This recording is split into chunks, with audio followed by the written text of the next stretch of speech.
Live from WBFF in Baltimore, this is Fox 45 Early Edition.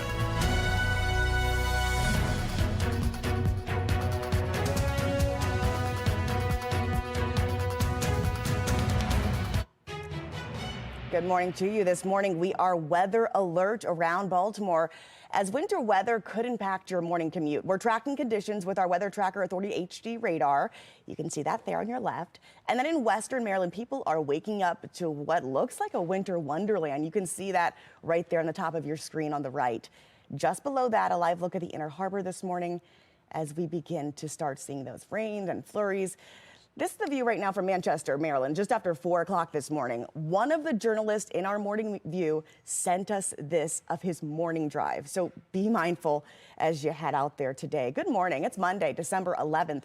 I'm Taylor Stewart, and the big news today is the weather. Meteorologist Justin Chambers with what's already outside. I mean, we're already seeing rain. It's already slick. It's already a hazard. Yeah, exactly right. We're talking about this. We went into weather alert yesterday afternoon. We tracked all of that heavy rain all day yesterday. And then overnight, these showers have quickly churned from rain to snow showers, which is why we're seeing some of those pictures and videos, especially the farther north and west you go of Baltimore City. So the weather alert day for morning snow showers, temperatures much colder. They continue to drop as that rain changes over to snow. And then we will have a blustery afternoon as well. Let me show you the HD radar, and you can actually see the areas right there in the center of your screen that went from pink to blue. So that was right over Baltimore City and up toward Towson. You can see that changeover. Obviously, our friends there in Westminster and Manchester, we saw that down into Howard County, up into northern Baltimore and Harford County, seeing those snow showers. And then as you zoom out, you can see toward the south part of our region, Columbia down into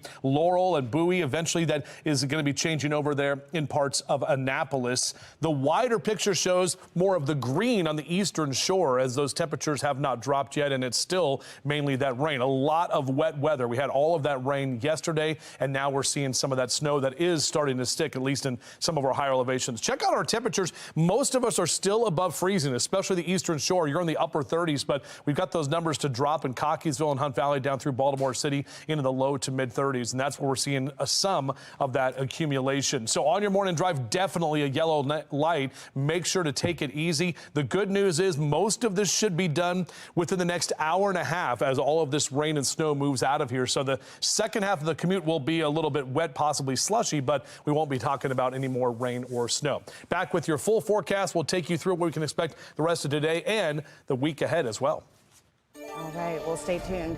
Let's take a look now at your Len Stoller traffic network. A live look over 695 north. The snow starting to build there. You can see those flurries in the cameras there. A few incidents around our region this morning, but none impacting traffic as of yet. Stay with us all morning as we track the severe weather in our area. We're going to be heading out in the Chevy Storm Tracker in just a few minutes here. Anytime severe weather hits, you can have your forecast at your fingertips. Download that Fox 45 weather app. Just search WBFF in your app store. Says the aunt was robbed at gunpoint by 3 male juveniles. She's 78 years of age.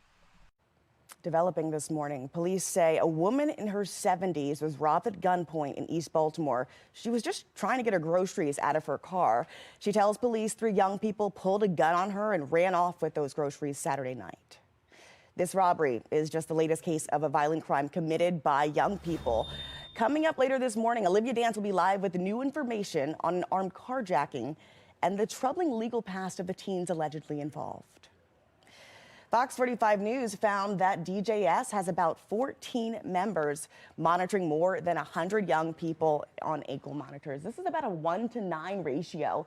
We've heard from legal experts who say that contributes to kids falling through the cracks. It has to be a 24-hour monitoring, 7 days a week. They have to respond if the child is absent or not compliant with the terms of GPS and home detention. Fox 45 News also uncovered that the 12-year-old accused of assaulting a woman while trying to steal her car in Butchers Hill is the same person accused of more than a dozen car thefts in Baltimore this summer. Now, police say that 14-year-old and the 12-year-old who was also involved, they were taken to the Department of Juvenile Services, but they were released just hours later. The victim in that Butchers Hill assault tells Fox 45 News she's fed up with the state's crime laws. He tackled me and then punched me in the head, and I got kicked. I was afraid I was going to get shot. Oh, I'm pissed off at the law. This should never, and what if this could have ended really badly? Those laws are at the center of a recent juvenile crime debate. One prevents kids 13 and younger from facing charges for nonviolent crime. The other states police cannot question a child as a suspect or witness without notifying a parent and getting an attorney's approval. We want to know what you think. Have lawmakers waited too long to address the juvenile crime crisis? So far, 97% of people who voted say yes. You can go to foxbaltimore.com/vote to weigh in. House Speaker Adrian Jones and Senate President Bill Ferguson, these are two of the most powerful lawmakers in Annapolis. If you feel like you're not being heard, go ahead and contact them. Their phone numbers and email addresses are listed right there on your screen. Former President Donald Trump expected to enter the courtroom once again today. Coming up from New York, why he says he's no longer taking the stand in his civil fraud trial. This morning, we are on weather alert mode as rain turns to snow, as colder air moves in. Stick with Fox 45 all morning long with live updates on the conditions from the studio and the roads. And we're now getting word that Carroll County schools are on a 2-hour delay. Stick with us as more delays potentially roll in this Monday morning. You're watching Fox 45 Morning News, all local, all morning.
.39 is your time. Our weather alert Monday for the rain that is changing over to snow as we speak, and those temperatures continuing to drop. It will be blustery as we head toward the afternoon once this weather maker moves out of here. But this is what the HD radar looks like. You can see most of that rain is changing to snow along the 83 and now the 95 corridor. Still some rain there up toward Aberdeen, Edgewood, out through Essex, Middle River, and down through Dundalk. But again, all of that is changing over, and you're definitely seeing a lot of those big fat flakes out there, getting some good accumulation in parts of Carroll and Howard County and other areas in northern Baltimore County as well. So on your 3 TCAS, our temps are only going to be in the 40s today. We had 61 yesterday, so definitely colder today. Overnight lows drop into the upper 20s, so may have to deal with some icy conditions on Tuesday morning with some of the moisture that's around and those temperatures dropping below freezing, but right back to the upper 40s on Tuesday afternoon. Back with your full forecast in just a few. Making headlines this morning, former President Donald Trump says he will not testify today for a second time at his civil fraud trial in New York. In a social media post made Sunday, Trump said he, quote, very successfully and conclusively testified last month and saw no need to appear in court again. The case at hand here threatens Trump's real estate empire and jeopardizes the image that he has projected as a successful businessman. Now, in this Truth Social post, Trump says, I've already testified to everything and have nothing more to say. When he testified last month, the former president was often defiant and combative. Now, in a prediction on Fox News, Congressman Brian Donald says Republicans will draft articles of impeachment against Joe Biden come spring. Well, what I see happening is that over the next month or two, we're going to finish our investigation. I do believe at that point it's going to be crystal clear that there are articles of impeachment that should be drafted for Joe Biden. Donald is one of many House Republicans who are accusing Biden of accepting bribes from foreign nations through his son Hunter. So far, there have been no evidence provided directly connecting the president to his son's business dealings. But House Republicans are searching for different outcomes as they push to vote on an impeachment inquiry against Biden this week. The motion has gained momentum from the recent indictment accusing Hunter of tax evasion. So parts of the South are still in cleanup mode as destructive tornadoes move through the region this weekend. Coming up, how this year's tornado count compares to years prior. A South Baltimore resident is recovering after a case of shock for her water bill. Still to come, the outcome of her months-long fight to correct it. But first, here's what's ahead this morning on the National Desk. I'm Jan Jeffcoat. This morning on the National Desk, the first son indicted. Our Washington insider with a closer look at the investigation and what this could mean for Biden's re-election. That's this morning on the National Desk. America's News Now. Weekday mornings. You can watch the National Desk on our sister station, CW Baltimore, weekdays from 6 to 9 a.m. You're watching Fox 45 Early Edition, all local, all morning. And here's another look at the radar this morning and your traffic. We're seeing some rain and turn into snow moving into the area. Stick with us here at Fox 45, all local, all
All right, right here in Baltimore this morning, we are on weather alert. We're tracking rain, cold temperatures, and now snow.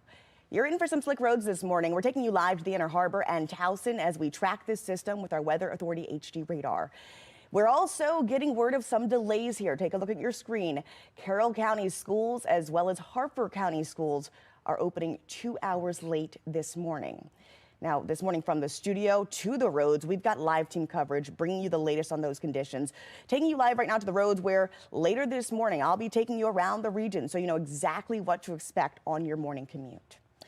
But we begin here in studio with a closer look at your forecast. Let's make sure we check in with meteorologist Justin Chambers, who's really been tracking the system for us all weekend. Yep. Where do we stand right now, and what can we expect? Well, the colder air is moving in, Taylor. This is what we talked about on Saturday and even yesterday with our weather alert when we went into weather alert yesterday afternoon. Was talking about that cold air trying to kind of catch up with all of that precipitation. We know we had a lot. We had more than 1.5 inches of rain officially overall at the airport. That was what we looked at there from our Toyota Inner Harbor Sky Cam, and we are seeing right now those snow showers that are out there at this time. We're definitely seeing those flakes that are flying. 34 is your current temperature at BWI Thurgood Marshall. Wind out of the west at about 8 to 10 miles an hour. So we're still above freezing, but you're definitely seeing some of those flakes that are flying. Not necessarily getting a bunch of accumulation here, at least in Baltimore City, but we are weather alert for those morning snow showers and the temperatures that are much colder. And then it will be a blustery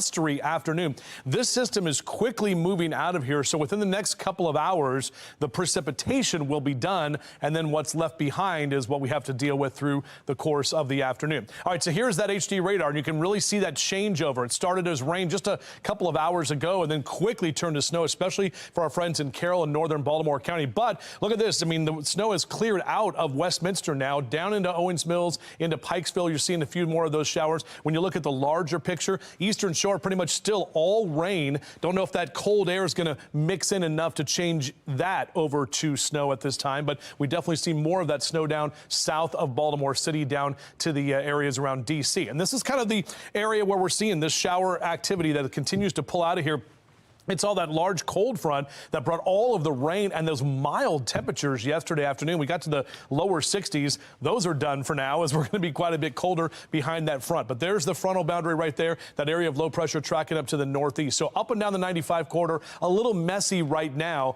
But we will see some improving conditions as we get later into the day. In fact, let me show you the hourly future scan. Next hour, this system will continue to move toward the east by 6 a.m. Still a few leftover showers kind of mixed in there, but by the time we get to about 7, 8 o'clock this morning, this will all be out of here, and we'll get some drier air. The wind is going to pick up as well as we get later into the afternoon, but we should see some more sunshine today, too, and all of the precipitation will be done. So bundle up and enjoy a nice warm beverage and breakfast with us this morning on your Rise and Shinecast. Temperature staying in the 30s with kind of that mixed precipitation out there. Highs today will only get to the upper 40s for some of us only in the low to mid 40s, so definitely colder than what we saw over the weekend. And up and down the 95 corridor, we'll keep those 40s going for New York and Philly, down through Baltimore and D.C. Our temperature tracker staying in the below average category most of this week. By the time we get to this upcoming weekend, we do see some temperatures that climb just a little bit. Here's that future scan, kind of the larger picture. A couple of leftover showers in the mountains here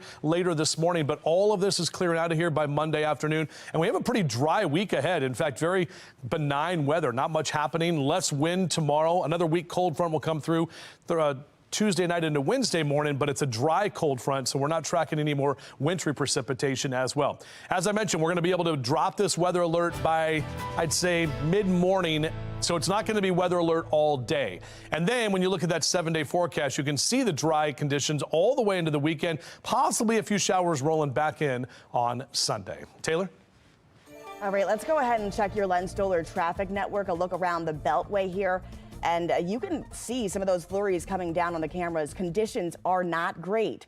There is an accident to report right now in Howard County involving one vehicle. We're working to learn more information. We know a lane is closed and one shoulder is also closed.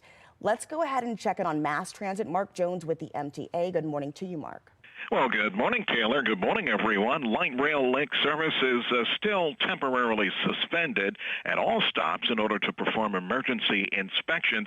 Shuttle buses are still in place providing service along light rail. Out there on Metro Subway, you'll find on-time service demand and no delays where issues for the commute start. And MARC train looking good as well. No major delays on the Camden 10 or Brunswick lines at MARC looking good for travel. For the MTA Transit Team, I'm Mark Jones. Thank you, Mark. Well, this morning, the search for survivors continues in Kentucky and Tennessee after tornadoes ripped through parts of the states this past weekend. Authorities say at least 6 people died in a series of tornadoes. The most severe damage is in the Nashville corridor. Residents in Clarksville, Tennessee, share those tense moments as tornadoes hit their town.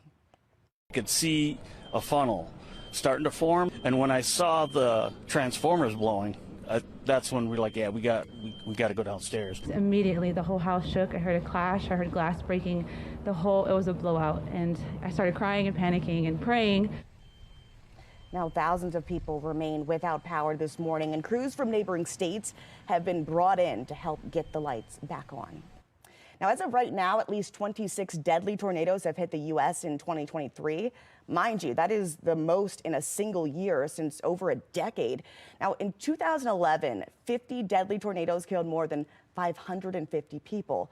This year, tornadoes have killed 82 people. That is well above the 71 average we've seen for the last 30 years.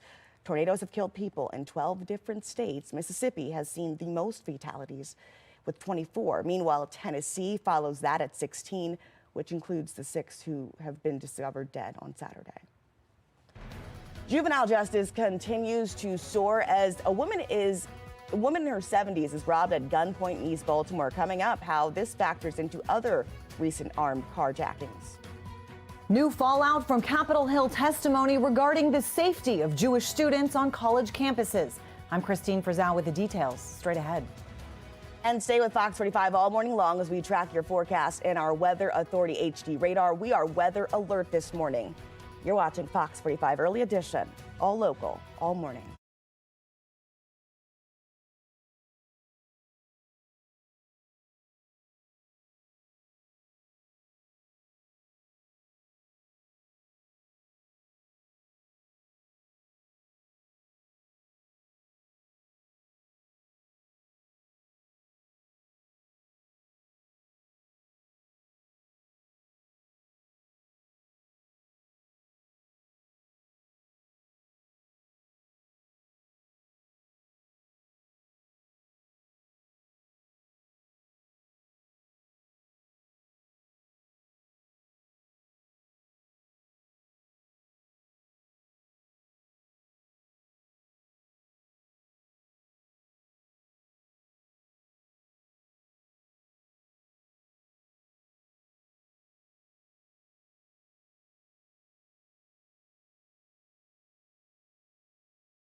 All right, another look at our Weather Authority HD radar. We are weather alert this morning, tracking snow conditions, making for some really slick roads. Stick with Fox 45 Morning News as we track the latest conditions and school closures.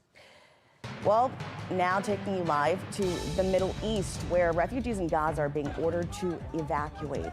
Israeli forces say they launched hundreds of airstrikes over the weekend, and those strikes happening right near the southern border with Egypt, causing many to say they don't have anywhere to go if the border does not open.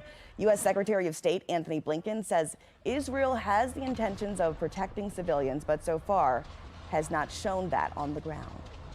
We think there needs to be a premium put on protecting civilians and making sure that humanitarian assistance can get to everyone who needs it. And as I said, I think the intent is there, but the results are not always manifesting themselves. And we see that both in terms of civilian protection and humanitarian assistance. According to the UN, about 90% of Gaza's population has evacuated the area. Well, this morning, the fallout continues after the testimony of 3 university presidents in response to a campus protest over the Israel-Hamas war. One of those presidents has since resigned. National correspondent Christine Frizzell has the latest. In a matter of days, the testimony of University of Pennsylvania President Liz McGill has led to her resigning from her job. Specifically calling for the genocide of Jews, does that constitute bullying or harassment? If it is directed and severe or pervasive, it is harassment. So the answer is yes. It is a context-dependent decision. Following that testimony, called disastrous by some, McGill tried to clarify her statements, but criticism was swift, including from students. It became clear that President McGill didn't really seem to have a very strong grasp on the situation on the ground on campus. Some making the case the line between free expression and safety is somewhat clear. The First Amendment actually gives a lot of guidance on this. And one thing that's been horrifying over the past month is seeing a lot of unprotected speech on campus. We're seeing things that cross the line into true threats, discriminatory harassment. More than 70 lawmakers have called for all 3 presidents who testified to be fired. Those professors are invited to Israel, invited to my village, to see what's happened to us on October 7, and then let them speak again. The father of 26-year-old Alon Shamriz, believed to be held by Hamas for the last 2 months,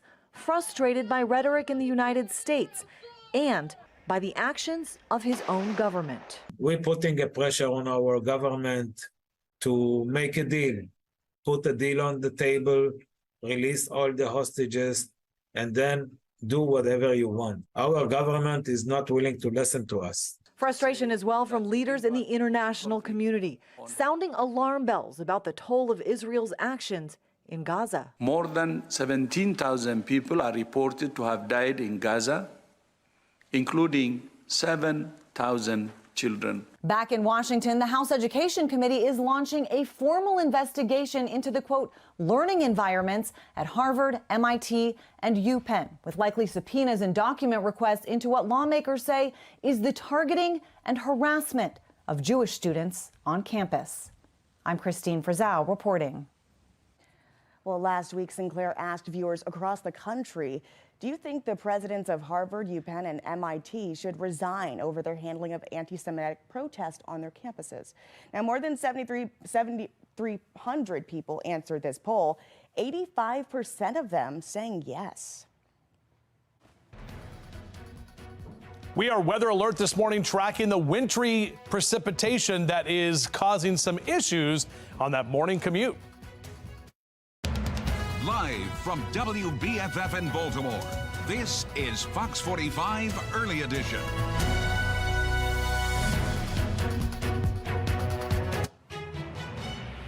Right now, we are on weather alert as some winter weather is moving through the region overnight, and it could cause some slick roads for you this morning. All morning long, we're going to be tracking the weather system's developments with our Weather Authority team and HD radar. You can see that there on your top left. Then on the right, looks over I-70 in Frederick. People waking up to a winter wonderland. I know I did. The bottom there, you've got a live look at the Inner Harbor in Towson, where not quite seeing the same impacts this morning, but you got to use caution. Now, Carroll County schools, Harford County, and Howard County schools are now on a 2-hour delay this morning. We'll continue to update this list. Any more areas continue to close as that snow is now starting to accumulate in those 3 counties. Oh, man. Boy, is it. Good morning on this Monday, December 11th. I'm Patrice Sanders. I'm Tom Rogers, and we also have some team coverage for you this morning. From the studio to the roads, we're bringing you the latest conditions on our weather alert. Still to come this morning, Taylor Stewart will be heading out live on the roads in the Chevy Storm Tracker here in just a little bit, bringing you road conditions live so you can track your morning commute. But we begin right here in studio with the check of the forecast with meteorologist Justin Chambers. And Justin, I saw a lot of snow outside my window and on my drive-in. Yeah, they're coming up in Carroll County, northern Baltimore County is where we saw some good accumulation as that cold air worked in and changed all of that rain quickly over to snow. Morning snow showers is why we're weather alert. Those temperatures much colder, and then we will be blustery this afternoon. Here's the good news with all this. You can see we're already seeing that snow stop. So we're no longer getting snow in Carroll County. In fact, it's cleared completely out of Carroll County at this time and now moving out of Baltimore County. This is all that same weather maker that brought us the significant rain we saw yesterday afternoon and pretty much all of last night. Now, this picture right here shows us that everything east of 95 for the most part is rain, and the rest of that is turning over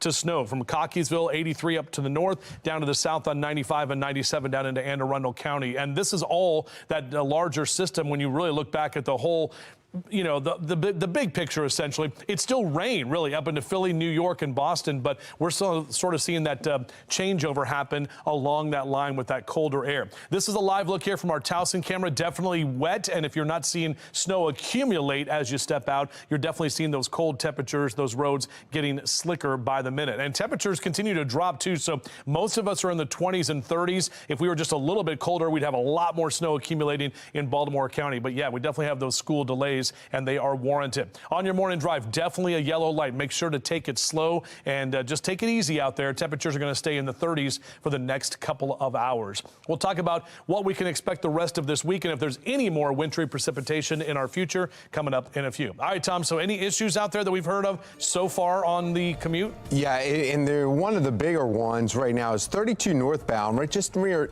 Ellicott City here in Howard County.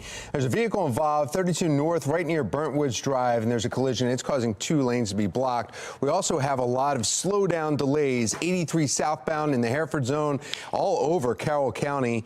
There's some slow travel. And then one other alert that we have here is there's a collision, 95 north, right where you can see the construction zone. You are very familiar with 95, just south of Mountain Road. And there's a collision and it's pulled over to your right side. But as you look around some of the areas here, you can see the snow still falling. And then you got to watch for those bridges and overpasses. You know the way it goes. Anytime it hits below 35 degrees, they can still freeze, especially with this conditions that Justin was just talking about. Says the aunt was robbed at gunpoint by 3 male juveniles.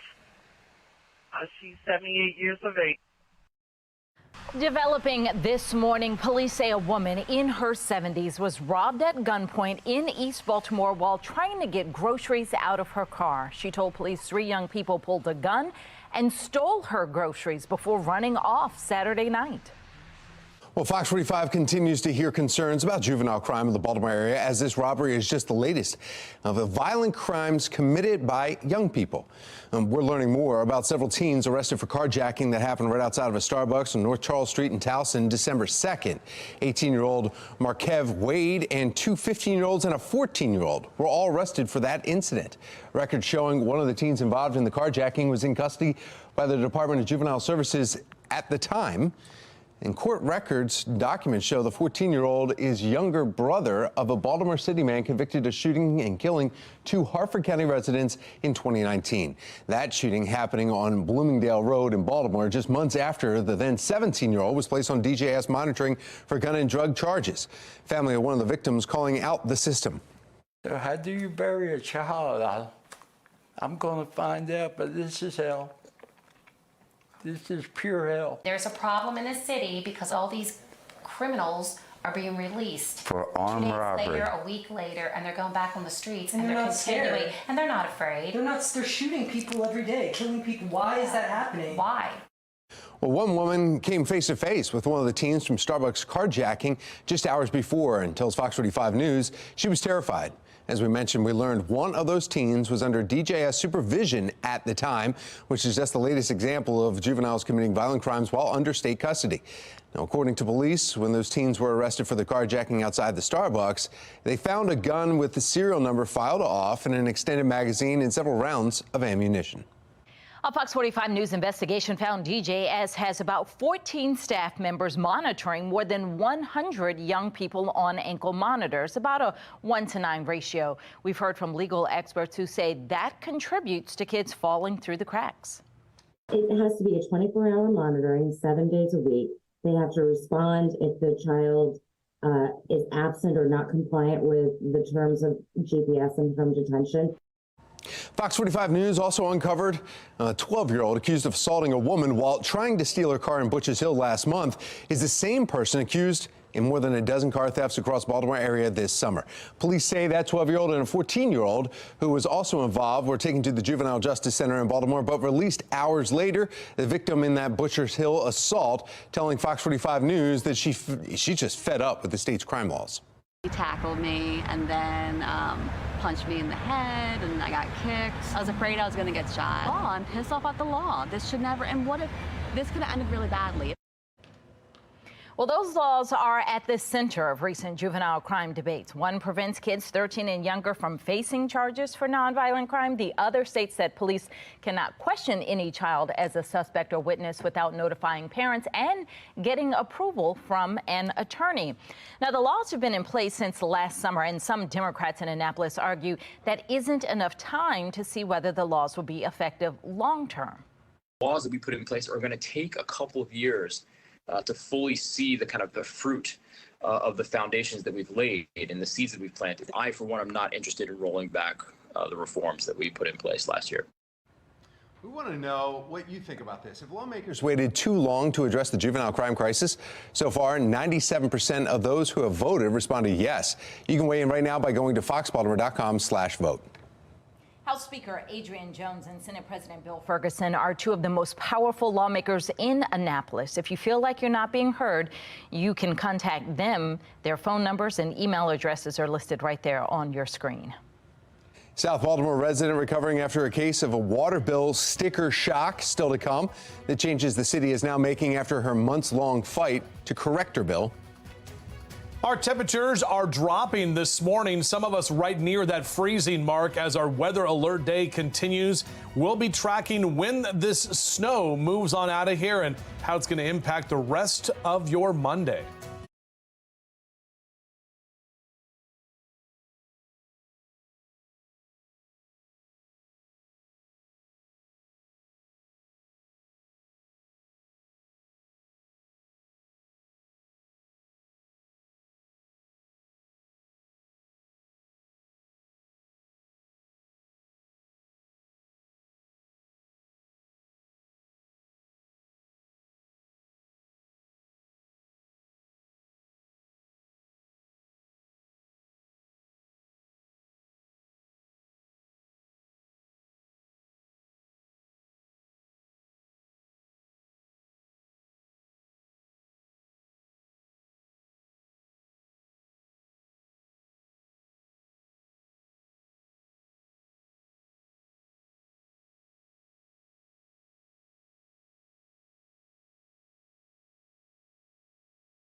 All right, welcome back, everybody. Just about 5:11 is your time right now. Let's check that HD radar and show you exactly where some of this wintry precipitation is. So what we'll do is we'll zoom in here on Baltimore, and you can actually see some of the green that is changing over to white. Right now, it looks like some of the actual kind of good snow bands are just outside of Bel Air, moving up toward Elkton, up toward Cecil County. This is around the Edgewood area where you're seeing that, and now it's changing from rain to snow for you on the eastern shore as well. So as we pull back a little bit farther, you can see that the snow showers are actually ending, so no longer getting any of the snow in parts of Carroll County, even though we still have those delays for a few of our school systems here this morning. Coming up in a few minutes, I'll take you through what we can expect the rest of this week, see if there's any more wintry weather in our future.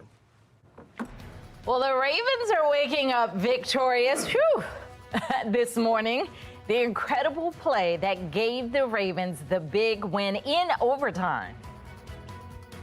Yeah, and you're looking at that radar Justin was just talking about, and it looks like the snowfall has really much gone in Baltimore as you see the Inner Harbor there. But still, 3 school systems, 2-hour delay right now. Carroll, Harford, and Howard counties, 2-hour delays because of what you saw just move through.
.514 and stay with Fox 45 morning long as we're continuing to track your forecast on this Weather Alert Monday, taking you live to the skies and the roads. We're tracking your current weather maker with our Weather Authority team and HD radar.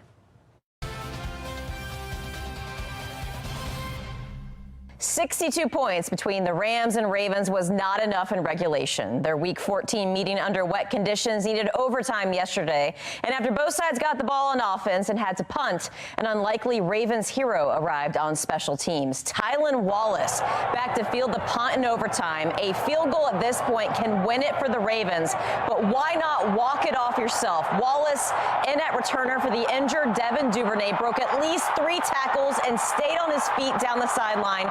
76 yards later, Wallace walks the Ravens off in OT, or half flipped, 37-31 over the Rams. just taking the moment. Moments like this don't, you could say once in a lifetime moment. So, to be able to sit down and just soak that all in while catch my breath at the same time. I believed in myself. I believe what I can do, and I knew, what I'm capable of. So I just knew I had to go back there, and I knew I had the ball was really the team, So I had to make sure I took care of the ball and take care of the team, and the rest took care of itself. That was receiver Tylan Wallace's first career touchdown, first time fielding a punt in an NFL game. It all helped the Ravens to their 10th W of the season, the first AFC team to reach double-digit wins. Reporting in studio, I'm Morgan Adsit for Fox 45 Morning News. Whew. Yes. What a nail-biter game. There's a lot of yelling going on in the house. All right, well, now the flock is looking toward where the Ravens are headed next. This Sunday, the Ravens are off to Florida to take on Jacksonville Jaguars. Kickoff is at 8:20. Then Christmas, they're heading to San Francisco to take on the 49ers, who are on fire right now. Kickoff is at 8:15. We're going to have to put out that fire. Yes. Close out the year, the Ravens will be back at M&T Bank Stadium. They will take on the Miami Dolphins December 31st at 1 p.m. Now let's see where the AFC currently stands. Currently, the Ravens hold the top spot in all of the AFC here right now in the conference, plus the North, but they're at 10-3. The Dolphins, they are one win behind at 9-3, but they play tonight in their Week 14 game. Chiefs, Jaguars, Browns all follow at 8-5. Every AFC North team has a winning record. I mean, all right, I know we're weather alert, but why in the heck was John Harbaugh throwing that challenge flag on a touchdown? Come on. He's been a coach for years. He can make a mistake every once in a while. I know, but you don't do that. It can cost him a timeout. Just focus on the win. I know, that's all great, but come on. It was a good throw, though. Snow. It was a really good throw. It was a good throw, yeah. It's like a 30-yard toss. Yeah. All right, yes, it was a wet M&T Bank Stadium. A 61 for a high yesterday. Not going to be the case today, as we've got the colder air already moving in. Congratulations, it's a Victory Monday. That is all we are talking about, and we're obviously talking about that snow. Now, this is our Towson Cam, very wet right now. We had a lot of those big old fat flakes flying around. 34, your temperature in Towson. Westerly wind about 8 to 15 miles an hour, so that wind is picking up. Now, the weather alert day, it's really going to be a weather alert morning, and we may be able to actually drop this weather alert a little bit later this morning because these snow showers are quickly moving out of here. Temperatures much colder, and it will be blustery by the time we head into the afternoon. This is our HD radar, and you can see those snow showers have ended in Carroll and northern Baltimore County. A few backside showers right over there near Hanover, PA, that could slide down the 83 and 95 corridor. But you can see that green from the right side, and it changes basically just from left to right as the colder air moving in and mixing in with the leftover precipitation. From Baltimore all the way down through Laurel into Annapolis, we're seeing some more of those snow showers, and now changing over from rain to snow on the eastern shore. We did have the rain earlier. You're getting some of that colder air right now as well. And we are looking at that HD radar. The larger picture, it's the cold front that is coming through or has already kind of passed. And the backside of this is what I talked about last week, that area of low pressure wrapping around and pulling in that colder air, changing that rain quickly over to snow. So here's a look at the hourly future scan. Next couple of hours, all of this will continue to move out of here, and we're going to be drier this afternoon. In fact, do expect to see some sunshine later today, even though that wind is going to pick up and that much colder air will be in place. Kind of a blustery day today. And what might happen tonight is that flash freeze. So we actually might have to deal with some icy conditions on Tuesday morning's commute because of the leftover wet roads and all of that colder air that's in place. All right, as the kids get out to the bus stop, beep, beep, we did talk about a few schools that are on 2-hour delays this morning, but nobody's closed. 34 by 7 a.m. We're right back to the mid-40s into the noon hour, and upper 40s is about all we'll see later today. So as you're doing anything outside, just know that those numbers are going to be in the 30s and 40s. It won't feel like this. It'll feel even colder because we'll have to deal with wind chill numbers and that wind that's picking up. So across Carroll, Baltimore, Howard, and Arundel counties, most of us are hanging out in the 40s. That'll be kind of near average for this time of year, with some of us below average. Most of the 95 corridor stays in the 40s for this afternoon as well. Looking ahead to the week, we'll see those numbers kind of stay in that below average category. So these are the colder numbers we talked about last week, getting back to the 50s into Friday and Saturday. Overall, more mild for the weekend. This is our future scan. You can see that system out of here, exiting stage right. And Monday afternoon, again, the wind will be the big issue today. Tomorrow, a lot less wind, but drier air is going to be in place. And we're really not tracking any precipitation. Even with that weak cold front coming through Tuesday night into Wednesday, not going to cause any precip to fall. It will just be a dry cold front. And believe it or not, we're still 10 days from the winter solstice. So this is meteorological winter when we see snow. 2 weeks from today is Christmas. A day later is Kwanzaa in just 15 days, and New Year's Eve in 20 days from right now. That means we are officially just 3 weeks from 2024. All right, so here's that 7-day forecast. Notice we stay dry all the way through the rest of this week, with those temperatures staying on the chilly side before we get to the weekend, when we actually will see some warmer numbers. Tom? All right, thank you, Justin. We just added Frederick and Charles County public school systems, both added to a 2-hour delay right now. We are heading out on the roads to get a check on the current conditions, plus how your morning commute could be impacted. Taylor Stewart live in our Chevy Storm Tracker, heading toward the winter weather. Taylor. Good morning, you guys. That's right, we are heading southbound on Falls Road. I just want you guys to take a look at the roads in front of us. Obviously slick, and mind you, we are not even in an area where there are any school closures. It's a lot lighter here in the Baltimore region, but just look at the front top of our storm tracker. As you can see, that frost has already started to stick on our car, and we're trying to look out for the fact that so what we're doing right now, we're about to hop on I-85 and head towards some of the problem areas and really give you a good glimpse about what's going on here on the roads and how you could prepare and brace yourself. We're going to be back with updates throughout the morning, but for now, we'll send it back to you guys in the studio. Oh, just look at that ice falling. All right. Taylor, thank you. Well, looking now at our Lynn Stoller traffic network and a look around the region, we are tracking a 2-vehicle accident in Harford County. This is at 95 and Mountain Road. Another incident, you can't see it on the cameras, but it's an accident at Maryland 32 and Burnt Woods Drive. One lane, one shoulder closed in that direction. So just be very careful. It is slick out there this morning. For a check of mass transit, we've got Mark Jones with the MTA. Mark, good morning on this snowy Monday. You all having any problems?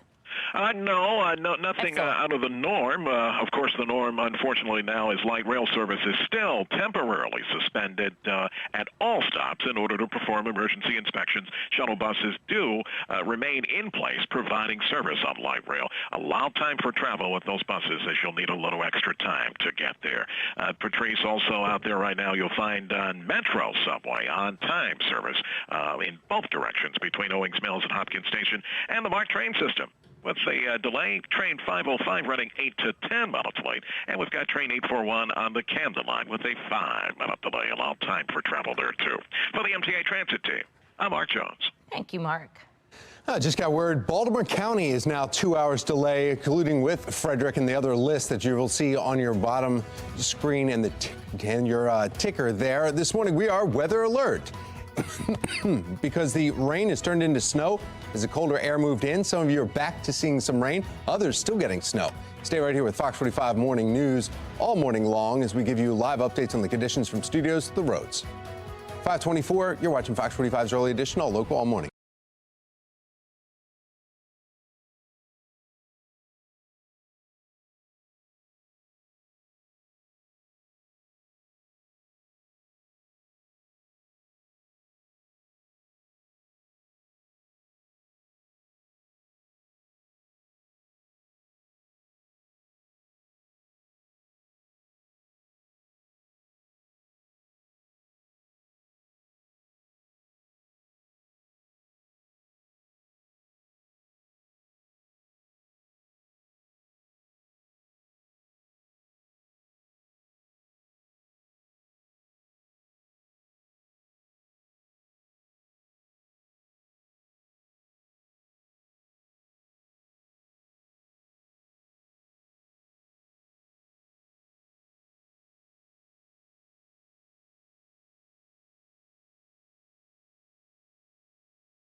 5:26. It's time to open up our next gift in our countdown to Christmas giveaway. Yeah, we're starting early and we doing a lot through the day because we're getting close and we still have so many gifts. All right, so here's the gift. You ready? There it is. Yeah, let's rip it up. All right, so we're going to open this up. And then after we open them up, we are going to let you give you a number to call. And that's when you call. If you call right now, you're just not going to get in. All I see is here, kitty, kitty. I see is Grackles. Grackles the birds. No way. This is from Plano. All right, so this is called Here Kitty Kitty. This is called Grackle. You can spend the holidays playing a game or two.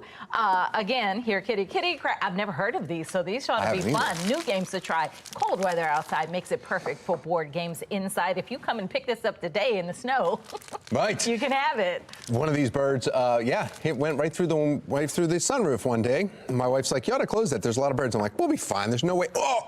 There you go. Yeah. Now you can get back at them in the game. These items together were $70, and you can buy them at firesidegames.com. Well, now is the time to call the number on your screen, 410-469-8308. Caller number 10 gets to take this gift home. Yeah, kitty, kitty, kitty. Good luck. Well, here at Fox 45, we love seeing how you are getting into the holiday spirit. Check out some of the pictures our viewers chimed in. On the left, Justin sent us this picture saying 2 trees are better than 1. In the middle, Crystal's dogs, Bo and Sophia, are definitely in the Christmas spirit. Their Santa hats and their antlers going there. Then on the right, and Tisha says that she decided to go with the Grinch theme for her Christmas tree. Thank you all for sending in these great photos. We appreciate them. Keep sending them in and chiming in. Don't forget, we want to see how you are preparing for the holidays. Send us your favorite holiday photos, videos through your Chime In app at foxbaltimore.com or WBFF app. It's all powered by Stackla. And stay right here with Fox 45 all morning long as we continue tracking your forecast on this Weather Alert Monday with school delays, Baltimore County, Hereford zone only, taking you live to the Inner Harbor and also the roads. We're tracking county school delays, closings that are happening today. There's a whole list of them that we should be getting up on our ticker any moment soon here. You're watching Fox 45's Early Edition.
Live from WBFF in Baltimore, this is Fox 45 Early Edition.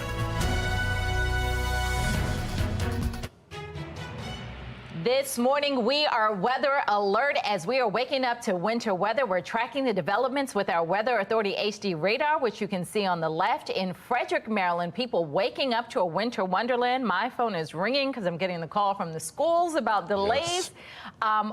Just below that, you see the Inner Harbor. What you see is M&T Bank Stadium all lit up in purple because it is a Victory Monday. Now we have Baltimore County, Hereford zone only. You see that at the bottom of the screen. Then we also have Carroll, Harford, Howard, Frederick, and Charles County. They are all 2 hours delays this morning because of the precipitation. But again, Baltimore County Public Schools, as of 10 minutes ago, say Hereford zones only due to the inclement weather. So we'll of course update you if that changes and makes it Baltimore County wide.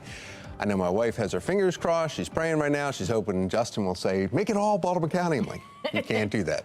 My daughter's sleeping in. Good Monday morning to you. It's December 11th. It makes sense, I guess, we're getting snow. We're in December. I don't know. I'm Patrice Sanders. And I'm Tom Rogers. We want to get right over to our meteorologist, Justin Chambers, looking at the forecast. And we are weather alert, though, because the roads are kind of nasty no matter if you're snowing or not now. Yeah, that's the whole thing. Even with just being rain, we had so much rain yesterday and last night that we have a lot of ponding on the roadways. Then you have that cooler air or colder air that is changing that rain over to snow. So those morning snow showers and the temperatures that are much colder, the reason that we are in your weather alert for today. A blustery afternoon ahead. We actually will dry out nicely. Hopefully that wind will help to dry those roads so we don't have to deal with icing conditions on Tuesday morning. This is the HD radar right now, and you can see it's pretty much changed over to all snow. But notice from west to east, it is drying out. So maybe a few flurries are flying around parts of Westminster right now, but overall, the bulk of that system is moving out toward the east. I'll zoom out a little bit farther. Down through Anne Arundel County, you're getting some of that snow, and basically out toward the eastern shore and across the Chesapeake is where we're seeing some more of those snow showers. So we may have more delays for the eastern shore potentially in the next hour or so. Obviously, these are coming fast and furious this morning. This is all that larger system, and look at all the way up the 95 corridor. It is definitely wet, so not the best day to travel if you have to. However, this afternoon should be a lot better. Definitely have that yellow light there for your morning drive, as Mr. Bo says, take it slow. Temperature staying in the 30s for the next few hours. Now, we'll top out today in the upper 40s. Tomorrow, a lot less wind, and we'll keep those upper 40s going through Wednesday. So definitely a colder week ahead than how we ended the weekend. Remember, it was 61 yesterday afternoon. Back with your full forecast in just a few. All right, Tom, so have we had any issues in terms of accidents or delays out there on the roads? Earlier, we had some slowdowns. We still have a couple little issues. It looks like it's getting better. The one, though, that is still causing some issues, 32 northbound right past Burntwoods Drive. There's a slowdown there because of 2 vehicles involved. Also, 95 southbound right near the tollways. There's also right as soon as you get to 695 and 95, if you get onto the tollways heading southbound towards the city, you have a delay. There's a vehicle there that's broken down. And then we still have that one collision that's 2 vehicles involved, not causing too much of a delay, but it's 95 northbound right near Mountain Road. And that's right after the construction zone that you hit there. And then in Elkton, there's some activity there. It looks like because of the weather activity in Elkton on 545 north and southbound. So you are facing some issues around, and you can see wet roads if it's not snowing on you right now. Now we want to head out onto the roads live here in your Chevy Storm Tracker. That's right. We've got Taylor Stewart, who is heading toward the winter weather with a look at how your morning commute may be impacted. The roads look a little clearer than when I came in this morning, Taylor.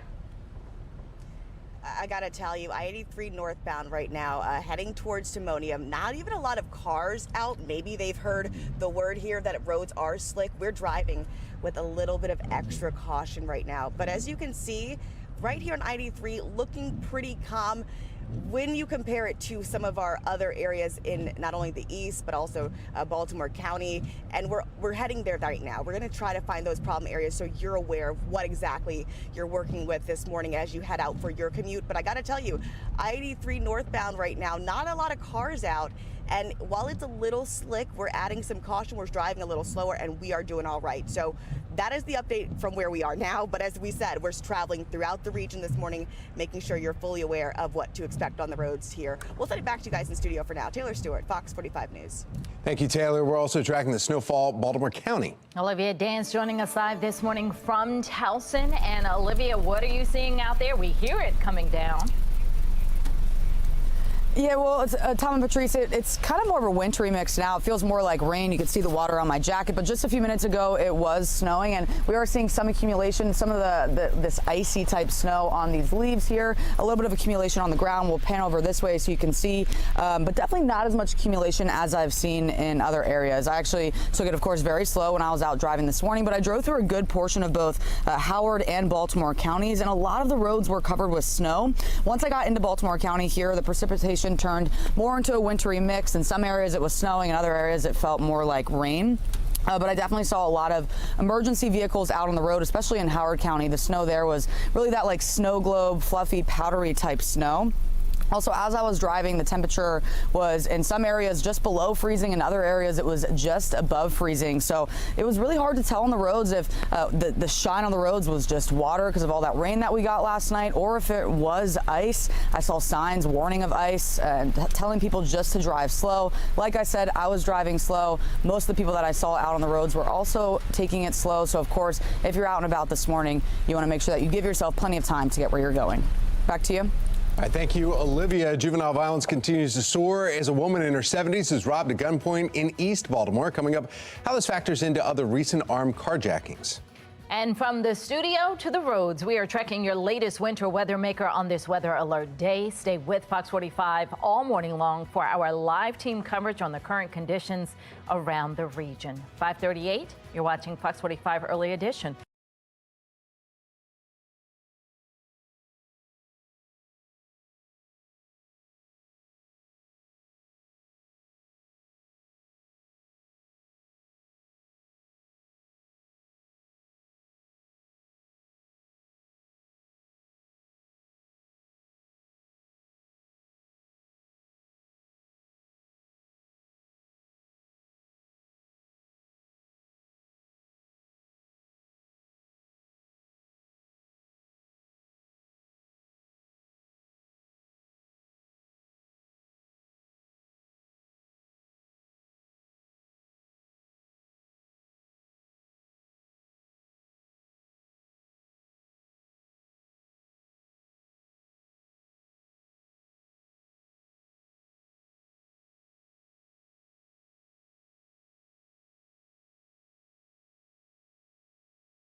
Just about 5:41, our weather alert day and our weather alert morning continues. We are seeing a few of these snow showers here, which have caused those schools to go into delay modes on the bottom of your screen. Temperatures much colder. It will be blustery this afternoon, but we're actually drying out. So as we head later into the day, we're not going to even be talking about this wet weather or this snowy weather that we're kind of seeing here on our HD radar. You can see that larger picture. A lot of you on the eastern shore now getting in on some of that snowfall, but it's just kind of a little bit of a wintry mix around the Baltimore region, not really seeing much in the way of accumulation at this time. So definitely take it slow as you're heading out on the roads. Next couple of hours, even if it's not snowing, it's going to be wet from all of the rain, and then our temperatures staying in the 30s for the most part. We'll top out in the upper 40s today, drop to about 30 tonight, and then back to the upper 40s with a lot less wind on Tuesday. Back with your full forecast in a few. Well, we want to see the conditions in your area. Chime in your photos, your videos. To get started, scan the QR code on your screen, and it will take you to foxbaltimore.com/chime in. Still to come, we continue our live team coverage on your latest winter weather maker. Stay with Fox 45 all morning long, as some of those meteorologists are going to be giving you updates on the forecast and also the road conditions. 5:42, you're watching Fox 45's Early Edition, all local, all morning.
Please.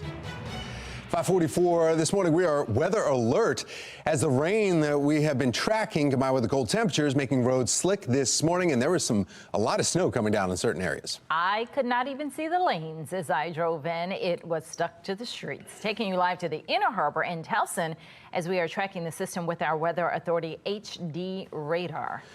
Now, with a closer look at your forecast, we have meteorologist Justin Chambers. And Justin, you were talking about this Friday. You were saying, you know what, we got to be ready for something Sunday night into Monday. Really a lot of rain Sunday, but now it's just messy out there. That's exactly right, Tom. Patrice, good morning to both of you. It's that colder air coming in, mixing in with that precipitation and changing it over slowly from rain to snow, and especially in some of our higher elevations. That's what we're seeing in the northwestern parts of our viewing area. That's why you're seeing that in Carroll County, in northern Baltimore County, and Harford County, there up along the Mason-Dixon. Now, this is a live look out over the Inner Harbor. We definitely have the cloud cover, and we still have a few off and on showers that are falling right now. Olivia talked about that. I stepped outside myself here in the city.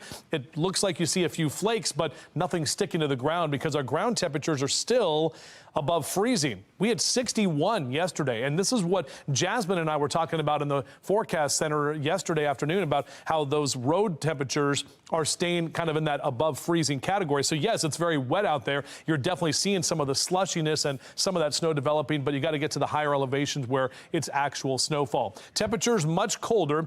It's more than likely going to be a weather alert morning as opposed to an entire weather alert day, because later this afternoon it will be dry. However, the blustery conditions will be with us, but it won't warrant a weather alert. And you can actually see that here from west to east. Those showers continue to move on out of here. Really, Bel Air up into Rising Sun, over through Aberdeen and Edgewood, down into Anne Arundel County. You're seeing a pretty decent amount of a few of those flakes flying around there in Annapolis and right across the bay out toward the eastern shore, where that rain has now changed over from green to more of that blue. And this is kind of the larger picture as well. This goes all the way down toward Easton and down into parts of southern Maryland. So along the 95 corridor, people who are driving today, you're going to run into that wet weather for Philly and New York up into Boston. And then you can see that colder air is going to be shifting for them as well. So this could be impacting millions of Americans up and down that 95 corridor once the colder air arrives. That's the cold front right there moving off toward the east. And you can see on our hourly future scan by 7, 8 o'clock this morning, most of this will be done. Even by 9 a.m.,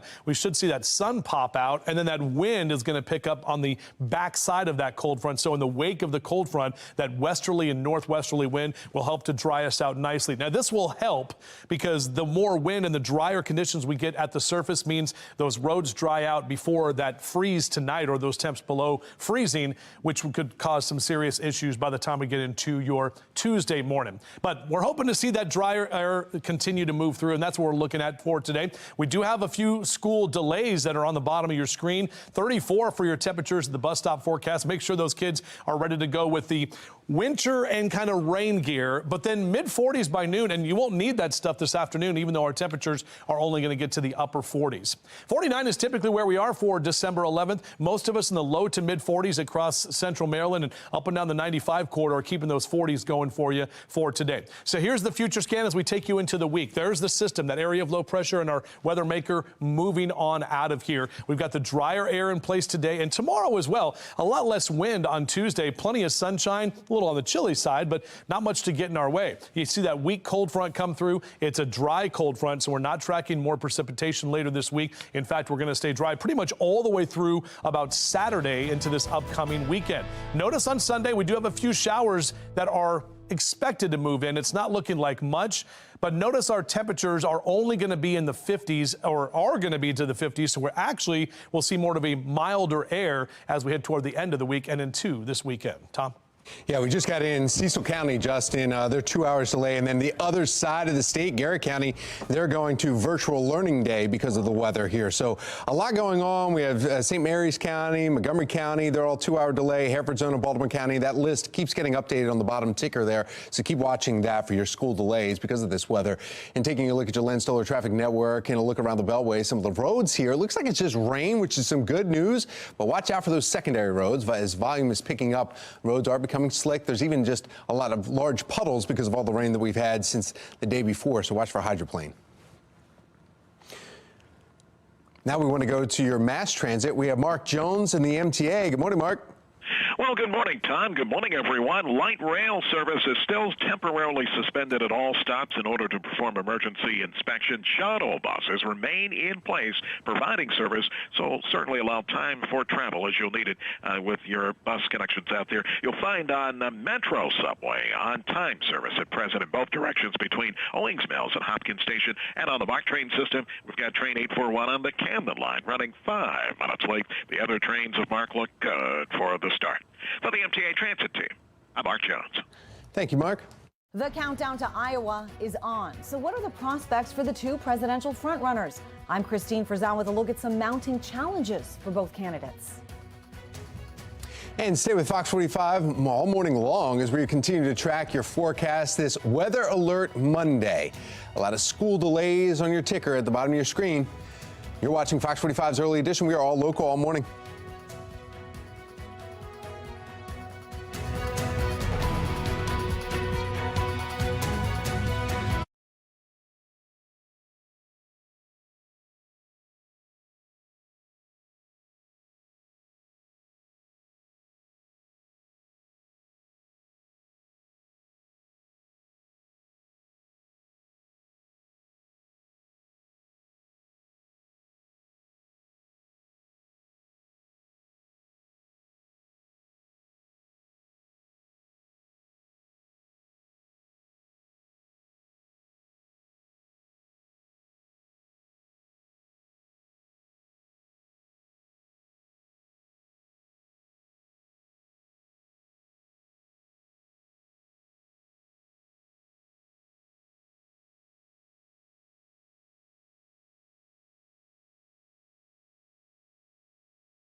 5:53, another look at your Weather Authority HD radar here. We are Weather Alert this morning, tracking the snowy and wet conditions, making the roads slick. Stay with Fox 45 Morning News, where we track the latest conditions and school delays. Now, in your election 2024 coverage, we are kicking off a week that could have some pretty significant implications for the 2024 presidential race. Former President Donald Trump now says that he will not testify in his civil fraud trial in New York. And both President Joe Biden and his son Hunter Biden are expected to face the wrath of House Republicans. National correspondent Christine Frizzell reports all this as new polls provide new insight on the top challenges ahead. Trump just talks the talk. We walk the walk. President Joe Biden walking toward an uncertain future. A week in which the House of Representatives is planning a formal vote on whether to impeach him.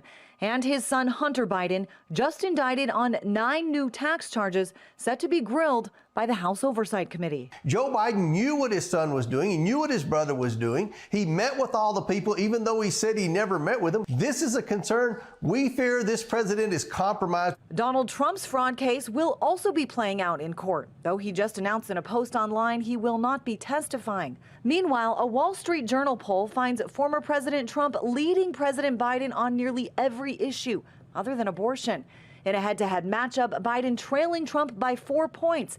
And when tested against Nikki Haley, Biden is down 17 points, as polls for months have shown waning support for Biden from young voters and people of color. So we know last week's debate barely moving the needle for those trying to take on Trump, despite comments critics say show Trump has no regard for the Constitution. You are promising America tonight you would never abuse power as retribution against anybody. except for day one. Except Look, what? he's going crazy. Except for day one. Meaning?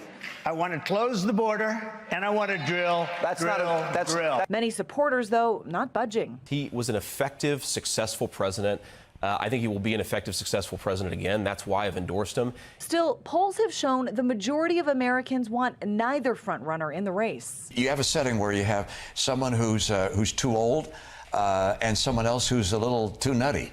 And where are you going to vote on that basis? After the holidays, all eyes are expected to be on Iowa, though political analysts are cautioning not to make too many predictions. After all, Mayor Pete Buttigieg won in 2020 for the Democrats, and back in 2016, it was won by Senator Ted Cruz. I'm Christine Frizzell reporting. President Biden made a stop in Las Vegas, announcing $8.2 billion in funding for 10 passenger rail projects. Las Vegas is home to one of those projects, promising to link Sin City to Los Angeles with a high-speed electric train route. Now, the funding comes from bipartisan infrastructure law, which also allocated $66 billion for rail projects. Once finished, Biden says the Nevada rail line will revitalize travel in America's West and then boost the economy. New rail line will transport 11 million passengers a year. That means more visitors, more business, more Las Vegas, more money. And if the casino worker wants to take their kid to California for the weekend, they can have breakfast here in Las Vegas and lunch in L.A. Now, other projects include upgrades for the rail corridors in Virginia, North Carolina, and D.C., as well as an expansion at Chicago's Union Station. Making headlines this morning, University of Pennsylvania President Liz McGill is resigning. She's been facing fierce backlash this past week for her comments during a congressional hearing on campus anti-Semitism, in which critics say McGill did not adequately condemn threats of violence against Jewish students. It prompted a major donor to withdraw millions from the school, as well as mass calls for her resignation. In response, McGill posted a video Wednesday walking back part of her testimony. I was not focused on, but I should have been, the irrefutable fact that a call for genocide of Jewish people is a call for some of the most terrible violence human beings can perpetrate. It's evil, plain and simple. According to Penn's Board of Trustees, McGill will remain a tenured faculty member at Penn's law school. We are weather alert this morning as we track this winter precipitation moving through. We'll talk about how long it's expected to stick around. We're live in the Chevy Storm Tracker, tracking your road conditions, the secondary roads, and the concerns just ahead. Seeing some snow accumulation in Baltimore County. I'm Olivia Danson. Coming up next, I'll take you live to Towson with a closer look at the conditions.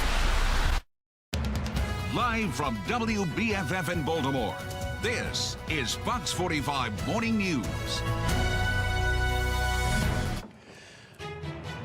Right now, we are weather alert as our Fox 45 Weather Authority team is tracking the winter weather.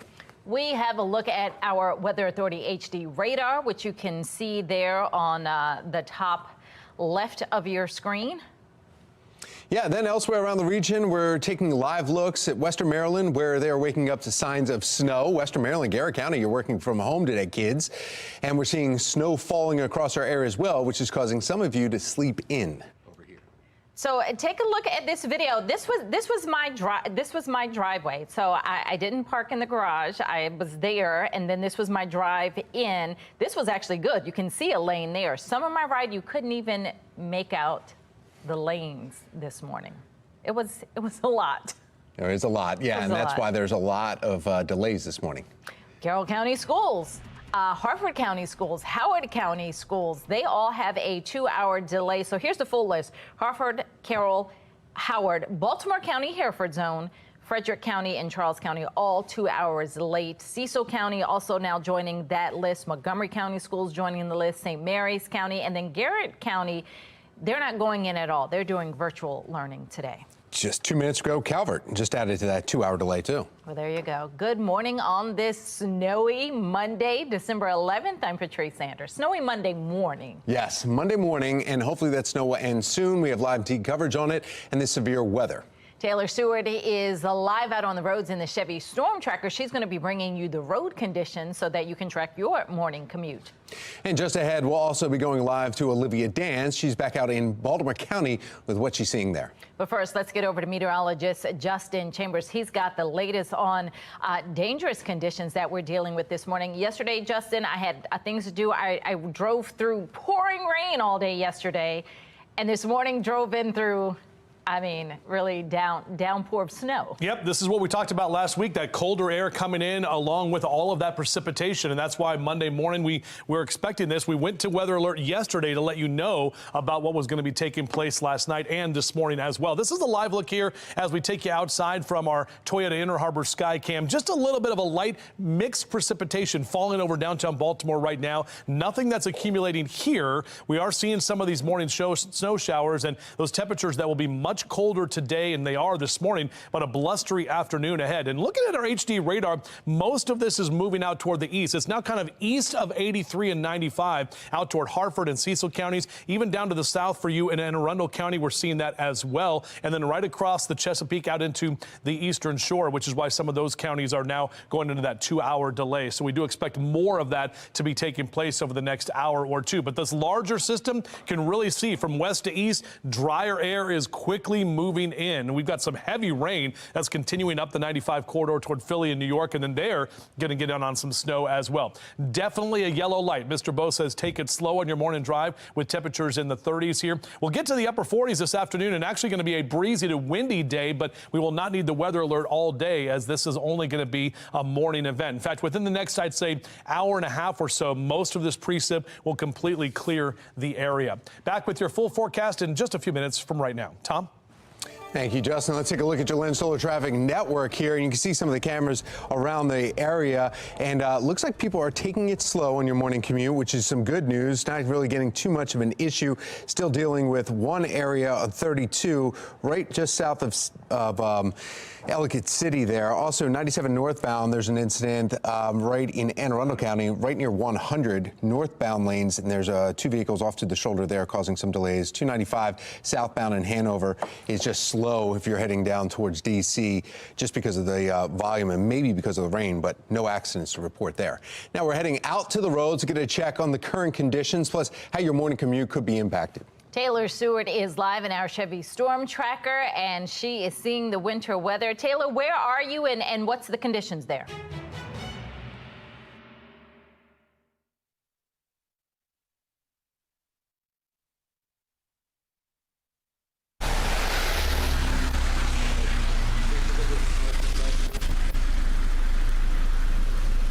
Well, guys, I'm here in Towson right now, and the snow has stopped. It was snowing just a few minutes ago, but now it's just kind of a drizzle rain. It's really been on and off snow and wintry mix. I want to show you the ground here, though. That's a good picture of it because this is a puddle right here, but then right next to it, we do have some accumulation of snow. It is cold still, so I have my electronic hand warmer. That's kind of saving the day. My car, I think, said it was 35 degrees before I got out.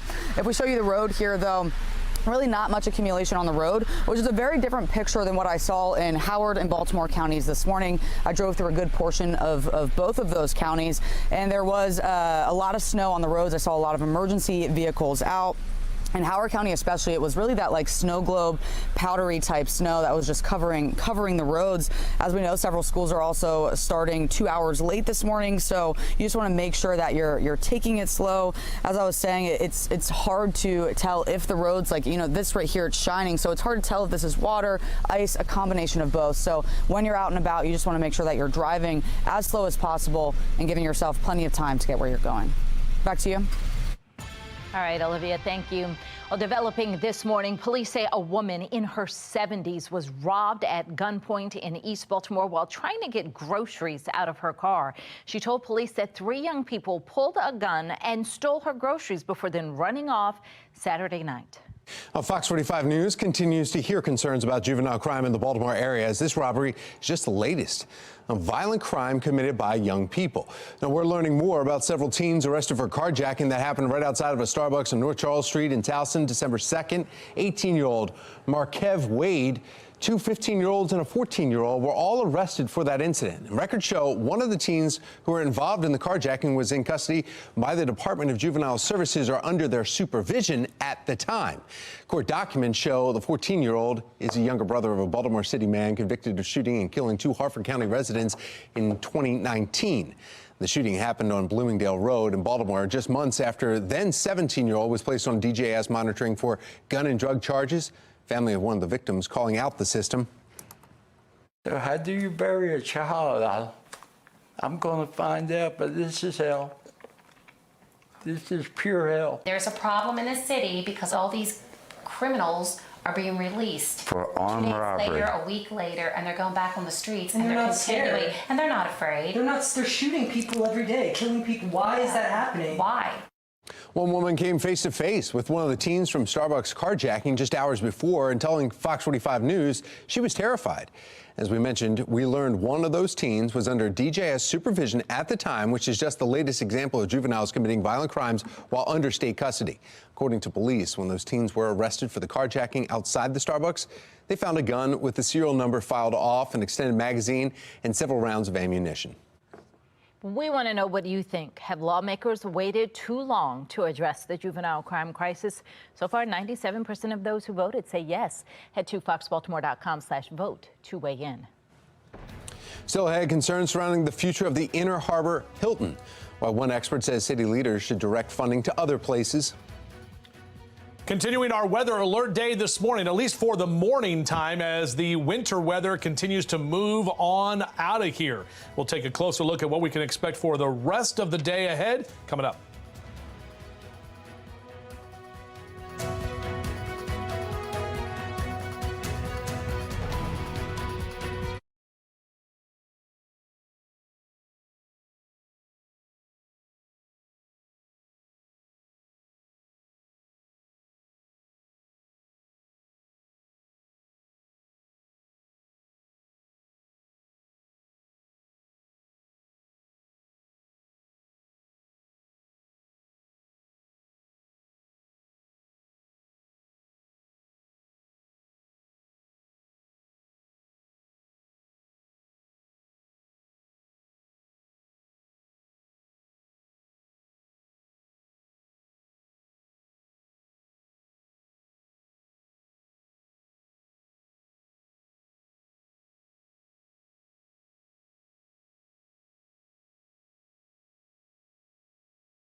We are in weather alert mode, and we want to get another look at why with your forecast. And meteorologist Justin Chambers warned us about this Friday. It got a little worse than what we were expecting, but yeah, I mean, it's sticking today. Yeah, that's exactly right. Mother Nature's like, you know what? We're going to do a little snow action here for your Monday, and that's exactly what we are seeing. Let's take that HD radar right now and show you exactly what's going on. So obviously we had all of that rain yesterday, and we zoom in here. You can see that most of the rain is clearing from kind of west to east. We're seeing some more of the rain and then changing over to snow. This is for areas out toward Baltimore, up into Essex and Middle River, out toward Aberdeen. Look how that radar, and actually the last couple of sweeps changes back to green. That's because our temperatures are still above freezing, even though you may see a few flakes that are flying, but we definitely got that kind of pop of some of those big fat flakes that were hanging out over parts of Baltimore County and Baltimore City as well. Now it's the eastern shore down to Easton and Cambridge where you're seeing some of those snow showers, but looking to the west, we're actually seeing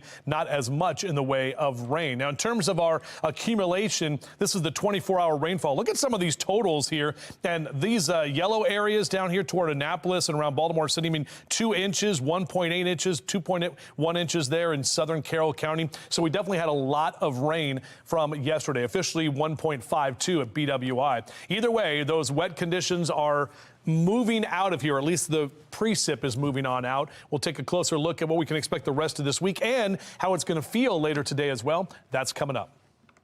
Take a look at this. A member of our Fox 45 morning team sent us this photo. This was taken in Manchester, Maryland earlier this morning. Heavy snow covering the grass, covering the car. So thank you for sending in that photo. We want to see the conditions that are happening right now in your area. Just chime in your photos and videos. To get started, scan the QR code that you see right there on the screen. We'll take you to foxbaltimore.com/chime in. 'Tis the season to say no. Coming up at our 7 o'clock hour, that's right, you can say it. Why it's important to put yourself before others during the holiday season. And we're tracking the winter weather. We're going to be doing that all morning. So stay tuned for updates on road conditions and school delays. 6:12, you're watching Fox 45 Morning News, all local, all morning.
Right now, we are weather alert as some winter weather is moving through the region. It started overnight, really yesterday with some heavy rain, but then it changed, and this could cause some slick roads this morning. I know. Went to bed with the heavy rain, woke up to winter wonderland. All morning long, we're going to be tracking the weather system's development with our Weather Authority team and HD radar, which you can see there at the top left of your screen.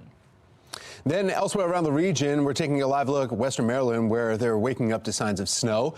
And in our neck of the woods, we are not seeing quite the same impacts this morning, depending on where you are, really. It goes just a few miles away. It can be a lot different. So coming from Carroll County, yes.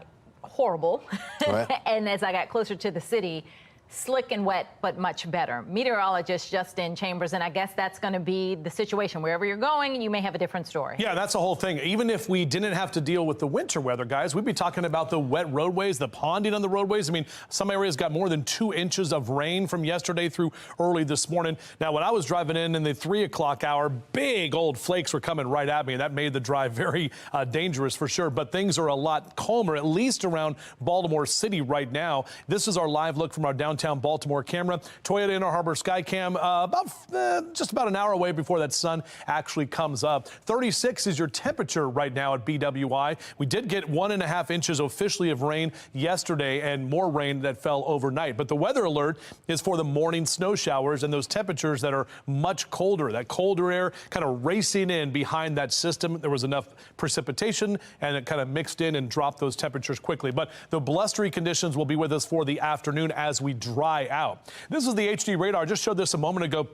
And you can see how it kind of changes from that blue back to the green because it's picking up at least the potential for some precipitation that's not necessarily of the winter variety, basically north on 95 and out toward the east. And eastern shores where we're seeing the best chance of any of the precipitation falling right now, continuing to see the drier air work in right along that 83 and 95 corridor as all of this system continues to move toward the east. That's the area of low pressure right there up north of Boston. The trailing cold front is why we have all this cold air in place. And our friends to the north in Philly and New York and Boston, they're getting rain right now. They're about to get that changeover as well. So if you have a flight or a drive that you want to head north on 95 this morning, just know it's going to get even messier for our friends there as well.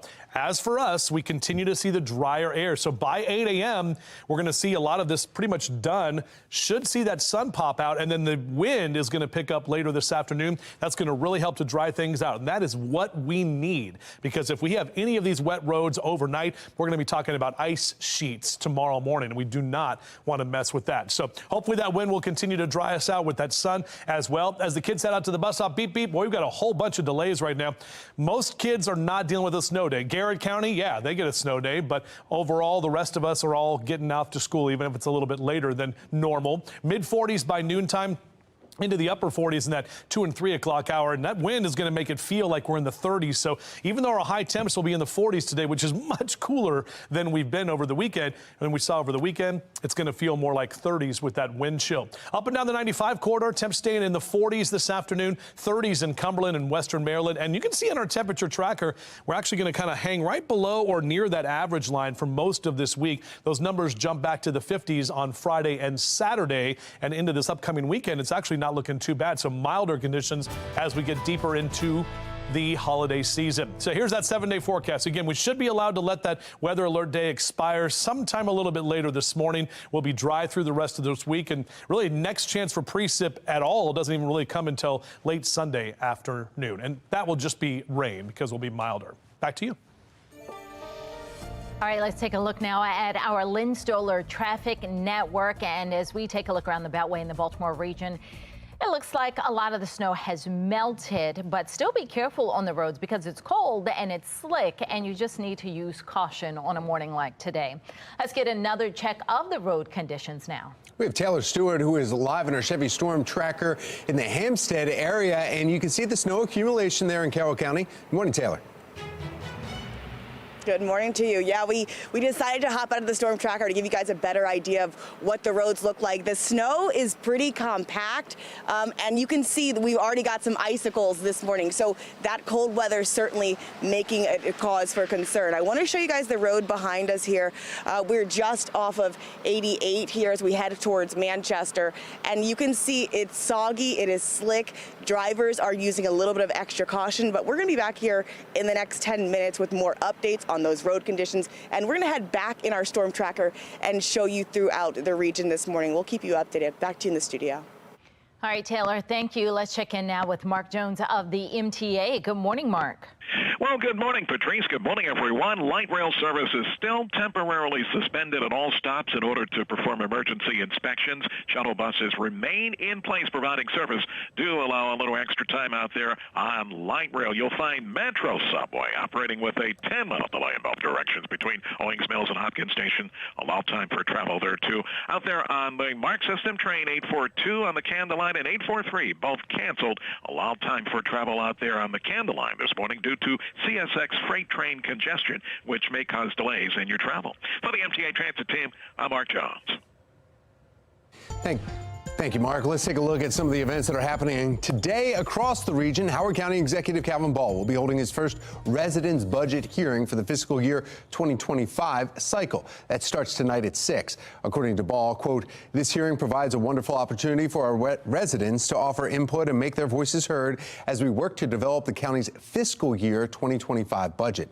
Plus, the Maryland State Department of Education will preview the release of the 2023 Maryland School Report Card with the media via Microsoft Teams later today. It starts at 3. The school report card information is under embargo until its public release Wednesday, December 13th at noon. Coming up, the holidays are fast approaching, and so are postal deadlines. The absolute latest you can buy and ship your presents. That's coming up after the break. We're following road conditions all morning long, plus school delays this morning as snow blankets part of our viewing area. 6:21's the time. You're watching Fox 45 Morning News, all local, all morning.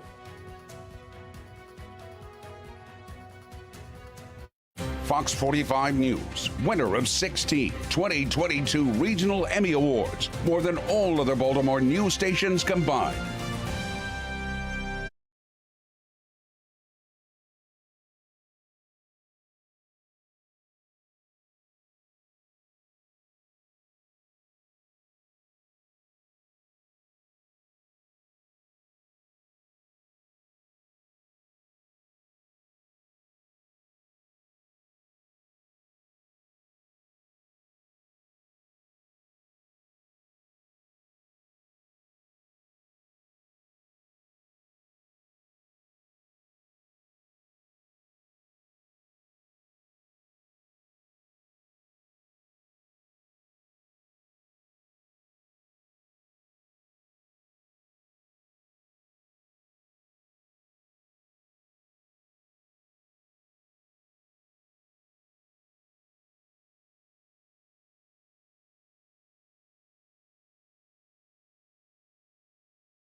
We are weather alert this morning. Morning snow has made the roads slick in some areas. There's some accumulation too.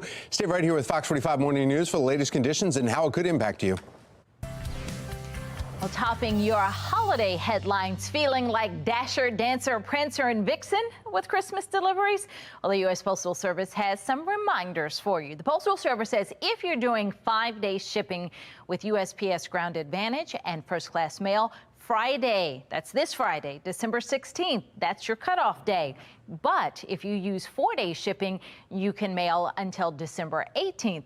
The last scheduled day for regular USPS delivery is Saturday, December 23rd. Talk about fast. Christmas Eve just 2 weeks away, and for many parents and guardians, the pressure is mounting to orchestrate the perfect Christmas celebration. Parenting expert Hannah Keeley is warning parents and guardians of other caregivers to avoid what she considers the biggest mistakes they can make during the busy holiday season. Missteps include setting expectations too high, which can lead to a season of disappointment. Keeley also says mothers should avoid becoming martyr moms who wear themselves out, putting everyone else first. She says moms should enjoy the holidays too. Meanwhile, this is the time of year when many people focus on making New Year's resolutions. Right now, financial worries are playing a big role in the type of resolutions people are making. A new report from Fidelity Investment says 92% of Americans who save are factoring economic issues into their list. A report found inflation is America's top concern as they look ahead to the new year. We're tracking weather conditions in Baltimore County, seeing some snow accumulation here in Towson. Coming up next, I'll have the latest.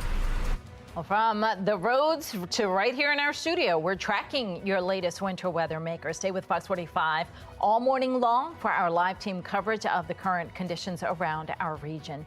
You're watching Fox 45 Morning News, all local, all morning.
Live from WBFF in Baltimore, This is Fox 45 Morning News.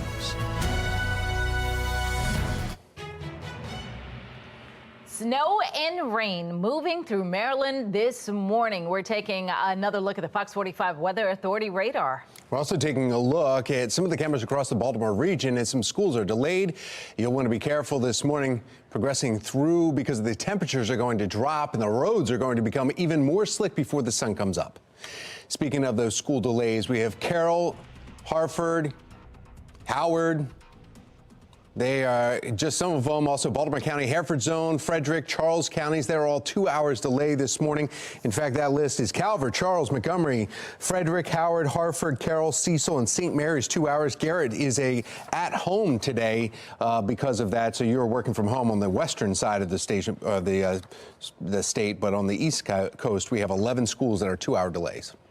All right, well, good morning. Welcome back on this Monday. 6:30 is the time. I'm Patrice Sanders. And I'm Tom Rogers. We want to get right over to our meteorologist, Justin Chambers, talking about it Friday. Then you were on Saturday morning also saying a lot of heavy rain, possible some snow, and here we are. Yeah, we went weather alert yesterday afternoon because of this situation that we are dealing with and waking up to this morning. Let's take you to our shot right there. This is a live camera in Towson where you can see those roads continue to be wet at this time. Not really much in the way of actual accumulation there in Towson, at least a light dusting on some of the car tops and possibly in the grassy areas. But those morning snow showers and the temperatures that are much colder, one of the reasons, or a couple of the reasons, why we are in weather alert mode this morning. We will have blustery conditions this afternoon, even though we will be drier. Now, on our HD radar, even if it's not picking up the snow, you're still seeing a few flakes that are flying around. Most of the brunt of this system is moving to the north and to the east of us, up toward 95, up toward Pennsylvania and Delaware, and even a few of those snow showers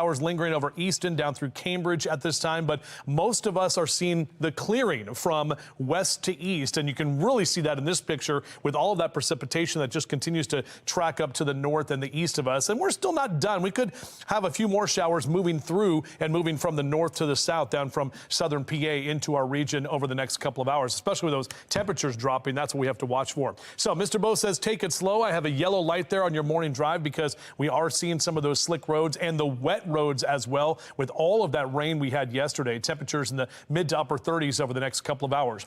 We'll top out in the upper 40s today. Not going to feel like the 40s though, because with that wind, it'll feel more like the 30s. We'll keep those upper 40s going into Tuesday and Wednesday. A lot calmer conditions as we head into the middle of the week. Back with your full forecast. We'll do that in just a few minutes from right now. All right, Tom, what's the situation on the roads? Well, let's take a look at your Len Stoller traffic network here and take a look around the region. Actually, not bad at all. Some really good news. You're taking a live look over Ruxin Road and Charles Street as everyone is slowly starting to get out on the roads here and taking their time because no issues to report at all around the Baltimore region. The only marker that we have is that collision that we've been following in Howard County, Maryland 32 northbound at Burnt Woods Drive. All the lanes northbound are now closed. All lanes closed on 32 because of that incident there. Everybody else, you're moving along fine. Now we want to head out live to Baltimore County. That's where we find Olivia Danson. She's taking a look at how things are there outside. Olivia. Well, Tom, Patrice, we haven't seen snow here in Towson for almost an hour now, but it has still been raining on and off. And I'll tell you, it is pretty cold out here. I have my electronic hand warmer on. It's kind of saving the morning for me. I think my car said it's about 35 degrees now, so the temperature went up just a little bit. But we are seeing some accumulation on the ground. And really a good idea of just how we've seen this on and off snow and rain is this is a puddle right here. Not much, but a little bit of puddle. And then right there, we're seeing just a little bit of snow accumulation on the ground. So we're kind of seeing that consistently throughout Baltimore County. But I'll tell you, it definitely wasn't as much as I saw in Howard County earlier this morning on my drive and even in other parts of Baltimore County. We'll go ahead and pull up some photos of that from my drive this morning. Saw several emergency vehicles out, so really just wanted to make sure that you're taking it slow. And also, it's hard to tell in some areas, even on this road here in Baltimore County, you know, it looks sleek, so it's hard to tell if it's ice or just water from all the rain that we got overnight. So really just want to make sure that you're driving slow, give yourself plenty of time to get where you're going. I saw several signs on the highway that were saying that icy road conditions are possible, so definitely want to watch out for that. And it was really hard to tell if these roads were pre-treated. But again, we are tracking these conditions in Baltimore County. We're going to drive around a little bit north in Baltimore County after this, and we'll continue to track these conditions. But again, if you're out and about, please take it slow. Starting to see more cars on the road now, but for the most part, everyone does seem to be driving with caution. Back to you. Well, anytime severe weather hits, you can have the forecast right at your fingertips. Download the Fox 45 Weather Authority app. Just search WBFF in your app store. Developing this morning in a city in crisis, a South Baltimore resident is recovering after a case of a water bill sticker shock. Yeah, this summer, her monthly water bill ballooned to $15,000. Now, months later, she finally has an outcome. The city is now admitting it was human error that sent Micah Park's water bill ballooning to more than $15,000 when it usually was just about $200. Inspector General Isabel Cumming explains that city employee inputted 10 years of incorrect information into Park's account. They put a new meter in July. And that's what started the whole process of because the person that inputted it not with 2023, but they inputted it with like 2013. It was a complete error.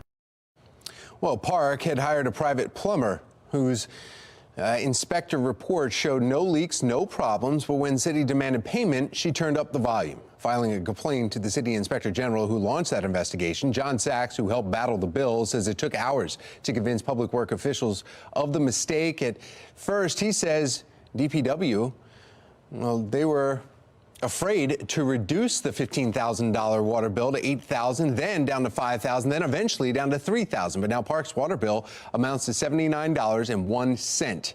And for the first time in a long time, she's celebrating a victory. Now I feel very happy. Very happy. Just get the feeling that something needs to change in DPW. We need to come up with a better system for the residents of Baltimore City. It's not fair to business owners like myself and property owners like myself, and you know, to keep having to fight and go to DPW and say, hey, this isn't right. DPW is now retraining its staff to ensure mistakes like this never happen again. And you know, we are weather alert. We're keeping an eye out on road conditions, the temperatures, school delays. A lot going on this morning. Coming up, meteorologist Justin Chambers will let you know how long these dangerous conditions will last. 6:37, you're watching Fox 45 Morning News, all local, all morning. Weather Window, presented by the National Weather Desk. Cleanup is underway in Middle Tennessee after deadly tornadoes ripped through the state Saturday night. Frightening images include this twister and explosions picked up by a traffic camera there. Damage was substantial. Storms wrecked buildings, downed power lines, and left cars covered in debris. For more content like this, like the National Weather Desk on Facebook.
6:40, and we are weather alert this morning. Let's get over to meteorologist Justin Chambers and check in with what we can expect. A lot of rain yesterday, guys. Some of us getting a good 1.5 to 2 inches plus in the region in terms of rainfall numbers. And then that rain changed over to snow in the overnight hours for a lot of us, getting some good accumulation. Temperatures much colder. It will be blustery for the afternoon. Let me show you this picture. Well, I had a different picture up, but a Towson cam shows the roads are wet.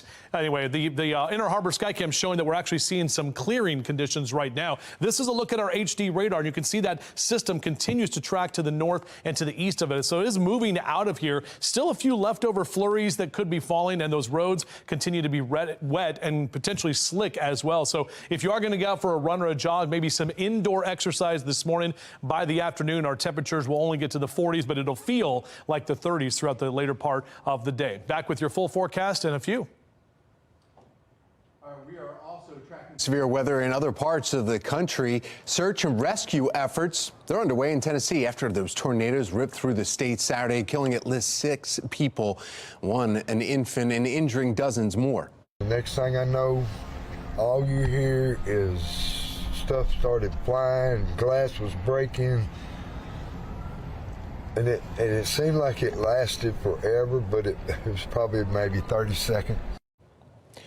Well, at least 3 people died there, including a child, when that tornado struck Montgomery County in the northern part of the state. Another 3 were confirmed dead in Madison, that's just north of Nashville. As of Sunday afternoon, there were more than 35,000 reported power outages across the state. Utility crews working to restore the power, but the Nashville Electric Service warns outages will continue throughout the week. The Ravens become the first AFC team to 10 wins in one of the most exciting finishes of the year. Just ahead, how an unlikely hero stepped up in a big way. And the O's have found their closer. Well, coming up, why Craig Kimbrell made the decision to come to Birdland. I can think of 13 million reasons why. You're watching Fox 45 Morning News, all local, all morning.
6:45, and we are heading out to the roads to check on the current conditions, plus how your morning commute could be impacted. Taylor Stewart is joining us live with the Chevy Storm Tracker, and they've been moving around. Taylor, I know that you've seen some roads. It's getting worse the more you get closer to the Hampstead and up towards Westminster area. Where are you now? That's right. We are on Main Street in Hampstead. We actually parked the car to give you guys a better view because it is slick out there, you all. I'm going to show you the roads here. Let's pan over here so you can see Main Street. We're not far from Rocco's Bakery, just behind us. As you can see, not too many cars right now, but volume has started to pick up. Roads are slick. But if you look here on the sides, you can start to see some ponding and that accumulation. The main roads, from what our vantage point, have been, they've been getting pretty clear. We've seen a few trucks out here. We've seen some people shoveling. But the side roads are the concern this morning. Add a little extra caution. Give yourself some extra time. What we're going to do is we're going to head up northbound and get towards the Manchester area and Westminster and show you guys some of the bulk of that snow and that accumulation that's impacting your commute today. We'll send it back to you for now in the studio. Taylor Stewart, Fox 45 News. All right, Taylor, thank you. 6:46 is your time right now, and we are seeing this shot from our Toyota Inner Harbor Skycam, where we're actually seeing those clouds move on, the snow and the rain also moving on, and some brighter skies ahead. I actually stepped out a moment ago and saw Venus rising, so that is a good sign in terms of that drier air that will continue to work its way in and sort of dry us out. We're actually above freezing, 36 at BWI Thurgood Marshall, but that southwest wind about 8 to 12 miles an hour right now. That will continue to pick up and change to be more westerly and northwesterly as we head into the day today. So the weather alert is really for just this morning. We are not going to be weather alert all day today. Temperatures much colder and a blustery afternoon for sure will help to dry out for most of us with all of the rain that we saw yesterday and earlier this morning. In fact, this latest run of our HD radar really just showing a few of those leftover showers hanging on to the eastern part of Maryland and moving out toward Delaware and up into parts of Pennsylvania and New Jersey as well. In fact, our friends to the north are going to be getting in on some of this wintry mix from Philly up to New York and Boston as well. So that's when they're dealing with, that's who is going to be dealing with this winter weather next. This is our hourly future scan. Notice through 8 o'clock this morning, pretty much drying out and really not seeing much more in the way of precipitation. You'll still see a few clouds kind of hanging around later today. The wind, however, is going to pick up, and that should help to dry things out nicely as we head into the afternoon and evening. But these are some of the wind gusts we're talking about here behind the system, 20 to 25 to 30 mile an hour gusts from the west and the northwest. And what that's going to do with our temperatures when we're going to see temps in the 40s, this is what we'll see in terms of our feels like numbers. And this is what you have to prepare for, mid to upper 30s for wind chills later on your Monday afternoon. And then again, if we get to any of the wet weather or any of the snow not melting enough, we could have some icy situations, especially in those areas that Taylor was showing us in Carroll County and northern Baltimore County for tomorrow morning. Now, as for today, kids not really on a snow day, but kind of, because we've got a lot of 2-hour delays on the bottom of your screen there. 40s by noon today, into the upper 40s in that 2 and 3 o'clock hour. And typically 49 is where we are for this time of year. So this is a lot closer to average than those above average numbers we had for the weekend. Low to mid and upper 40s across central Maryland and up and down the 95 corridor, 30s out in western Maryland as well. Here's a look at your 7-day forecast. So after this morning, we'll drop that weather alert. We'll be in the upper 40s through most of this week. Notice a lot less wind and drier conditions, and really we don't pick up any precipitation until we get to about Sunday afternoon for this upcoming weekend. But check those numbers actually going back to the low and mid 50s, so we've got some milder air that will come right back in. All right, Justin, thank you. Anytime severe weather hits, you can have the forecast right at your fingertips. Download the Fox 45 Weather Authority app. Just search WBFF in your app store. Now we want to take a look at your Lens Solar traffic network, and taking a live look right here, 83 southbound right at Middletown Road in the Hereford zone, which is 2-hour delay, which a lot of schools you see in your bottom ticker.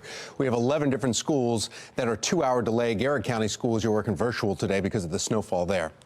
Let's talk sports. Topping your Sports Unlimited news. Come on, this will warm you up. The Ravens moved to 10-3 on the season. They are now sitting the top of the AFC and puts them on top of AFC North standings. The Ravens beat the Rams in overtime thriller 37-31. Yesterday's out-of-conference matchup, watch this play right here, came down to this one play and one player Tylan Wallace. In August, Wallace was sitting in his parked car at the Ravens training facility in Owings Mills, waiting to find out if he even made the team. And look at this. He did with that leap right there. Yeah, 4 months later, he took advantage of that opportunity, returning a punt for a touchdown in overtime to lift the Ravens to a big Week 14 win over the Rams.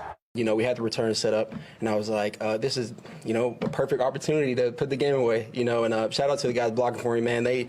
It was wide open, so appreciate them helping me out, and I just saw the crease, and I just took it. I decided, it just feels great to be able to make a difference in the game and help the team win. He just felt like, he deserves it. He's ready for that moment.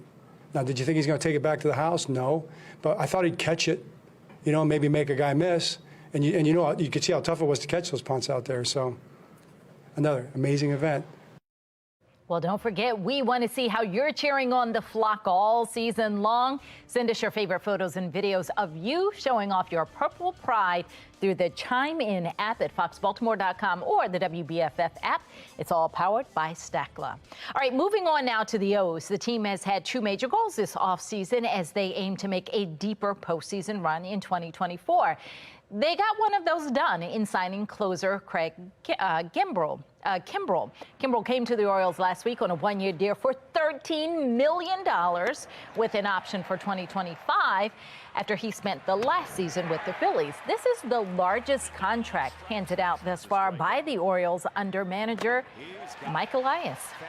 The O's will be Kimbrell's 8th team, his 4th in 4 seasons, and he's already been told he was added to the team's closer with Felix Bautista out for the next season. Before you hit the slopes this winter, you may want to make sure that you are ready. Coming up in our 9 o'clock hour, some simple exercises that will have you ready for any ski or snowboard mountain. And this morning, we are weather alert as the rain we've been seeing throughout the region could turn into snow or has turned into snow throughout the area. And now some of that snow is moving out. Stay with Fox 45 all morning long as we're giving you live updates on what the conditions are. From there, we've got that covered from the studio to the roads. Our Royal Farms Cups have it perfect this morning. They got the snow falling on it. And that means it's also perfect time for a coffee break.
6:55, and yeah, this morning we are weather alert as you're waking up to some winter weather. Hopefully it's getting out of your area soon. We're tracking developments with the Weather Authority HD radar, which you can see on the left-hand side. Now in Frederick, Maryland, people are waking up to a winter wonderland. Can't really see by that shot right there. In fact, it's a little bit thicker and much more accumulation in Carroll and the Hereford zone, Carroll County and also the Hereford zone. You can see that up on the top shot there. Taking a look at the Inner Harbor where it looks like precipitation hopefully has ended.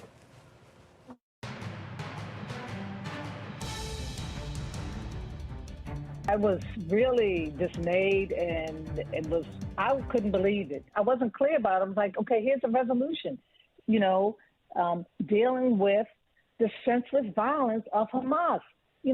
Pass the resolution, show our support, and let's move on to other issues that are affecting us. Baltimore mayoral candidate Sheila Dixon speaking out against the failed Baltimore City Council resolution condemning Hamas in the Israel attack. That fallout over the council's decision continues. Political commentator Armstrong Williams joining us this morning with more. Good morning, Armstrong. Good morning, Patrice. So what do you think about the council not passing that resolution? What, some people said this was an easy decision that they failed to make. What do you think? Let's put it in perspective. When we had our 9/11, Israel was one of the first countries to condemn it. They unified in their support of the United States. When this happened to Israel, it's not about what's going on with hatred and bigotry in our country, because we as Americans condemn that. This is about showing solidarity to what was a savage attack on their nation. And for members of the city council to abstain because they want to include this agenda and that agenda, it misses the point of showing solidarity to America's greatest ally when it comes to our democracy. And former Mayor Sheila Dixon speaking. The four who did not sign the resolution said we of course condemn the violence of Hamas, but we also stand with Palestinian people who are looking, for their own freedoms as well. That was their rationale for why they didn't sign it. But that's not what the resolution was about. The resolution was clear. Let's condemn the savage attack on Israel on October 7th. And as Sheila Dixon said, let's do that. That's simple. And then let's move on to the other issues that you may want to address. But let's do that first.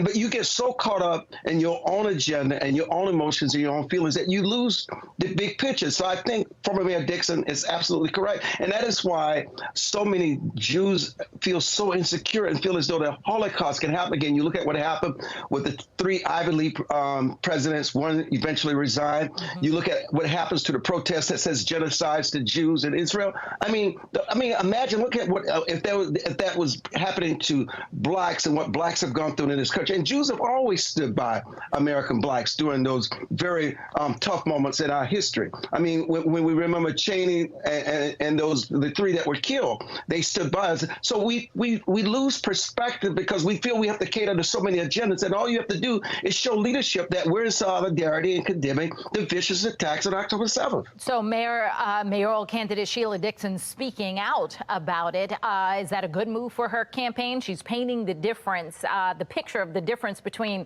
her and current leadership. I don't think that's what it's about with her. I listened to the audio. I just think she was just stunned with all the issues that Baltimore is facing today. She's saying, let's just condemn this and move on. I don't even think it was political for her. I think it was a feeling of a deep understanding when you watch the horror of what happened. She just said, "What, are you kidding me? Mm-hmm. Let's condemn this. Let's just move on." I think it was a moment of passion and conviction. All right. Thank you, Armstrong. Thank you. Weather alert day at least continues for the morning time. We'll talk about when we'll see some drier conditions and how much that wind is going to impact your afternoon. And we're live right now tracking those slick roads. We'll be live with an update in just a few. Live from WBFF in Baltimore, this is Fox 45 Morning News.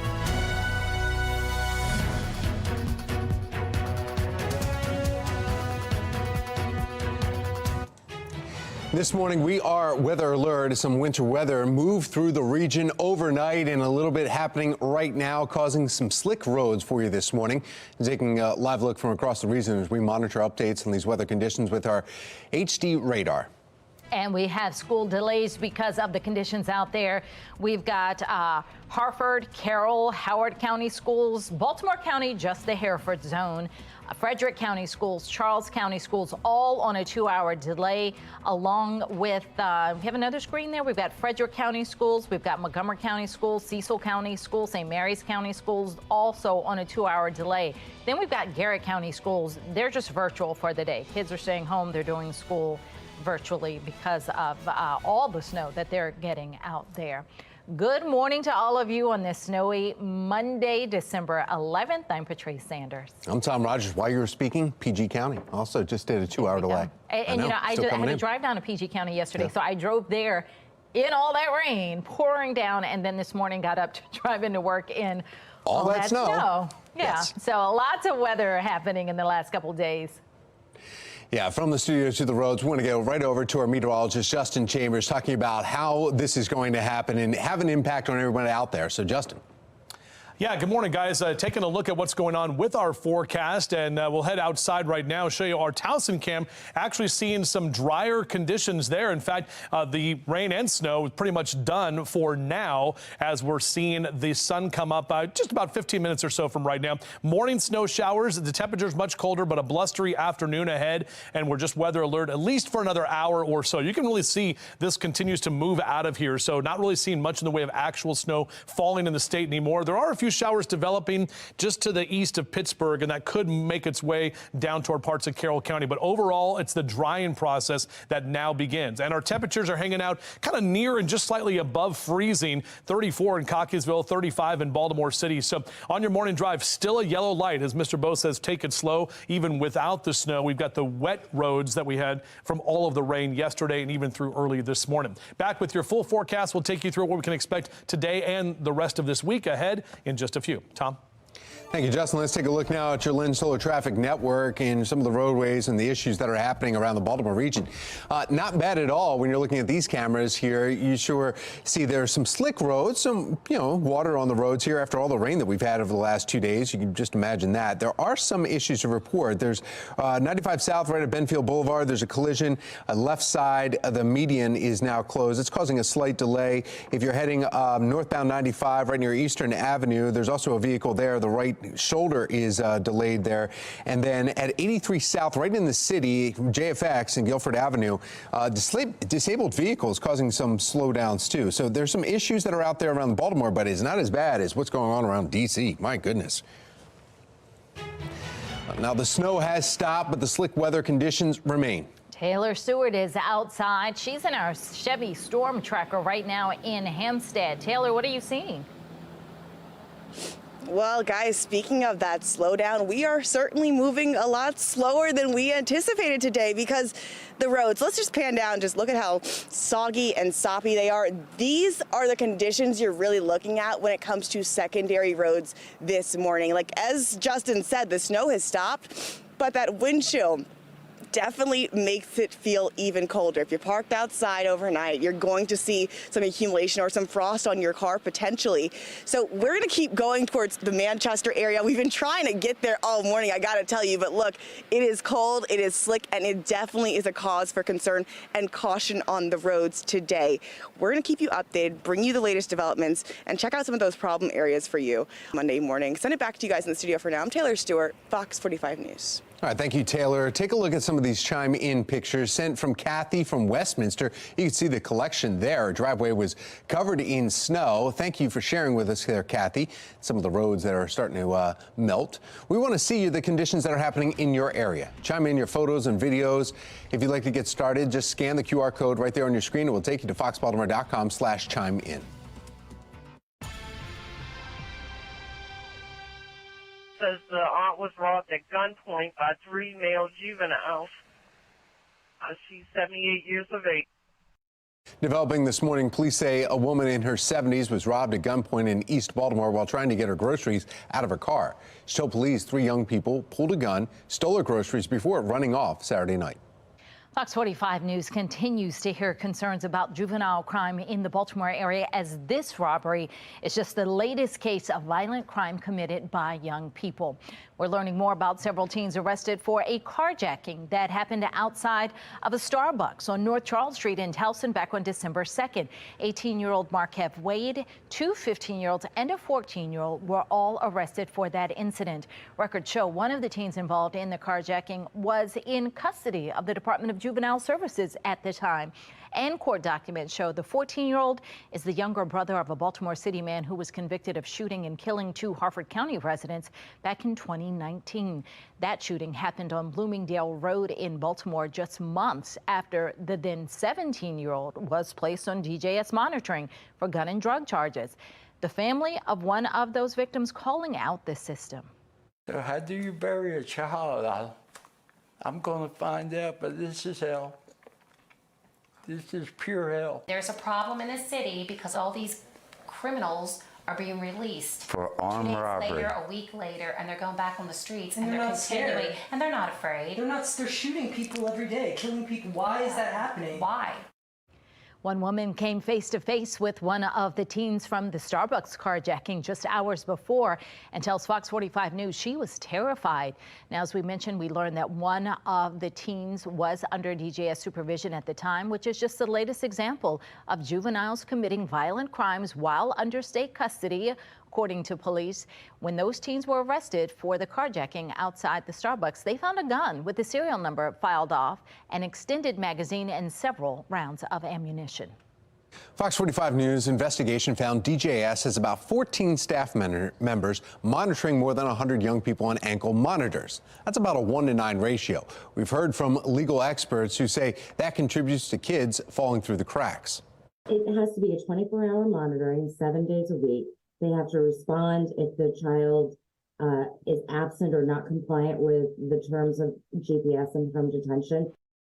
45 News also uncovered a 12-year-old accused of assaulting a woman while trying to steal a car in Butchers Hill last month is the same person accused in more than a dozen car thefts across the Baltimore area this summer. Police say the 12-year-old and a 14-year-old who was also involved in the video that we just showed you were taken to the Juvenile Justice Center in Baltimore but released hours later. The victim in that Butchers Hill assault telling Fox 45 News she's fed up with the state's crime laws. He tackled me and then punched me in the head, and I got kicked. I was afraid I was going to get shot. Oh, I'm pissed off at the law. This should never, and what if this could have ended really badly? Those laws are at the center of recent juvenile crime debates. One prevents children 13 and younger from facing charges for nonviolent crime. The other states that police cannot question any child as a suspect or witness without notifying parents and getting approval from an attorney. The laws have been in place since last summer, and some Democrats in Annapolis argue that isn't enough time to see whether the laws will be effective long term. Laws that we put in place are going to take a couple of years to fully see the kind of the fruit of the foundations that we've laid and the seeds that we've planted. I, for one, am not interested in rolling back the reforms that we put in place last year. Police share another perspective on the laws with Fox 45 News, saying that these laws impact their ability to do their everyday jobs, and children do not fear consequences. Kids get out of the car, and the minute you stop them and you pull them aside, the first thing they say to you is, "Are you going to call my mother?" Because they know they're not. They know they're underage, and they know they can't get in trouble. It would be like legislature raising the speed limit to 100 miles per hour on interstate highways and then questioning why we're not writing more speeding tickets on the interstate. We want to know what you think about this. Have lawmakers waited too long to address the juvenile crime crisis? So far, as you see on the bottom of your screen there, 97% of those who have voted responded yes. You can weigh in right now by heading to foxbaltimore.com/vote. House Speaker Adrian Jones and Senate President Bill Ferguson are two of the most powerful lawmakers in Annapolis. If you feel like you're not being heard, you can contact them. We have their phone numbers and email addresses listed right there on your screen. All right, 7:09 now on this Monday morning, and some kids are going, yes, they're turning the alarm off, pushing it back another couple hours. They are, because these kids are already in holiday mode. They're in countdown mode, so every day getting them to school is a struggle. Meteorologist Justin Chambers is here. You gave them a little reprieve this morning. Just a little bit, and most of the kids just on that 2-hour delay that we see at the bottom of your screen for those counties. Garrett County, they're virtual, so they get a snow day today, but obviously in the mountains, that's where we saw more of that snow that actually accumulated. Now, this is our Towson camera, which continues to improve. You can see the drier air is already moving in. We still have some very wet roads out there. We still have slushy conditions in parts of Carroll County, northern Baltimore, northern Harford County. So just be aware of that. The weather alert day, it's just going to go through the next couple of hours. We're going to be colder this afternoon and blustery, but you can see our HD radar. This system is quickly moving off to the north and to the east, and that drier air is working back in behind it. So temperatures near freezing for some. Owings Mills at 33,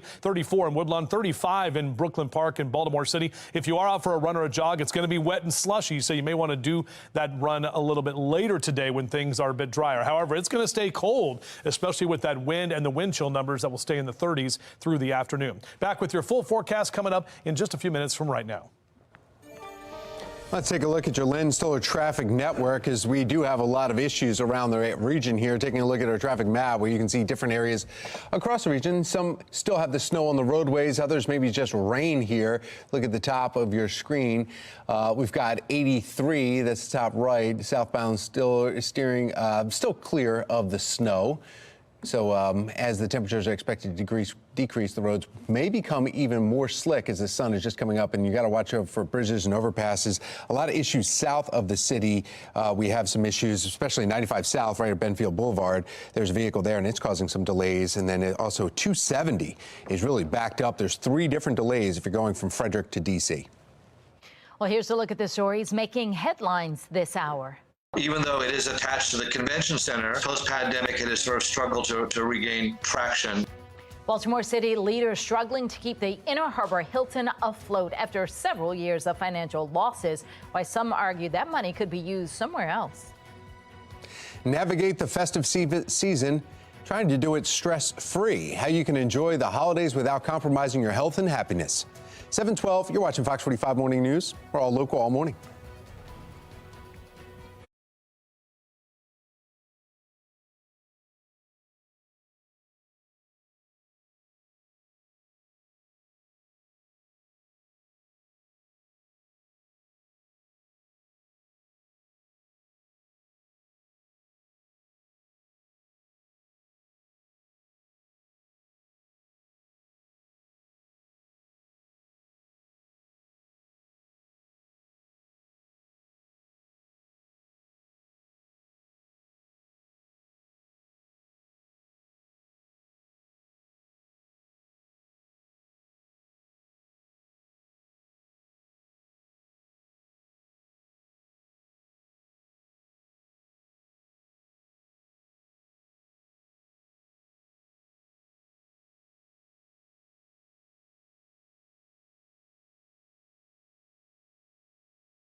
This Fox 45 News segment is sponsored by GBMC. Now, there are serious health concerns that come with this time of year, from the holiday stress to your choice of diet, and then overloaded schedules that you put on yourself. Making subtle choices today can make your next month fun and enjoyable. Joining us now for our Monday morning house call, family medicine physician assistant, PA at GBMC Health Partners Primary Care in Jarrettsville, Christopher Toth. Good morning, Christopher. Dr. Toth.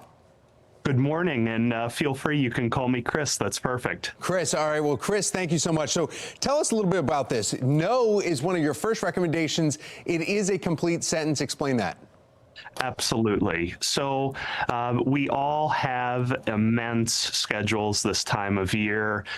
We all have immense obligations this time of year. We don't want to let the stress take over that holiday joy. Remember that no thank you or no is a very reasonable answer when it comes to attending something if your schedule's overloaded, or just simply being able to assist with something. If it maxes you out, no thank you or no is very, very reasonable. Also, Chris, you were talking about some other things that we could do here, being open and honest mentally with where you are specifically now with your health, but also even with your diet and possibly fitness journey, because, I mean, people bring you cookies all the time. Exactly. I always think about my house this time of year, right? We were often offered the extra serving, or please try this, or we brought this. So I think that being open and honest with where you are in your journey, and then sharing that with your friends or your loved ones, goes a long way, right? People aren't necessarily mind readers. They don't know where your journey is. So I might say, hey, I'm actually starting a pretty intense workout plan, and I'm really trying to count my calories at this point, or whatever. And I find when people know, they're more supportive. Chris with GBMC, physical assistant to PA. There's also some other questions here. Balance applies to your schedules. I know that you guys post that at GBMC. Talk about the schedules and how we kind of keep adding to our schedules as the weeks get closer and closer to the holidays. Absolutely. Well, I will share with you personally, I definitely go through this. My December schedule is pretty packed, and I think that mirrors what a lot of individuals' schedules look like. So a tip that I have started to employ and that I recommend, map out that schedule a little bit and make a block day, make an off day where you're not going to overschedule that time. You recognized from last holiday season that around Christmas, I started to feel extra stressed. So block a day, you don't overbook that day, and then you can handle all of the things of your concern or top of mind, and you're feeling less on edge, less stressed, hopefully. Hopefully, that's the key right there. Less stressed, and be honest with family and friends too. We have PA Chris Toth. Thank you so much for, and we can find you at the Jarrettsville location. Is that correct with GBMC? Exactly. GBMC Jarrettsville Family Care in Harford County. That's where our practice is. You can find more on our website, gbmc.org. And you got a little bit of snow this morning too, right? Exactly. Feeling the Christmas spirit. There you go. Thank you very much.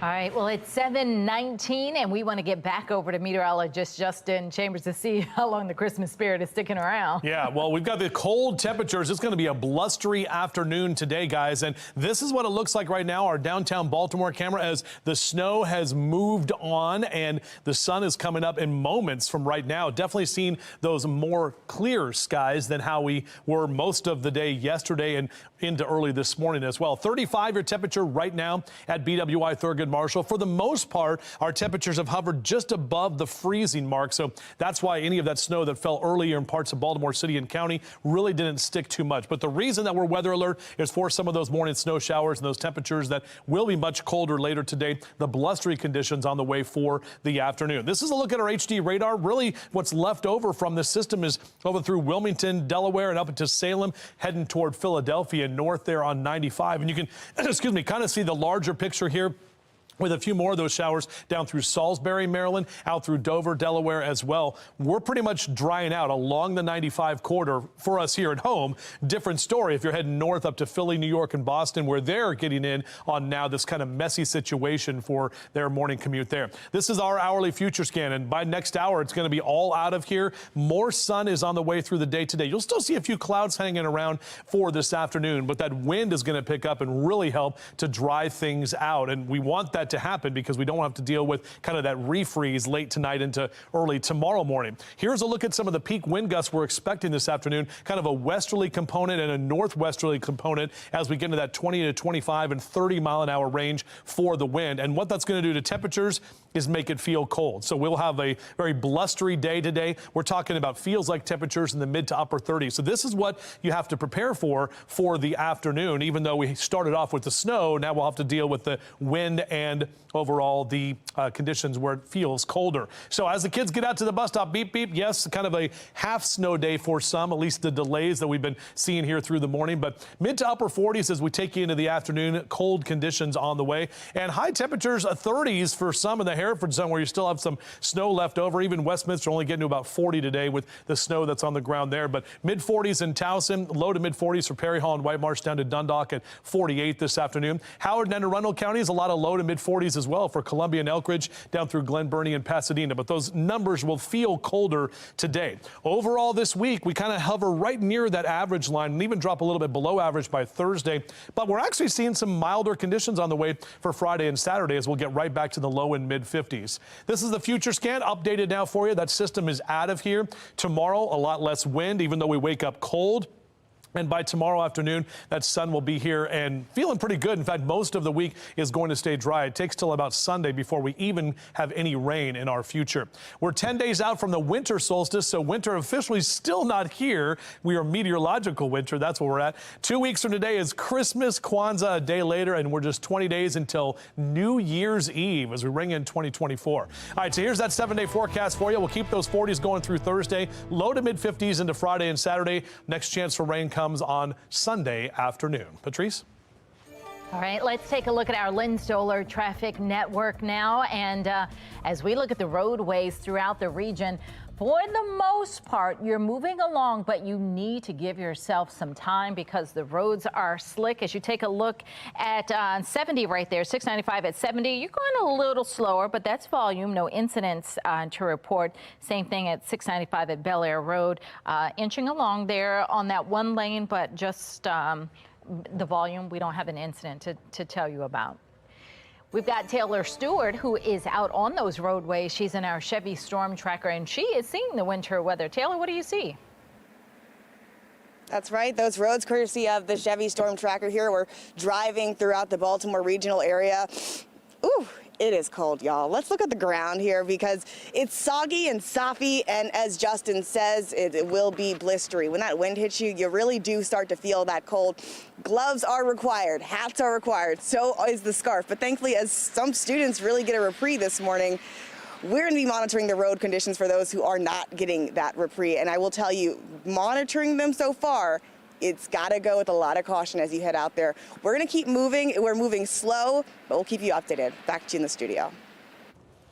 Thank you, Taylor. With all the snow that was coming down earlier, it's time to prepare for the slopes still ahead in our 9 o'clock hour. The exercise that will help you improve your strength, balance, and agility, whether you like snow or not. Discover the newly expanded Joseph Education at the Baltimore Museum of Art. After the break, the art-making projects that could inspire you. 724, you're watching Fox 45 Morning News, all local on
Ever wanted to touch the art that's on display? Well, guess what? Now you can. We are taking you live to the Baltimore Museum of Art to talk with Caitlin Garbarino.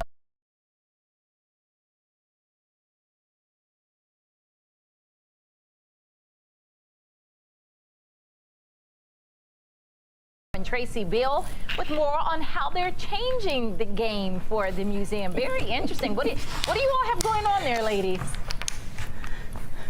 Well, this is the newly renovated Joseph Education Center here at the Baltimore Museum of Art, and I like to say that it's the one place in the museum where you can actually touch the works of art. We have a lot of like multi-sensory interactive art displays, as well as hands-on opportunities to touch different types of materials, and it's sort of like learning through play, if that makes sense. It does. Yeah, here we're sitting in Oh no, that's all right. Go ahead. I didn't want to cut you off, Caitlin. Tracy was explaining it, but Sure. I thought you guys were playing checkers, and I'm like, but actually, you're doing something with art. Yeah, well, we're playing a game. So the game is called Nine Men's Morris. If you are familiar at all with the Shakespearean play Midsummer Night's Dream, it's appeared there as well. So it's kind of like checkers, kind of like tic-tac-toe. What do you think, Caitlin? I don't know. I'm stealing Tracy's pieces away She's from winning. her in threes. She's winning.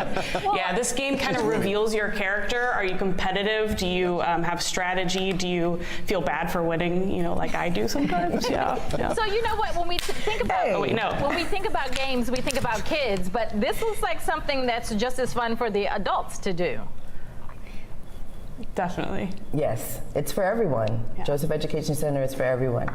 Okay, do you need tickets for this, or how does it work? No, this space is free for everyone, and there's multiple points of entry. You can come in from the main lobby, from our permanent collection galleries, and choose your own adventure we're in the experience gallery, where there are the 3 fully interactive artist installations from Pablo Helguera, the space we're in right now, Mary Flanagan, and Derek Adams, who are all actually who all have education backgrounds themselves, and there's other galleries to explore as well. All right, yeah, we want to check back in with you guys because we saw some chairs with what look like arms, some ottomans with arms. I want to know more about them, so we'll find that out later. Thank you. All right, Thank you. Tracy and Caitlin, thank you.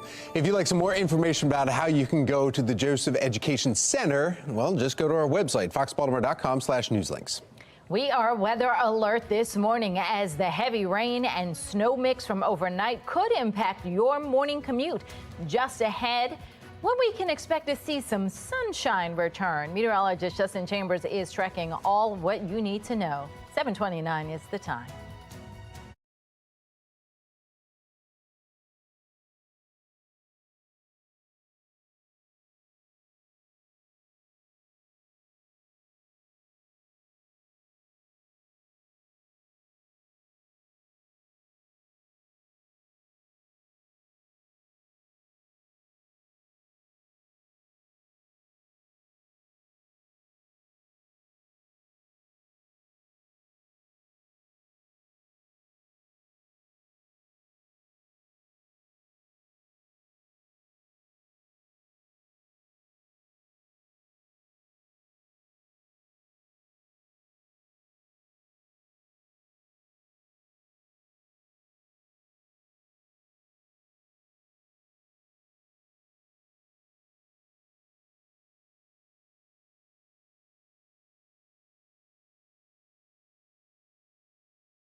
Live from WBFF in Baltimore, this is Fox 45 Morning News.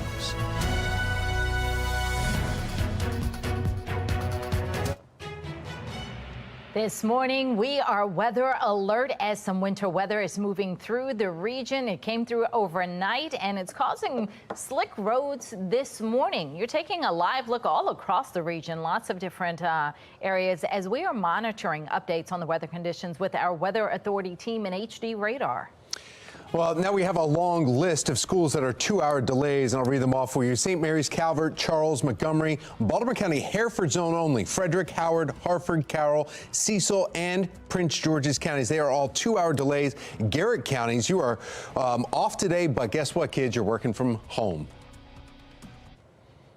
Well, good morning to all of you on this Monday, December 11th. I'm Patrice Sanders. I'm Tom Rogers. We want to get right over to our meteorologist, Justin Chambers, as he was talking about the snow and when it would change over to the rain and when it would change over to the snow, and that's what we saw. Yeah, and one quick comment, too, by the way, ever since we had to go virtual, I mean, you got to think as a kid, if you get a snow day, and you're like, cool, snow day, and then you're like, nope, you still got to work. You got to get on the computer. So anyway, good morning to all of you. And yeah, we're talking about those cold temperatures here. Let's take a look outside. Things are looking a lot better than what we saw just a little while ago. There may be a flake or two still kind of flying around, but we are not going to get any more accumulating snow from this system. It is continuing to move off toward the east. Temperatures much colder, blustery conditions for the afternoon on your weather alert morning. And you can see in our HD radar, the bulk of that storm system is well to the east of us, still kind of clipping the northeast part of our state. And when I say east, I'm talking about Salisbury, North Ocean City, but really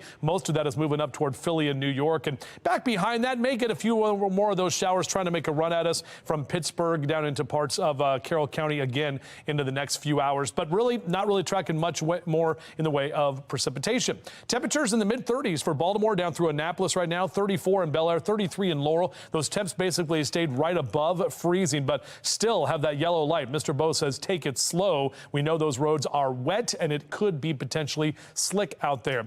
Also, the issue before we get back together in a few minutes will be tomorrow morning, where we could have some icy conditions if any of this moisture hangs out on the roads. But we'll talk more about that coming up in a few minutes from right now. Tom?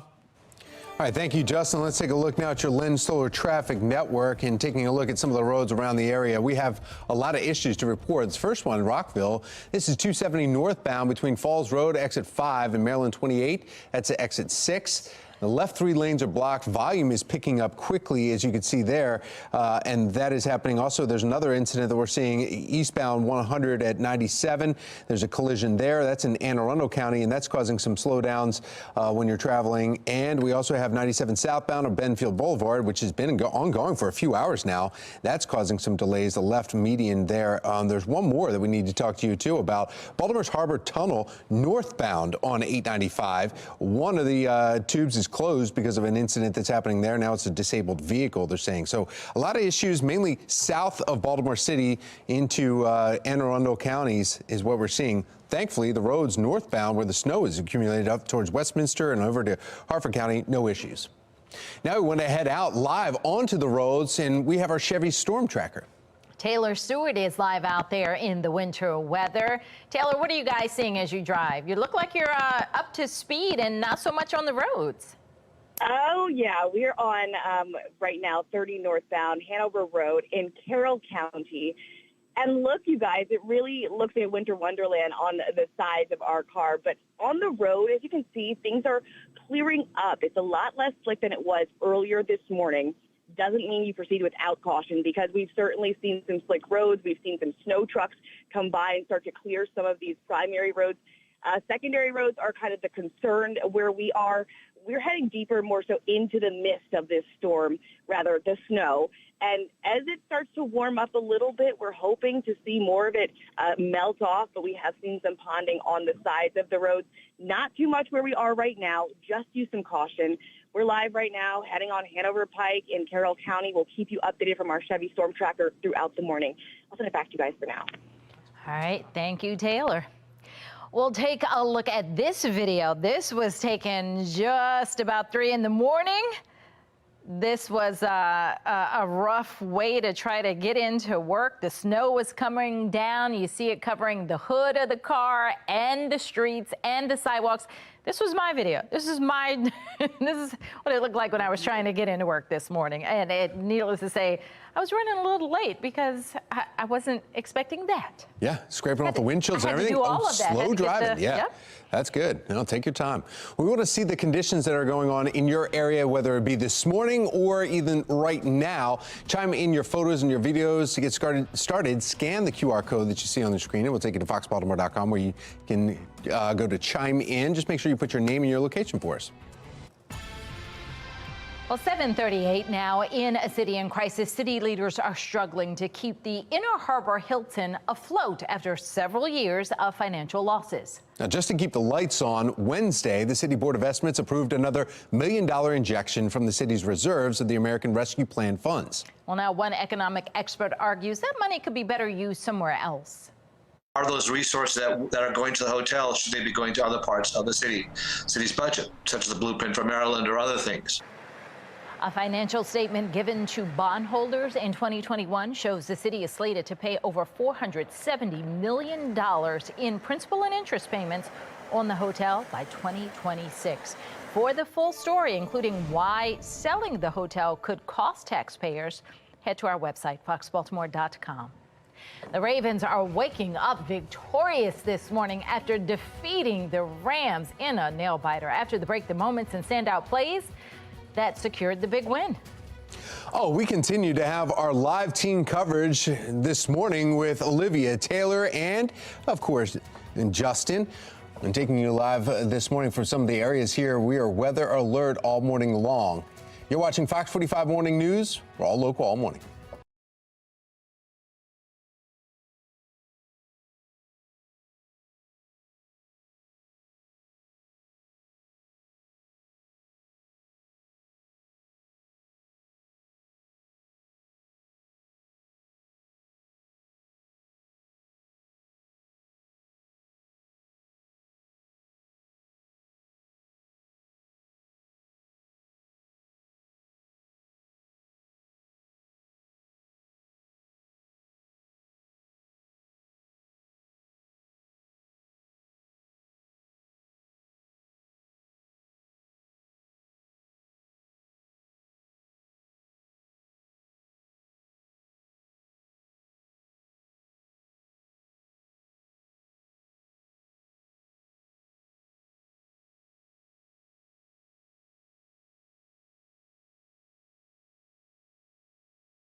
All right, 7:42 is your time. We're just 18 minutes in front of 8 o'clock. Well, look at this. Hello, sunshine. Nice to see that sun pop up over the eastern shore this hour, and we're seeing a lot more blue skies out there as well. Way different than what we saw yesterday, and especially this morning as this winter-ish weather maker rolled through. But most of that is well to the north and to the east of us at this time. Definitely some drier air. Notice a little of that light blue here coming out of Pittsburgh, so that could slide down into parts of Maryland over the next couple of hours. More than likely, will just be a few flakes flying around. But on your morning run or your jog, you probably want to do it inside because those temperatures are going to stay on the colder side of things with numbers only in the mid to upper 30s. And we're going to get to the upper 40s today. But let me tell you, friends, with that wind, it'll feel like the 30s for the afternoon. We'll drop to below freezing tonight, then back to the upper 40s tomorrow with less wind to deal with. Back with your full forecast in just a few minutes from right now.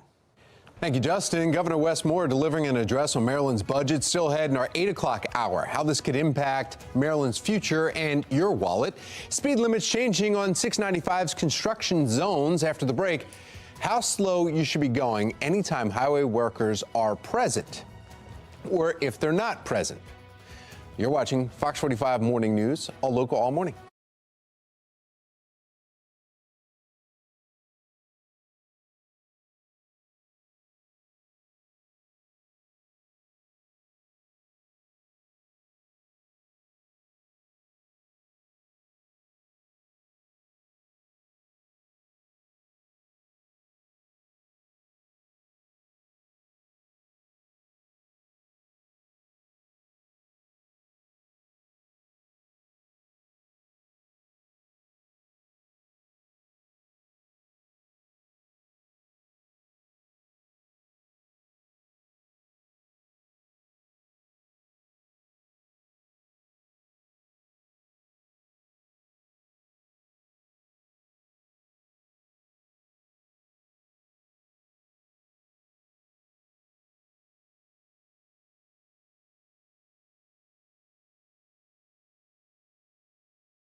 $7:45. If you've driven along 695 lately, you've noticed all the construction work going on and the new speed limit changes.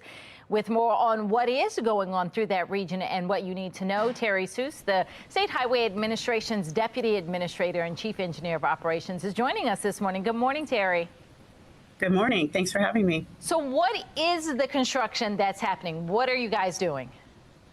Sure. So we have construction on I-695 from approximately I-70 to Maryland 43, so a 17-mile stretch of roadway. Right now, they're in a 3-mile portion between Stevenson and Joppa roads. The project is to really make use of the inside shoulder. So the teams are working to make some improvements to the shoulder, and then there will be part-time operations on the shoulder when the project is finished. And that will be to improve the safety It'll help drivers, be able to depend on the travel times through that section because there will be one more lane open in the most congested timeframes. Interesting. All right. The speed limit has changed in that area. Lots of signage telling you what to do. So talk about that. Sure. So we are introducing what we're calling a variable speed limit. So you've seen some of the electronic signs. We are lowering the speed limit by 10 miles an hour when workers are present. So the posted speed limit on 695 is 55 miles an hour when workers are present, and typically between the hours of 6:30 in the morning to 3 p.m. The speed limit will be lowered to 45 miles an hour. The signs will change, alerting drivers when that change is in effect. And just talk again about safety through that area. When those crews are out there working, they've got a job to do, and they should be able to do it in a safe manner. Absolutely. So we're all familiar with what happened in March when 6 workers were killed associated with this project. We've taken some time to really go back through and look at what could improve safety through the project. So we are implementing this lower speed limit, again, when workers are present. Also, we're trying to give them a little bit of a wider work zone. So the area they're in right now is just a wider portion of the roadway.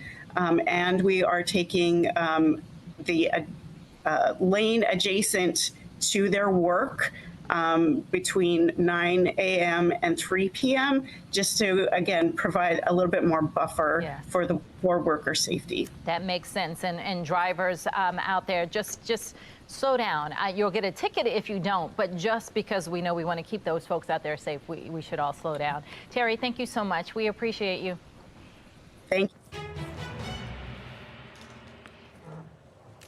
All right, 7:48 is the time on this Monday morning, and it's a messy Monday morning commute. No speeding out there at all this morning. You shouldn't be. Meteorologist Justin Chambers is here with the forecast. Yeah, and before we even went on the air this morning, we were talking about the potential of having some ponding on the roadways from all the rain that we had. A lot of us getting a good 1.5, 2+ inches from yesterday afternoon through this morning. And then that rain quickly changed to snow, and that's why we're weather alert. And then you look at this, and we're pretty much done, at least with the precipitation for now, as that sun is now up over the inner harbor and things are drying out. Now we begin the drying process. The wind hasn't picked up quite yet out of the west, only about 8 to 10 miles an hour at this time, but that wind will be stronger later today. Temperatures will be much colder. That means we'll have a blustery afternoon as the wind will help to dry things out. This is where it stands right now with the HD radar. Again, we're done with the precipitation for now. There are a few flakes that are flying just to the east of Pittsburgh that may make their way back on the back side of this system, rolling through into parts of northwestern communities and northwestern counties as well. But overall, that main weather maker is out of here. And this is what it's looking like here on your hourly future scan. We're tracking a mix of clouds and sun for the afternoon. Notice those arrows right there. The westerly and northwesterly wind will be strong as we head into the later part of the day today. And that wind stays with us, starts to die down after sunset tonight. These are some of the wind speeds that we're expecting, anywhere from 20 to 30 miles an hour. You couple that with temperatures that are going to be in the 40s, and your feels like temperatures drop to the 30s. So this is what a lot of us are going to be feeling if you're going to be outside at any time later this afternoon into the evening time, mainly 30s, that wind chill number. We'll keep those 30s temperature-wise, at least through 10 a.m. We'll get to those lower 40s. Sun will be up until 4:44. Those daylight hours continue to shrink as we get closer to the winter solstice, which is in just a couple of weeks from right now, less than 2 weeks, actually. So here's a look at our high temperatures today. Low to mid and upper 40s across central Maryland for your high temperatures today. Upper 30s in Cumberland, where they've got a lot of snow there. Of course, Garrett County, those kids are working virtually today. Our temperature tracker, numbers are going to stay below average or near average through the rest of this week. We do get a little bit of a bump, though, into Friday and Saturday with low to mid 50s. So those numbers are climbing as we head into this upcoming weekend. So here's the future scan. That first weather maker moving out of here, and we're really not tracking much the rest of this week. Drier conditions will be in place. less wind tomorrow. And then as we get to Wednesday and Thursday, you can see that weak cold front coming through. That'll bring a few clouds around Wednesday afternoon, but it's dry, so we're not tracking any more precipitation. And basically, we stay dry through the rest of this week with that ridge of high pressure starting to get closer to us by Thursday and Friday. And that's what's going to help to kick those numbers up a little bit for the weekend. So 7-day forecast, we will not be weather alert all day today. Only for the next couple of hours we'll be able to drop that. And again, just the wind that we'll deal with for the afternoon. Numbers in the low to mid 50s for the upcoming weekend. Next actual chance for rain doesn't come until late Sunday afternoon. Tom? Thank you, Justin. Let's take a look now at your Len Stoller traffic network, and you can see we have a accident. You're looking live here in Rockville, right on 270 northbound between Falls Road. That's exit 5, Maryland 28. Left 3 lanes are blocked, and that's causing some slowdowns. The volume's picking up quickly here. I wanted to show you one thing also, too, real quick here that I'm working on. Let you know exactly why there's some roads. You can see this is Maryland 23. This is right on the Baltimore County, Harford County lines, and why some people maybe in Edgemere or Essex are going, wait a minute, Baltimore County school's delayed in the Hereford zone. Why? It's because it's completely different here. You see this little covering. The sun hits it, it melts, so that's some good news. That's why kids are going back to school. Just a 2-hour delay for most people. Now we want to go out with Taylor Stewart. She's live in her Chevy Storm Tracker heading towards the winter weather. Also up towards, you were in Hampstead earlier. I know you were trying to make your way to Westminster, and completely different in Carroll County here. Taylor? We're heading southbound on York Street, and as you can see, the sidewalks covered in snow. We've got a snow truck coming through right here to plow some of that snow off, but these secondary roads really are the main concern, especially when you're talking about some of our northwestern communities this morning. You can see another guy out here shoveling his snow, getting it off of his sidewalk.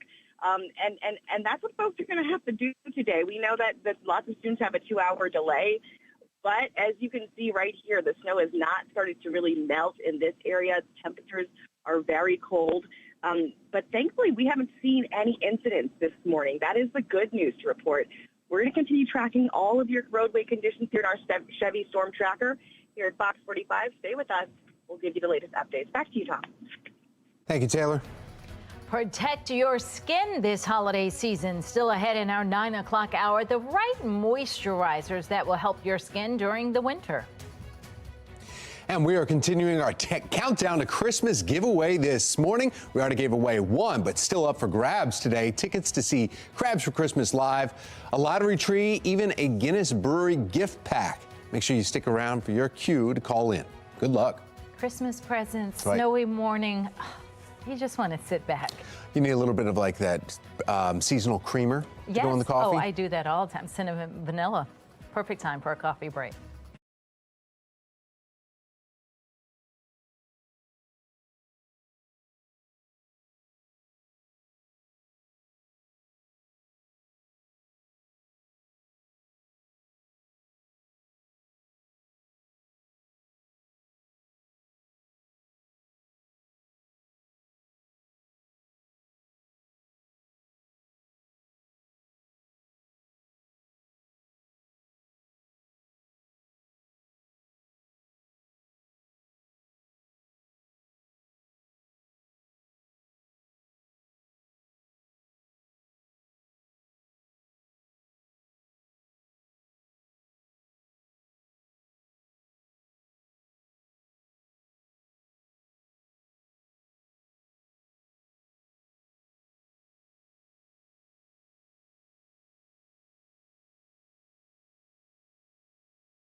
7:57. We don't have to open this one up, but it is time to show off our next gift in our Countdown to Christmas giveaway. Well, here we go. I'll take it out of the basket and you can figure out exactly what it is. So you have a mug, you've got a candle. Those mugs are always good. You've got some pint glasses. Hint, hint, hint, hint, hint. Oh, you see the name on there? You've got a nice hat from Open Gate Brewery, Guinness, and you get a shirt.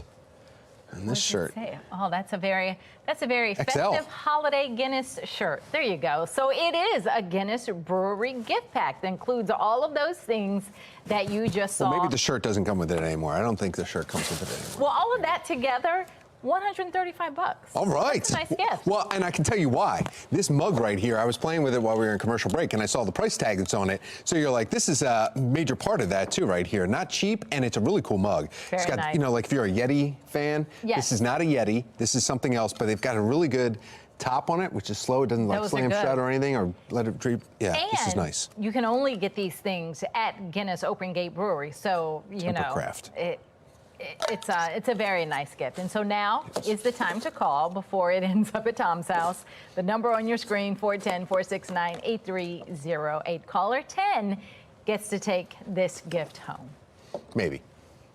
No, they are. We are live right now in the Chevy Storm Tracker monitoring your roadway conditions on this winter weather like Monday. We've got the update just ahead.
Fox 45 Morning News continues. We are weather alert this morning, tracking the colder temperatures and some of that winter weather we saw earlier.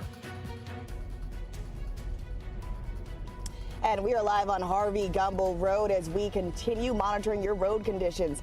We're up with the update in just a few minutes. Live from WBFF in Baltimore, this is Fox 45 Morning News.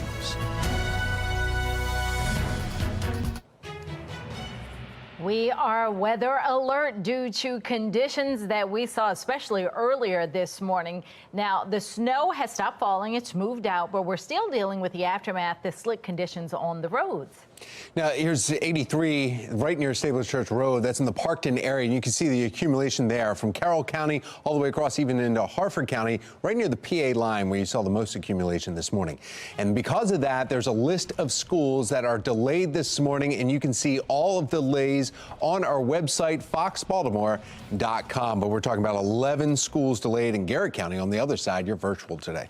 Well, good morning on this Monday, December 11th. I'm Patrice Sanders. I'm Tom Rogers. Let's get right back over to our meteorologist, Justin Chambers, as he's analyzing the winter weather that we will be facing and also potential for refreeze tomorrow and tonight. Yeah, that's very possible, Tom. Good point. Patrice, good morning to both of you, and good morning to everyone. Appreciate being here live and local with us all the way until 10 a.m. When you look closely at this Towson camera, you see some stuff there, and that is actually a few flakes that are kind of flying through because we have that northwesterly wind bringing in still some of that moisture.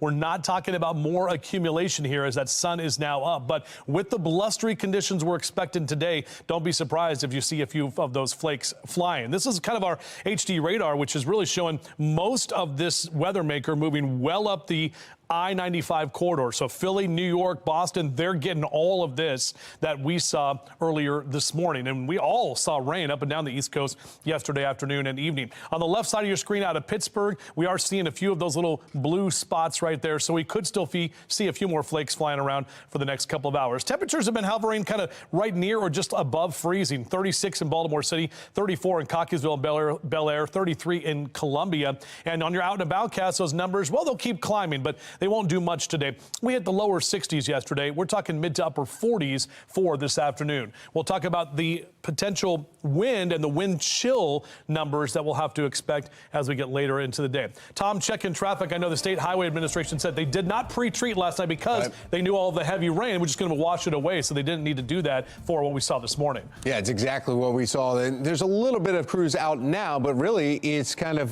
the issues that are because of all the ponding that happened. Taking a look at your Lynn Solar Traffic Network here, and we're taking a look at an accident at Rockville Rail on 270 northbound between Falls Road and Maryland 28, and the left 3 lanes are still blocked. It started, actually, this looks a lot better. You just saw it just turned to yellow. That means they opened it up, and you can see the volume that was sitting there waiting is now getting released here. So that's some good news for you if you're having heavy on 270 from Frederick to D.C. Now we're heading out to the roads to check on the current conditions around our area and how your morning commute could be impacted. Taylor Stewart is live in our Chevy Storm Tracker, and she is heading towards winter weather. Winter wonderland's more like what your shot looks like, Taylor. Absolutely. It's actually kind of gorgeous, you guys, here in Westminster. We're heading uphill now, and when we were heading downhill, even more cautious, but that's the kind of caution you'll need to use throughout the day. We have seen the sun come out, and as Justin said, you'll see some flakes flying. What we've noticed is a lot of those flakes are coming from the trees. They're falling down. As you can see, that's happening as we speak. But the secondary roads are really what are cause for concern this morning. As you said, they were not pre-treated and really no need, but we have seen a few snow mobile trucks try to move the snow out of the roadway this morning. We've not encountered any incidents. That is the good news as we've been traveling through the Baltimore regional area today, but definitely seeing it stick out here in the northwestern part of our region. But we're going to continue to follow this here from our Chevy Storm Tracker and bring you the latest updates. We'll send it back to you guys in the studio for now. All right, Taylor, thank you. Anytime severe weather hits, you can have the forecast right at your fingertips. Download the Fox 45 Weather Authority app. Just search WBFF in your app store. Says the aunt was robbed at gunpoint by 3 male juveniles. She's 78 years of age. Now, well, developing this morning, police say a woman in her 70s robbed at gunpoint in East Baltimore while trying to get her groceries out of her car. She told police 3 young people pulled a gun on her, stole the groceries before running off Saturday night.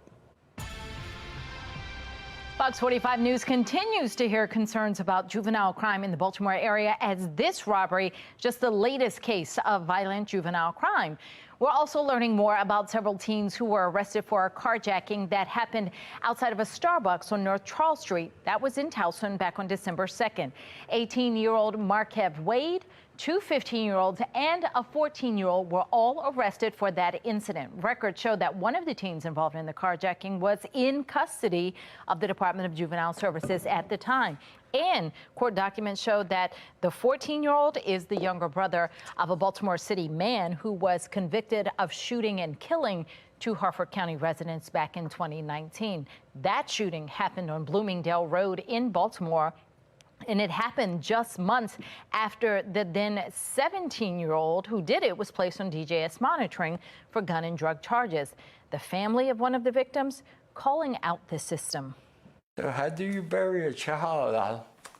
I'm going to find out, but this is hell.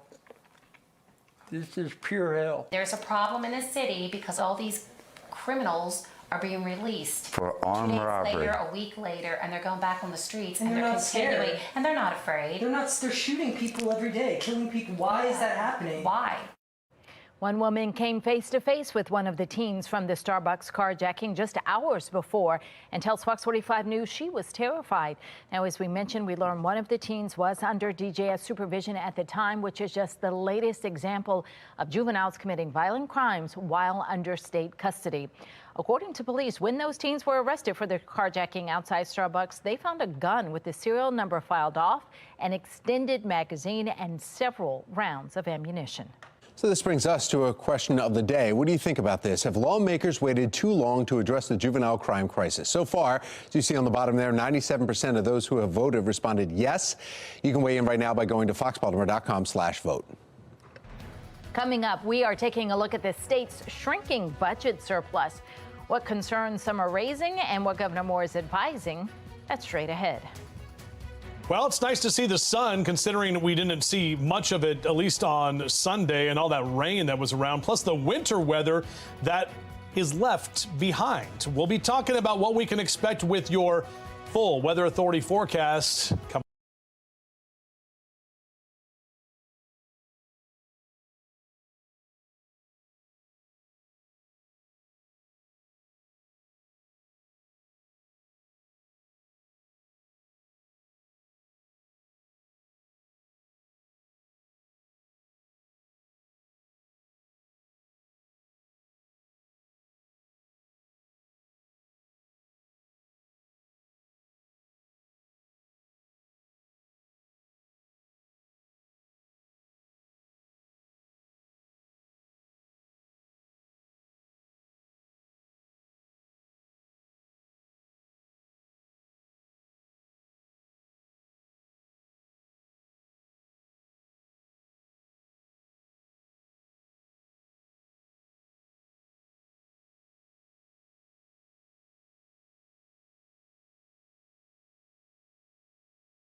8:12 is your time right now. We remain under weather alert. Now, this is basically for what's left behind from that system that rolled through, because we have a lot of sunshine out there right now. Even though when you look closely on this Towson camera, we are seeing just kind of a few of those flakes kind of hanging around. Overall, we're not looking at any more accumulation, but a lot of you will have to at least do a little bit of shoveling, especially in Carroll County and northern Baltimore, up into Harford County, where we saw some of that actual accumulating snow. Now, the system continues to track to the north and to the east of us, getting away from the area, and back behind that, it's that wind that is going to pick up throughout the afternoon. So a lot of us in the mid-30s for right now, 34 in Woodlawn, 36 in Baltimore City. These are the temperatures that it will feel like later this afternoon with the blustery conditions. So we're looking at upper 40s for our highs, and those temperatures a lot closer to average than where we've been over the weekend, or where we were over the weekend. Back with your full forecast in just a few minutes. And take a look at this. A member of our Fox 45 morning news team sent us this photo taken from Falston, Maryland this morning. It looks like the light blanket of snow adding just an extra spark to the holiday decorations. So thank you for sending in that photo. We want to see the conditions that are happening in your area. Just time in your photos and your videos. To get started, just scan the QR code right there on your screen. It will take you to foxbaltimore.com/chime-in. Get in the holiday spirit by winning $100 or $5,000. All you have to do is scan the QR code on your screen and play our daily holiday trivia question. Every day, Monday through Thursday, you could win a $100 Visa e-gift card, and then you'll be in the running to win the weekly national prize of $5,000. Scan the QR code and try your luck at Holiday Trivia. Coming up next, Governor Moore speaks on the fiscal disciplines as the state's budget surplus is now gone. Watchdog reaction to the dismal financial forecast for next year. 8:14 is the time. You're watching Fox 45 Morning News. We are all local all morning.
$816, Maryland is facing a major shift in budget from a more than $6 billion surplus to now a major deficit within just a few months. Governor Wes Moore recently talking about fiscal discipline during a speech about the state's finances to a group of local government leaders. while taking a shot at the former governor. David Williams with the Taxpayer Protection Alliance is joining us this morning to discuss Maryland's financial state and the governor's comments. Good morning, David. Good morning, and both are bad, right? I mean, the financial state of the state is bad because you have a deficit now, a structural deficit starting next year of $400 million. And listen, I'm glad that he's finally acknowledging this and saying that they have to do something. But Tom, what is absolutely shocking is that he's blaming Governor Hogan on this and the fiscal irresponsibility of previous governors. Now, let's look at a couple of the programs. The Kerwin Commission. Governor Hogan vetoed the Kerwin Commission. This is the commission that's going to spend $4 billion a year more on education, right? Now, Governor Moore wanted to accelerate the spending on the Kerwin Commission. So how he can blame Hogan on that is beyond me. And then the red line. Governor Hogan canceled the red line in Baltimore. Now Governor Moore wants to reinstate it and spend billions of dollars. So to blame previous governors for something that really he kind of started back in January with more spending, I think is irresponsible. And it doesn't help the state. When you're blaming someone else, it really doesn't help to move forward. David, there was also, we heard from Governor Wes Moore saying, you know what, there's a lot of understaffed agencies in our government. He increased the government, which of course we know also increases the cost to the taxpayers. But was it necessary? Because what we're seeing now is a big turnaround going, okay, we need to be fiscally responsible. So Moore is saying, kind of backing up as you were mentioning, but what agencies would take a hit from that? Well, we don't know which agencies, and he created a new agency at the beginning of the year, so that's millions of dollars in more spending for a new agency. And he was bragging about this back in January when he was talking about the budget, that he wanted to expand the budget of so many of these departments and agencies. And you have the local leaders now. You have Mayor Scott saying with the Kerwin Commission, this is a gut punch, $69 million more we have to spend on this. And therein lies the answer, Tom, and that's what we're looking for, right? We're looking for answers is first just pause the Kerwin Commission, pause this extra $4 billion a year in spending. And here's the good news is we know about this deficit now. We're 8 months away from the next fiscal new year. So there's a way to do this. There is a way to claw themselves back from this deficit if they want to and if they really want to be fiscally responsible. And we'll see that hopefully in this next session coming up January 10th. David Williams, Taxpayer Protection Alliance, thank you. Thank you. And now it's time to find out exactly where is the snow falling now, because some of you are still seeing some flakes out there. Others are saying, okay, it's gone. We're seeing sunlight and it's starting to feel warmer. Meteorologist Justin Chambers with all the differences that are out there. So I think the only people that are feeling warmer have a big, large cup of coffee and maybe something extra in it, because I'm telling you, you step outside, it does not feel warmer. It feels nice with the sun, and you can even see a few of these flakes trying to fly around right now from our Towson camera. This is not even being picked up on radar. This is upper level wind that is bringing in some of that moisture and kind of mixing down into the surface, where we're just seeing a few of those flakes around, but not actually accumulating.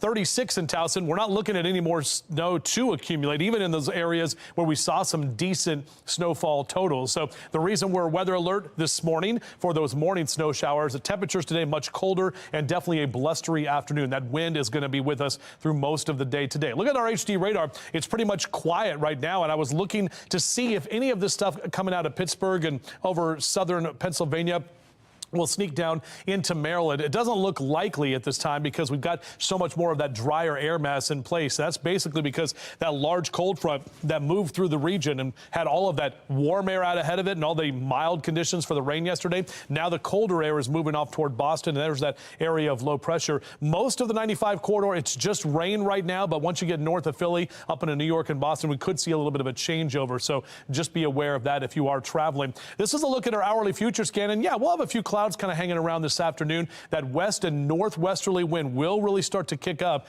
And as we get into the overnight hours late tonight, if we get enough of the wind that will kind of help with the drying process, that will be good news. But if there's leftover snow like we're expecting here, especially in those areas that got the snow, Carroll, northern Baltimore, northern Harford County, tomorrow morning could be dealing with a refreeze and some icy conditions on the roadways. This is a look at our future scan with our windfall totals and windfall speeds, or excuse me, wind speeds, not windfall, wind speeds. 20 to 25 miles an hour is what we're looking at in terms of the gusts today. And then you couple that with temperatures in the 40s, it's going to feel mainly like the 30s for Cockeysville and Baltimore, down into Annapolis at 36 for this afternoon in terms of a feels like temperature. Hank the Bird, well, he's going to try to make sure to take cover. Yeah, not a lot of leaves out there, but he and his feathered friends hanging out in the 40s for the afternoon, and most of us will be in the 30s and 40s, so definitely colder than where we were over the weekend. Perry Hall and White Marsh at 43, 46 Towson through Lutherville and Timonium, only upper 30s and lower 40s in Carroll County, and you can see a lot of those 40s up and down the 95 corridor for New York and Philly down through Baltimore and D.C. for today. Now, 7-day forecast looks like this. We'll keep those 40s most of this week. A lot less wind tomorrow, but we stay dry. Friday and Saturday, numbers jump back to the low and mid 50s, so kind of a milder weekend. Our next chance for rain, if any, will come late Sunday afternoon. All right, Tom, how are the roads looking? Surprisingly better than what you'd think with all that snow and rain that we've had over the last 24 hours here. We do have in the Baltimore region, looking around here, this is over at 270. It's actually better news. You can see on the bottom left, they're moving the top camera there to try and show you exactly how far the traffic is backed up. But there's more yellow than red.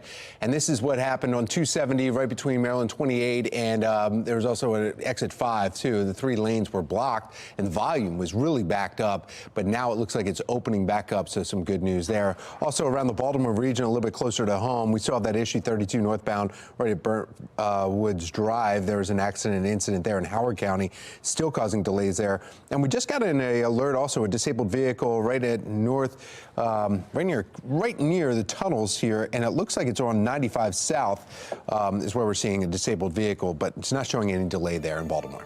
Here's a live look now from our traffic photojournalist. And yeah, can you see a beautiful morning with the snow covered there, trees and the sides and scraping some, the roads look a little bit better melded here. This is in Westminster downtown, and it looks a lot better because as the snow is melting here, the sun, I thought it looks warm, but Justin was just saying looks can be deceiving. In fact, we got to watch about a refreeze later on tonight and into tomorrow morning. Coming up in our next hour, we have an at-home workout routine that you can do to stay fit while remaining indoors, even when it's raining and snowing. And up next, reopening of the Joseph Education Center at the Baltimore Museum of Art, the unique way they're attracting their visitors. Check it out. What is that? We're going to see a little bit more about that when we come back.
After almost a year-long renovation, the Joseph Education Center at the Baltimore Museum of Art is now open for business.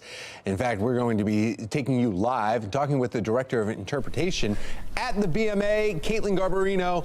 And Caitlin, you're not by yourself either there. It looks like Tracy Beals with you too, and you guys are hanging out on some chairs. I'm here, yeah. Yeah, and tell us, okay, what our friends. At first, when I saw this, Caitlin and Tracy, that's a big high five. I thought the hands were snakes. Oh no, they are plush dewdrop characters. We are in Derek Adams' Dewdrop Inn installation. Derek Adams is a New York-based Baltimore native who's still very much connected to this community. And yeah, you're invited to come right on in and play a card game that features different works by Black artists in the BMA's collection, kind of like Go Fish. Oh, good. All right, so a different game there, and it looks like everywhere you go, Tracy, everywhere we look, it's almost art. I mean, we're talking about from the rugs to what's up on the walls. Yes. Yes, it is definitely art. There's no almost, it's definitely art. We're definitely walking through the mind of Derek Adams, and he's just created this space that allows you to sort of like relax and chill, and then you also learn about Black artists in the collection. I don't know, can you see these cards? Yeah. Now, the cards are on the table there, yeah. So our cameraman is going over there. Okay, showing up some of the cards. So you play these games. Earlier, you were showing us different games in another room. This game, though, what is it called again? This one is called the Dewdrop Inn, and the game itself is very similar to Go Fish. So the space is Dewdrop Inn, and this game is similar to Go Fish, like a matching game. Oh, that's great. Yeah, I'll say so. Tracy, do you have a Derek Adams? I do. Give me. And so then you get to know the artists and who they are locally and what they represent. It's a great way to learn and have fun. And Tracy and Caitlin, thank you so much. We appreciate it. We'll be checking back in with you here in just a little bit. If you'd like some more information on what they were just doing right there and where they are, you can go to our website, foxbaltimore.com/newslinks. We are tracking today's winter weather. Doesn't look like it's bad out there right now from this shot, but meteorologist Justin Chambers has an update and analysis of the weather.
Right now, we are weather alert due to conditions throughout the state this morning. We're going to keep you updated and track the weather system as it develops.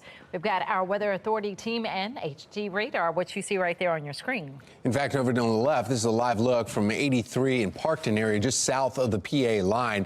As you see, there is some snow still collected on the shoulders and in the median. Looking a lot better than it did earlier this morning. Because of the conditions this morning, we had school delays. This is the list of the delays: Carroll, Cecil, all the way down to Montgomery and PG counties through St. Mary's County. A long list. You can see all of the delays on our website and on our ticker. But our website is foxbaltimore.com.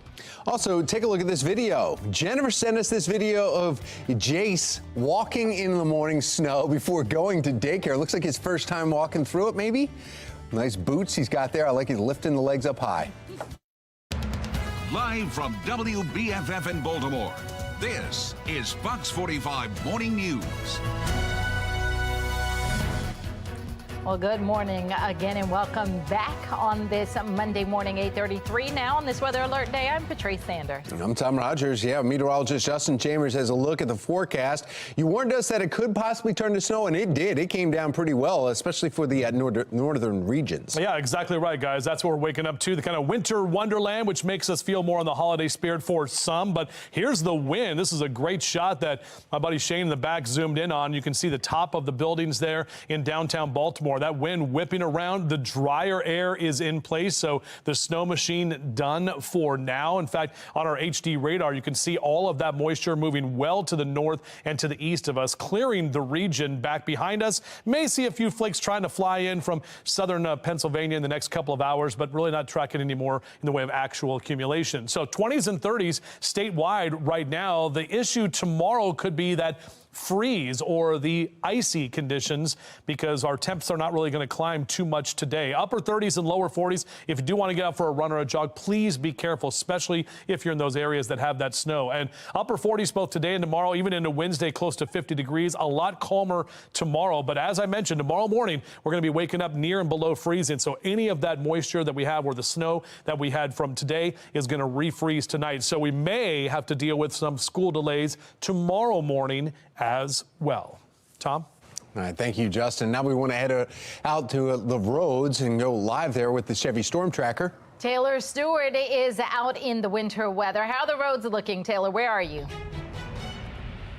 Well, look here, Patrice and Tom. We are on 97 northbound in northern Westminster this morning, and as you can see, it looks like a winter wonderland. It's gorgeous if you're staying in the house and not driving. But I got to tell you, now that the sun is up, and as Justin said, we're starting to see some of that snow melt, it is causing some slick conditions on the road. We have seen some ponding, especially on the shoulder, but we have not encountered any incidents from our vantage point. That is the good news. But definitely seeing that snow stick and melt here on the roadways as we head northbound. We're just not far from the National Westminster Golf Course, and we're seeing the temperatures around this area around 36 degrees. So it is getting a little bit warmer, and the concern then becomes this snow melting. But we'll keep monitoring these conditions for you from our Chevy Storm Tracker and bring you the very latest. Back to you in the studio. Oh, and it looks so pretty right there, too. My goodness. Thank you, Taylor. Oh, we're also tracking snowfall in Baltimore County. Olivia Dance joining us live this morning from Towson. And Olivia, what are you seeing? Well, Tom and Patrice, we actually drove about 30 minutes north of Towson now. So we're in the Hereford area, and the schools here are actually on a 2-hour delay. So they're not going to start until 9:30 this morning. But I want to show you, it looks a lot more like winter here. We have some accumulation pretty much covering the ground. I think pretty good snowball making snow. But this 2-hour delay also includes Hereford High School here. So parking lot right now pretty much empty, but we should start to see some people arriving here soon, because again, these schools will start at 9:30. We're also seeing a lot more cars out on the roads now, and most of the roads do seem better than they did earlier, but that definitely wasn't the case earlier this morning. So I want to go ahead and show you some photos and videos that I took from Howard County. On my drive this morning, I actually drove through most of Howard and Baltimore counties, and there, the snow was really sticking in Howard County. It was that fluffy, thick snow globe type snow. Really pretty, but made the road conditions a little tricky. I saw several emergency vehicles and fire trucks out and about. Again, as we know, several schools are starting 2 hours late this morning, and you can find the full list of those on our website, foxbaltimore.com.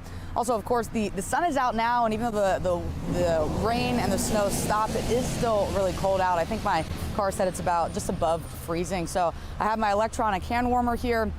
Definitely is keeping me warm all morning. But you want to make sure that you're driving slow. I know that there were some signs on the highway that said icy road conditions are possible. Seeing some slush still here on York Road, right outside of the high school. So of course, just make sure that you're driving safely, slowly, and giving yourself plenty of time to get where you're going. But for now, reporting live in Baltimore County, I'm Olivia Dance, Fox 45 Morning News. All right, Olivia, thank you. Coming up, a big win for the Ravens. We have more on yesterday's crazy game, the incredible ending, and what it means for this season. That's all straight ahead. And we are continuing to track today's winter weather. Meteorologist Justin Chambers will have an update coming up after the break. 8:37, you're watching. Well, that doesn't look good there. We'll see what's going on. You're watching Fox 45 Morning News. Well, yeah, right here. In fact, this just came up on our MDOT cameras here. You can see inner loop right near Perring Parkway. That's causing some major delays eastbound on top of 695. So the inner loop really backed up because of this. As you see, we'll continue following this and let you know exactly what's going on there as soon as we get some more information.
Welcome back. We're just about 19 minutes in front of 9 o'clock on your Monday morning. It is a victory Monday. Man, that was an exciting game, but a lot of wet weather that we had to deal with through most of your Sunday afternoon, and mild temperatures.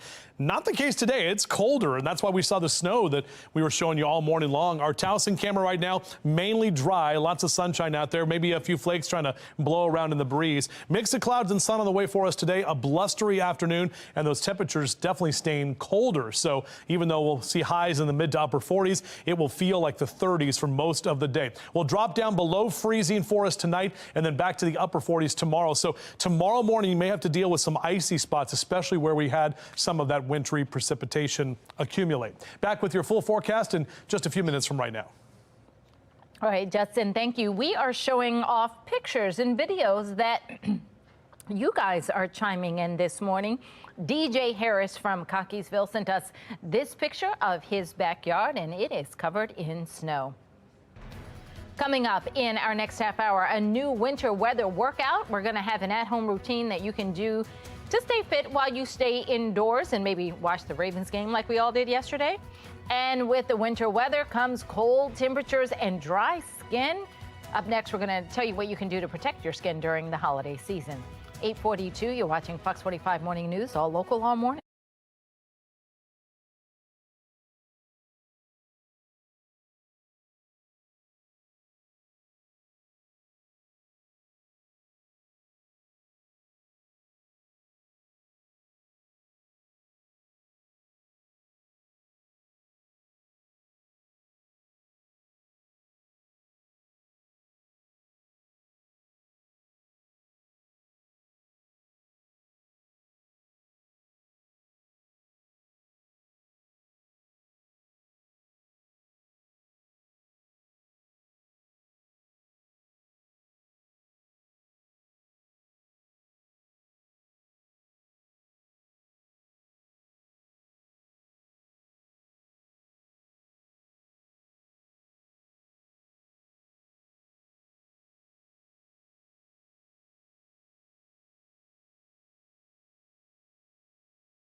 .45 now. We are weather alert this morning. Here is one of the videos that was sent in by our viewers. Courtney from Reisterstown says that her backyard is covered in snow, but you can see the sun peeking out, so hopefully it will melt away all that snow. Now, as we are seeing this morning, winter weather hitting us hard this year, and that means your skincare needs to change along with it. Board-certified dermatologist Dr. Kate Viola is here with how you need to take care of your skin at this time of the year. Good morning. Thanks for coming in. Good morning. Thank you for having me. Okay, so when I think winter, I think your skin gets drier, so you need to moisturize more often. Is that right? 100%, 100%. The environment, the dry heat that we have in our home, we're still using a lot of hand sanitizer. Those areas of our body like lips, hands, feet just get very, very dry during this time. So what type of moisturizer should we be looking for? Perfect question. So the bottom line is you really want to stay clear of fragrance, of dyes. Okay. Always look for products that are safe for sensitive skin, or even, it may even say safe for babies. These products I love, love, love. The La Roche-Posay, Vanicream, and CeraVe are kind of our mainstay brands in this realm. And they just have nothing in them but moisture. And can you get them at most places you would get your moisturizers? You can get them at Target even, so they're just fabulous. Yeah, I know this one. We use this one at the CeraVe all the time. All right, so what about the other things you have? Cleansers. I see all the same brands with the cleansers. Exactly, and these are all a wide range of price points. Your basic Dove Sensitive Skin Bar is fabulous for every age. Okay. And these washes are fantastic as well. This is for the face. the gentle skin cleansers for the face. Should we all switch to gentle? Because sometimes you buy that particularly because you are sensitive, and other times you buy the regular, but in the winter, should we all do? I really believe you should. Okay. These ingredients are so good for the skin, and they're really not going to be harsh or aggravating, you know, to our skin barrier, and we need to preserve that, especially during the winter time. The lips, I don't go anywhere, any time of the year actually, without a chapstick. I like chapstick. Yes, fabulous. Even regular old run-of-the-mill Vaseline, which I didn't bring. Okay. But the CeraVe, the Aquaphor, these are great products. The CeraVe ointment is actually wonderful too because it has moisturizer in it as well, not just a skin barrier. Okay, that's good because, you know, and my daughter comes home from recess, she's out there and her lips are, I'm like, you need something on your lips. Yep, my son too. And then for our hair. Yes. So I don't necessarily think about changes to my hair in the winter as much as my skin, but as I think about it now, there is. Dry scalp, very, very common. And a lot of the ingredients, there's so much fragrance in shampoos. They may smell wonderful. It doesn't necessarily mean they're good for your scalp. So Vanacream is one of the few lines that actually has nothing in it in terms of fragrance, dye. And one other little word about unscented. Unscented does not mean that it's good for you. Unscented means they added a chemical ingredient to make no fragrance. So it's good to kind of stay clear from those as well. People don't think about that. These are great examples of things we need to be thinking about and putting in our closets for the winter. Thank you so much. Appreciate it. It's my pleasure. Happy holidays. All right, let's head over to meteorologist Justin Chambers. Get an update on the winter weather that is causing the need for all of this, Justin. So, quick question, Doc. So on the lip stuff, SPF, is that good to have that on there? Oh, great question. SPF is terrific. Okay, good. Okay, good. Because I always have some that has SPF on it, especially. SPF throughout the whole entire year is key. Okay, good. See, I like that. We're on the same page. Yeah, because look, we have the sun that is out there, guys, and we want to get outside, but now all of that really dry air is coming in. You can see that as evidenced by our flags right there that are blowing swiftly in the breeze. But yeah, you feel the cracked hands and lips out there. But don't forget about that SPF because we do have the sunshine that's going to be here. And in fact, after what we saw yesterday and most of this morning, it looks a lot brighter. However, that wind is definitely blowing. Now, humidity is still at 92%, but these humidity numbers are going to drop, and that drier air will continue to be in place through most of the day today. That next weather maker that we talked about all weekend long, it's now pretty much out of here. On the backside of that is that colder and drier air and that wind that will continue to pick up. And you can see on our hourly future scan, about 1, 2 o'clock this afternoon, a couple of clouds hanging around, but the west and northwest wind is what is going to be with us. And what that's going to do is really help to dry us out. So we hope that this happens, especially on some of the roadways. Those side roads, I don't know how dry they will actually get, especially with all of the snow that we did see this morning. So tomorrow morning, we have to worry about that refreeze and the potential ice that you'll have to deal with on your way to work or school for Tuesday. These are some of the wind gusts as we get into your Monday afternoon at 20 to 25 to 30 miles an hour. And then you factor in the wind and the temperatures that'll be in the 40s, but your feels like temperatures will only be in the mid to upper 30s. So another blustery afternoon today, and some of you trudging around in that snow, maybe getting out there and playing in the snow a bit. Just got to make sure to get you and those kids bundled up for good measure. Overall, our temperatures in the low to mid 40s for central Maryland this afternoon, right about 40 in Westminster, 42 in Bel Air, only upper 40s in Baltimore City. Remember, we had 61 yesterday, so that mild air is gone for now. We're looking at temperatures in the mid to upper 40s here for New York and Philly, down through Baltimore and D.C. as well. Tracking our temperatures next few days are going to stay near or slightly below average, but by Friday on Saturday, a little bit of an improvement with those low to mid 50s as we get closer to the middle of the weekend. So here's our future scan. 2 o'clock on Monday afternoon, mainly dry conditions, and we're going to keep the dry air in place through most of this week. There is another little weak cold front that comes through Tuesday night into Wednesday morning. That'll just add a little bit more cloud cover on Wednesday, but it's kind of moisture starved. So really just the drier air will remain in place until we get into this weekend. We're still 10 days from the winter solstice, and just 2 weeks from today is Christmas, with Kwanzaa in 15 days from right now. That's the day after Christmas, 20 days until New Year's Eve. And MLK Day, guys, now 5 weeks away, 35 days until we're into mid-January. So breezy and colder today. Those temperatures stay in the 40s most of this week. We're dry into the weekend, but our next chance for actual rain doesn't really come until Sunday afternoon. Patrice? All right, Justin, thank you. Looking now at our Lynn Stoller traffic network.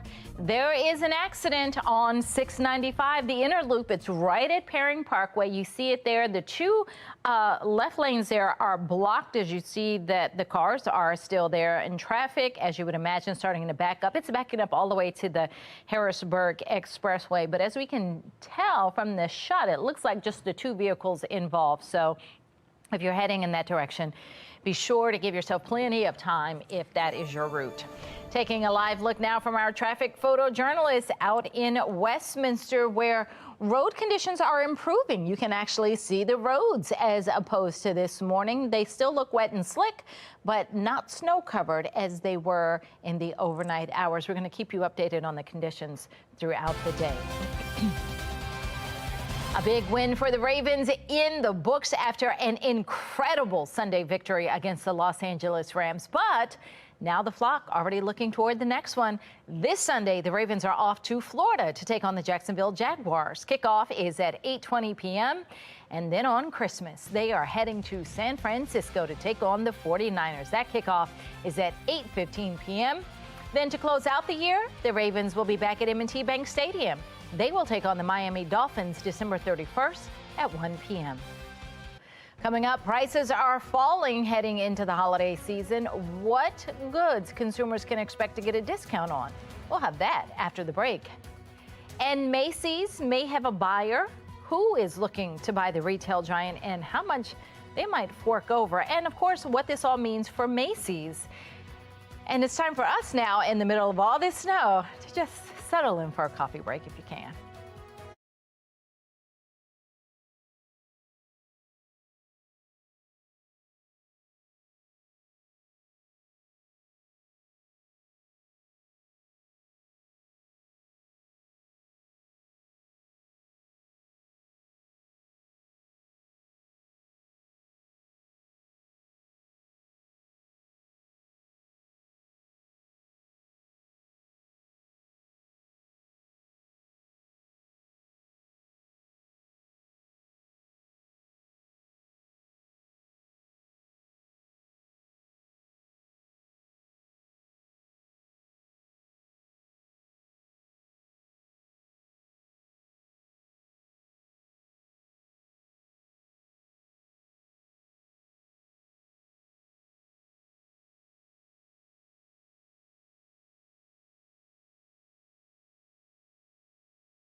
Santa may drop some special gifts into your lap this year thanks to dropping prices. A Wall Street Journal report says the price of electronics have dipped for 5 straight months. The report says some washing machine models are $50 to $100 cheaper. The cost of computer tablets also down from last year, and the consumer price index for airfare has dipped in 5 of the last 7 months.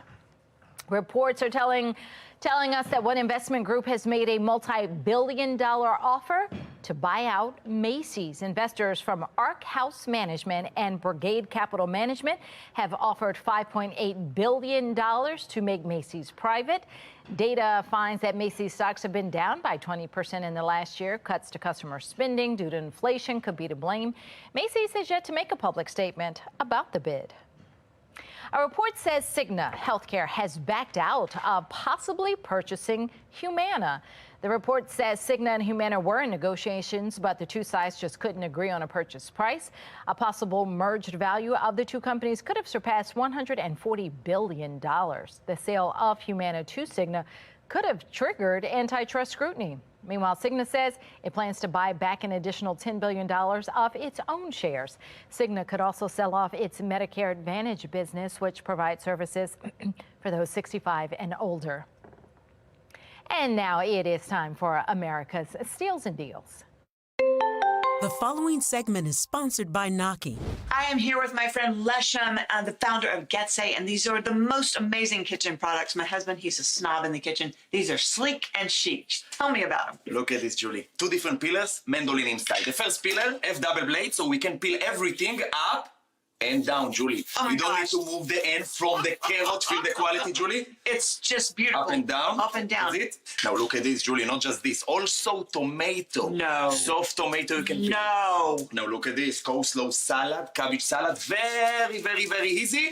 Very, very fast. Where have you been all my life? Yes. Now look at this potato. Easy and fast, we can peel even potato. Oh my gosh. Now the second part, the red piece, connect to here. Now it's not a pillar anymore, Julie. Now it's gonna be a mini mandolin, circle of carrot, kiwi, potatoes. We're making chips. Chips, you can do chips. And can I do potato chips? Of course, look at this. These are so chic and they look so good. Yes, now, even pineapple. The only peeler in the globe can peel pineapple. Only peeler in the world. Only one, and of course, the most important, the butternut squash.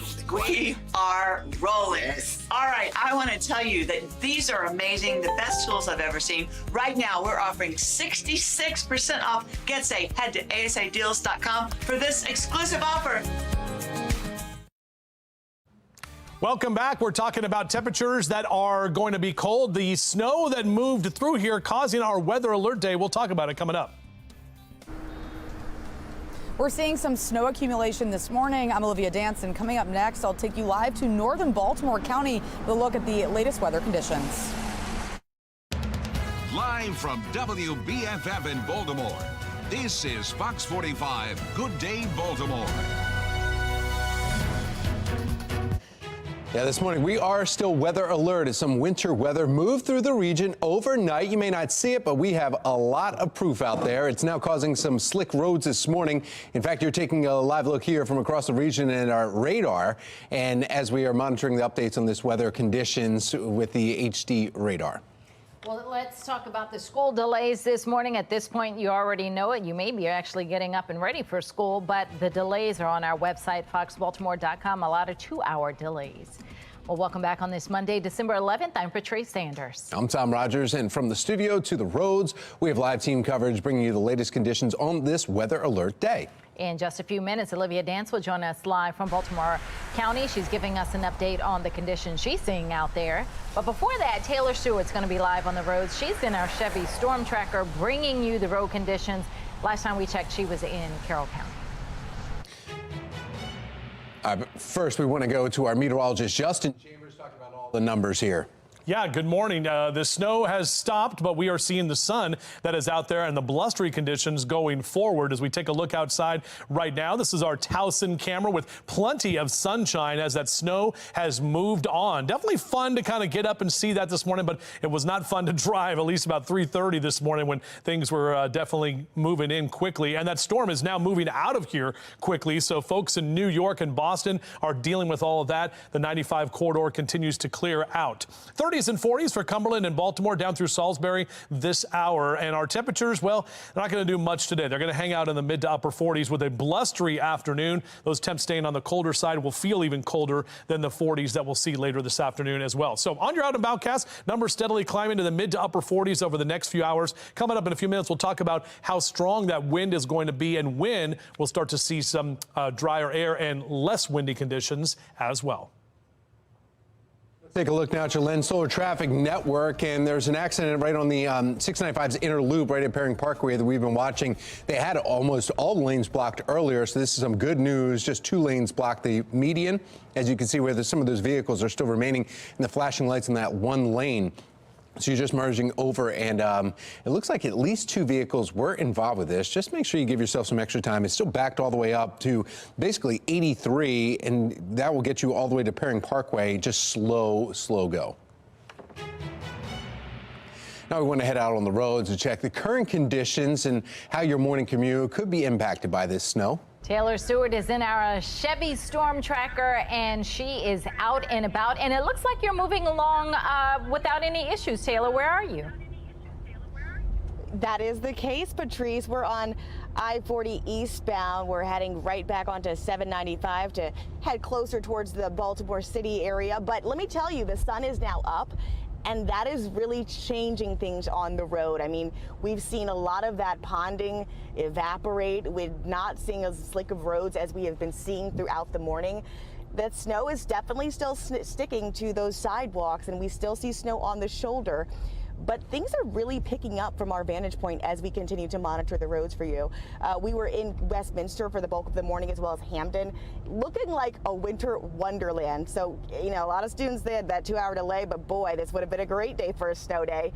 However, we are seeing the sun come up. As Justin said, it is going to start dissipating and no more accumulation on the roads coming down. So we will keep you updated. But from our vantage point right now, I got to tell you, things look like they're turning for the better. We'll keep you updated. We're live right now in the Chevy Storm Tracker. Taylor Stewart, Fox 45 News. All right, much better conditions there on 140 in Carroll County than they had earlier this morning. That's good news. Baltimore County also saw some snow this morning as well. Olivia Dance joining us live this morning from the Hereford zone. And are you seeing improvements out that way, Olivia? Yeah, Patrice, we definitely are. As you mentioned, we moved to northern Baltimore County here in the Hereford zone, and definitely looks a lot more like a winter wonderland here. You can see there's actually snow covering the grass. Looks like winter. I think pretty good snowball making snow, but schools in this area are actually on a 2-hour delay this morning. That includes Hereford High School. So they're going to be starting at 9:30, and the parking lot is filling up. Buses are starting to pull up now, but the school was quiet up until just a few minutes ago. We're also seeing a lot more cars out on the roads this morning. And for the most part, as Taylor mentioned, the roads do seem better, but that certainly wasn't the case earlier this morning. So I want to go ahead and show you some photos and videos from my drive earlier this morning. This was in Howard County and parts of Baltimore County. The snow in Howard County was just sticking to the road. It was that thick snow globe type of snow, really beautiful, but of course made the road conditions a little bit tricky. I also saw several emergency vehicles and fire trucks out and about. And also, as we know, several schools are starting 2 hours late this morning. That includes Hereford High School. You can find the full list of those schools on our website, foxbaltimore.com. And of course, even though the sun is out now and it stopped snowing and raining, it's still cold out. I think my car said that it's just above freezing. So I have my electronic hand warmer here, hat on, gloves. Definitely want to make sure you have all that when you head out the door this morning. Also on the highway, they said that there were signs saying that icy road conditions are possible. Definitely seeing some slush a little bit here on York Road. So if you are going out and about this morning and you have to be on the roads, please drive slowly, drive safely, and just give yourself plenty of time to get where you're going. But for now, reporting live in Baltimore County, I'm Olivia Dance, Fox 45. Good day, Baltimore. All right, thank you, Olivia. And you saw all the buses coming in because of that 2-hour delay in the Hereford zone there in Baltimore County. Everybody else, you're back to school regularly in Baltimore County. Take a look at some of these chime-in pictures sent from McDaniels College. Looks like a good amount of accumulation there. And the campus is open on time today, so everyone you need to get to class, just make sure you wear some boots, maybe if you're walking along on this snowy Monday morning. And we want to see the conditions in your area. Chime in your photos and videos. To get started, just scan the QR code on your screen. It will take you to foxbaltimore.com/chime in. says the aunt was robbed at gunpoint by 3 male juveniles. She's 78 years of age. Developing this morning, police say a woman in her 70s was robbed at gunpoint in East Baltimore while just trying to get her groceries out of the car. She told police 3 young people pulled a gun on her and then stole her groceries before taking off Saturday night. Fox 45 News continues to hear concerns about juvenile crime in the Baltimore area, as this robbery is just the latest case of violent crime committed by young people. We are also learning more about several teens arrested for a carjacking that happened outside of a Starbucks on North Charles Street in Towson back on December 2nd. 18-year-old Markev Wade, 2 15-year-olds and a 14-year-old were all arrested for that incident. Now, records show one of the teens involved in the carjacking was in custody of the Department of Juvenile Services at the time, and court documents show the 14-year-old is the younger brother of a Baltimore City man convicted of shooting and killing 2 Harford County residents back in 2019. That shooting happened on Bloomingdale Road in Baltimore. It was just months after the then 17-year-old had been placed on DJS monitoring for gun and drug charges. The family of one of the victims calling out the system. So how do you bury a child? I'm going to find out, but this is hell. This is pure hell. There's a problem in the city because all these criminals are being released For armed 2 days robbery. later, a week later, and they're going back on the streets And and they're they're not continuing, scared. and they're not afraid. They're shooting people every day, killing people. Why is that happening? Why? Well, one woman came face to face with one of the teens from the Starbucks carjacking just hours before and tells Fox 45 News she was terrified. As we mentioned, we learned that one of those teens was under DJS supervision at the time, which is just the latest example of juveniles committing violent crimes while under state custody.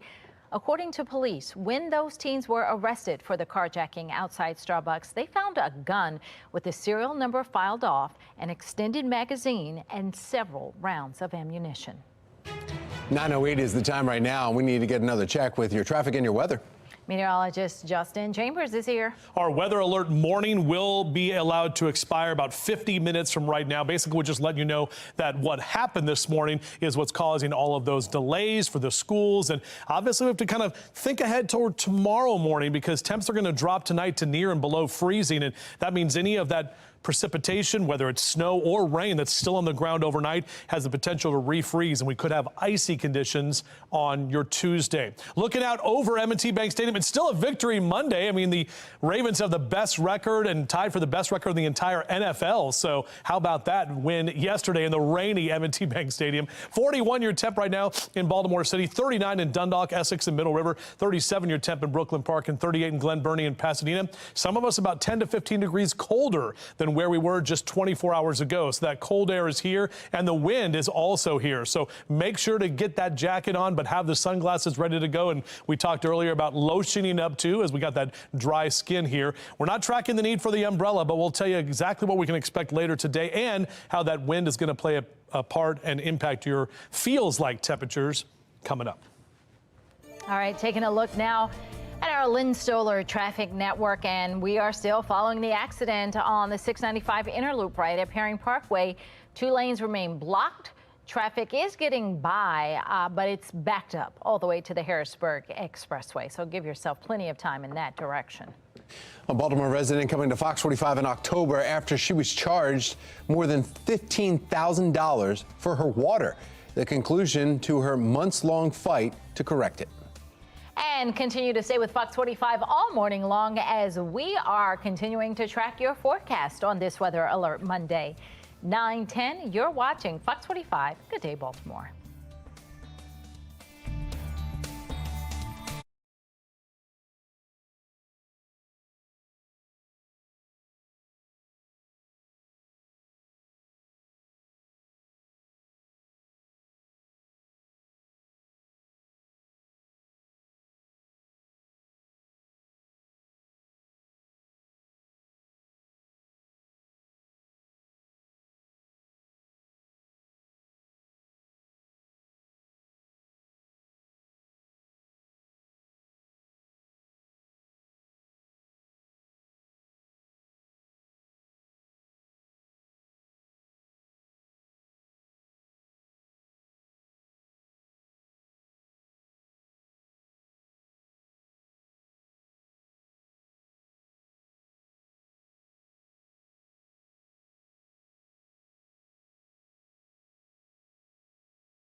9:13, the fallout continues for the Ivy League presidents who failed to clearly condemn anti-Semitism during a congressional hearing. The president of Harvard University now facing mounting pressure following the resignation of UPenn's president over the weekend. National correspondent Kayla Gaskins is joining us live from Capitol Hill. And Kayla, Harvard's president actually got a show of support this morning. What can you tell us about that?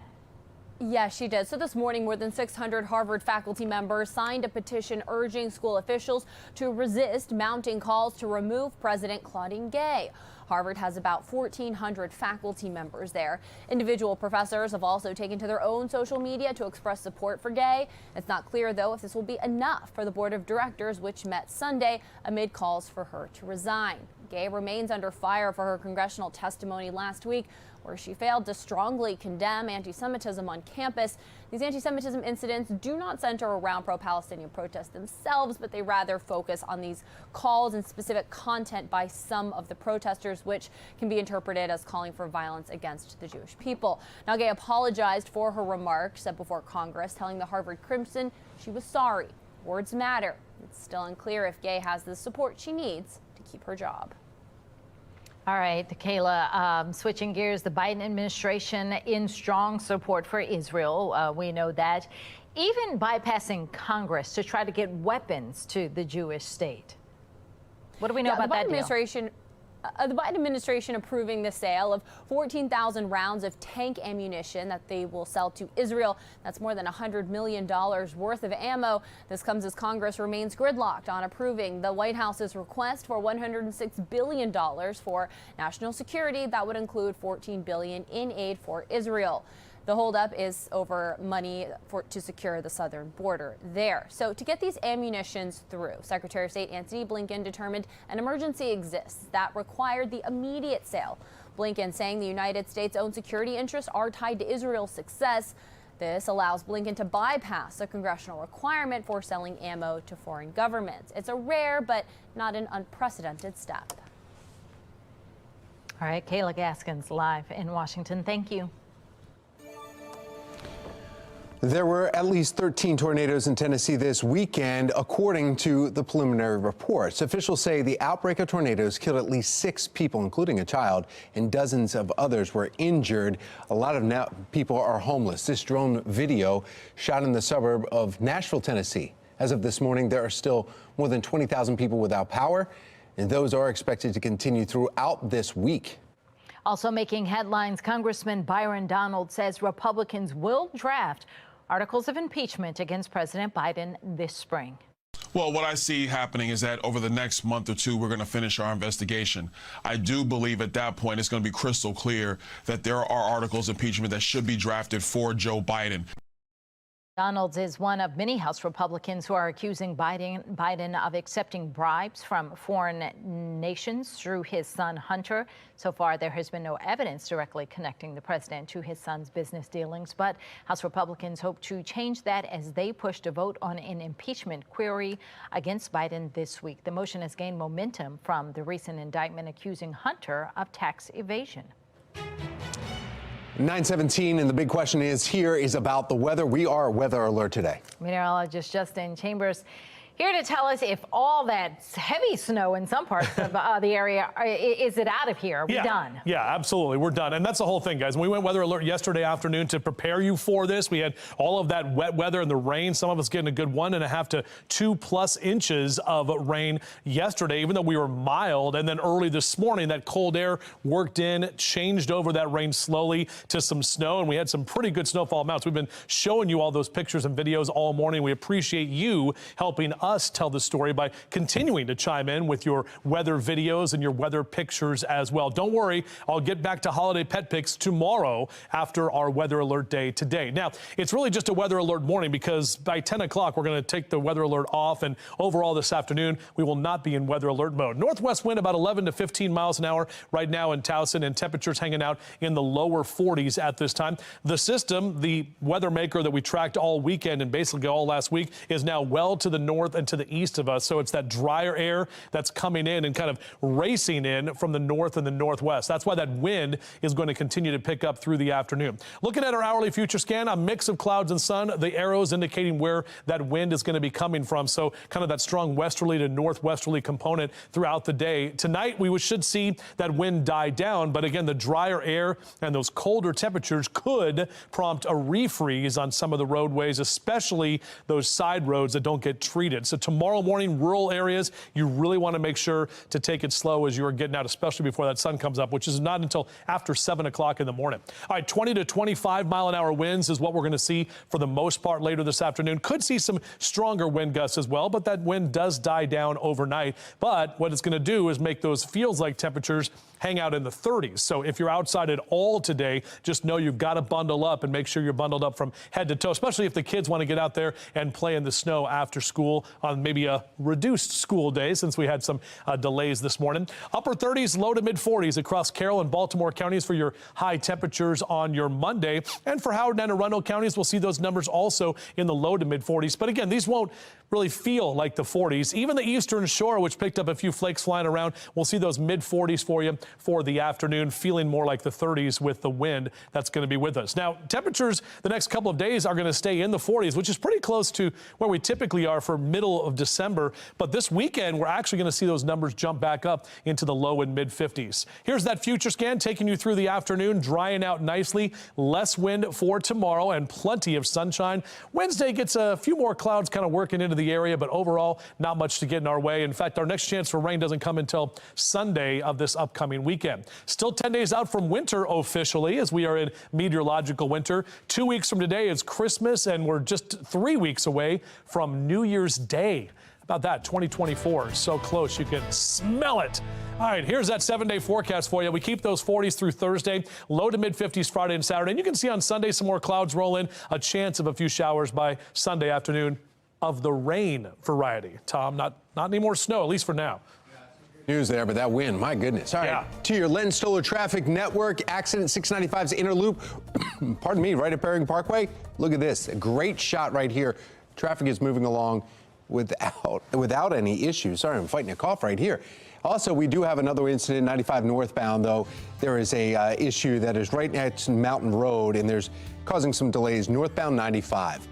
We're taking a look at some of your videos sent in from the snow this morning. Jack from Manchester sent us this one.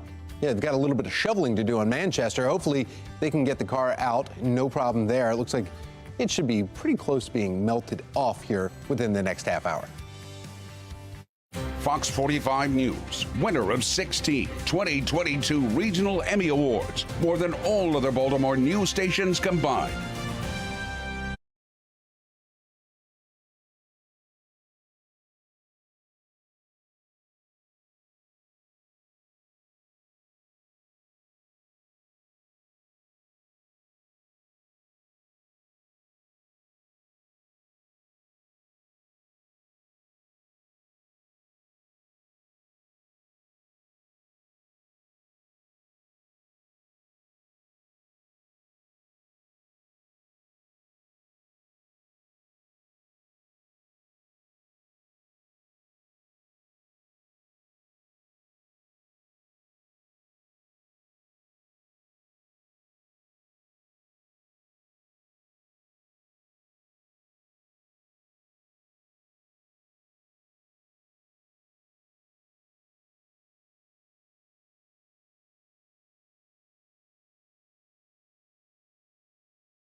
Immerse yourself into the art at the new Joseph Education Center at the Baltimore Museum of Art. And we are live talking with the manager of public programs for the BMA, Tracy Beal.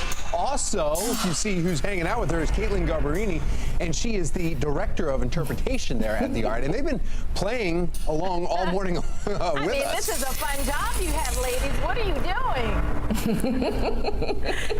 We are playing Mary Flanagan's two landmarks in Baltimore, the Harbor Tunnel and Federal Hill installations. Mary Flanagan is a designer of many types of games, boardwalk games, digital games, sidewalk games, and these are inspired by, different parts of Baltimore. Yeah, it's like a giant instrument. Yeah, sonic sculpture. And I'm gonna kick it to Tracy to talk about upcoming programs. So this Sunday, if you and your family are not busy, we're gonna have our weekly Free Family Sunday program. We provide all the materials. It's free, it's for families with young children, but you're gonna have a chance to make your own tunnel. Now this is just one example. The tunnels look all kinds of ways, so you can use your imagination, so you can come and take a look at Mary's tunnel and make your very own. That looks like fun. It is, and it's a place where it's, you know what, you bring kids to certain places and you say, okay, the family, kids go off here, adults go this way. No, this one, the entire family gets to stay, hang out, and touch and make art. Yes, absolutely. Y'all should come. Bring your family. Yeah, make music too. Yeah, we're having a lot of fun seeing how kids interact with this work in different ways. They strum it, they make a cacophonous sound, they play with the wonky bars in different ways, or they dance in the shadow of the blue light. Oh, yeah. Oh, very cool. I feel like I just would want to, strum my fingers through, walk down both sides like you're high-fiving people and just... All right, good times. Like I said, it's for the adults as well. Thank you, ladies, so much for everything this morning. If you want more information about how you and the kids can get out there, go to foxbaltimore.com/newslinks. We are weather alert this morning as the heavy rain that turned to a snow mixture overnight is impacting that morning commute. Looks like it's clearing up now just ahead. What you can expect for the rest of your work week, and especially tonight, is that melt and then a possible refreeze. We're seeing some snow accumulation this morning. I'm Olivia Danson. Coming up next, I'll take you live to northern Baltimore County with a latest look at the road and weather conditions. You're watching Fox 45. Good day, Baltimore.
Live from WBFF in Baltimore, this is Fox 45 Good Day Baltimore.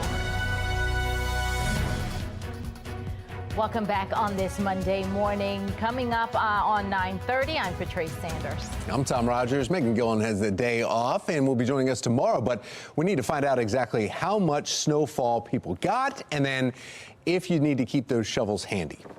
Meteorologist Justin Chambers is here, and it was a winter wonderland this morning. Yeah, and some people are going to be shoveling. There's no doubt about that. Tom, I think your snow blower is probably still good. You said you didn't get a lot in the Hereford zone, but Patrice and other folks who live up there to the north and the west, yeah, you're going to have to at least get some sort of shoveling done potentially. Right now, beautiful shot here in Towson. Lots of sunshine. That wind is picking up already and really helping to dry us out. Temps are in the 30s and 40s. We actually made it to the lower 40s in Baltimore, out through Essex and Middle River through Dundalk. 38 your temp in Brooklyn Park, and currently 39 Glen Burnie and Pasadena. Low to mid 40s here if you're out for a run or a jog next couple of hours. If you want to do it outside, just be aware that we could have some slick conditions with some of that snow that did fall. Upper 40s today, tomorrow, and Wednesday. Now, a lot less wind tomorrow, and Wednesday also looks pretty good, but those temperatures are definitely colder than what we saw over the weekend. We're back with your full forecast in just a few.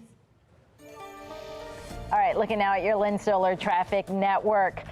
Finally, nothing to report as far as the incidents. As you're taking a look at these cameras throughout the region, everybody is moving up to speed, so that's some good news.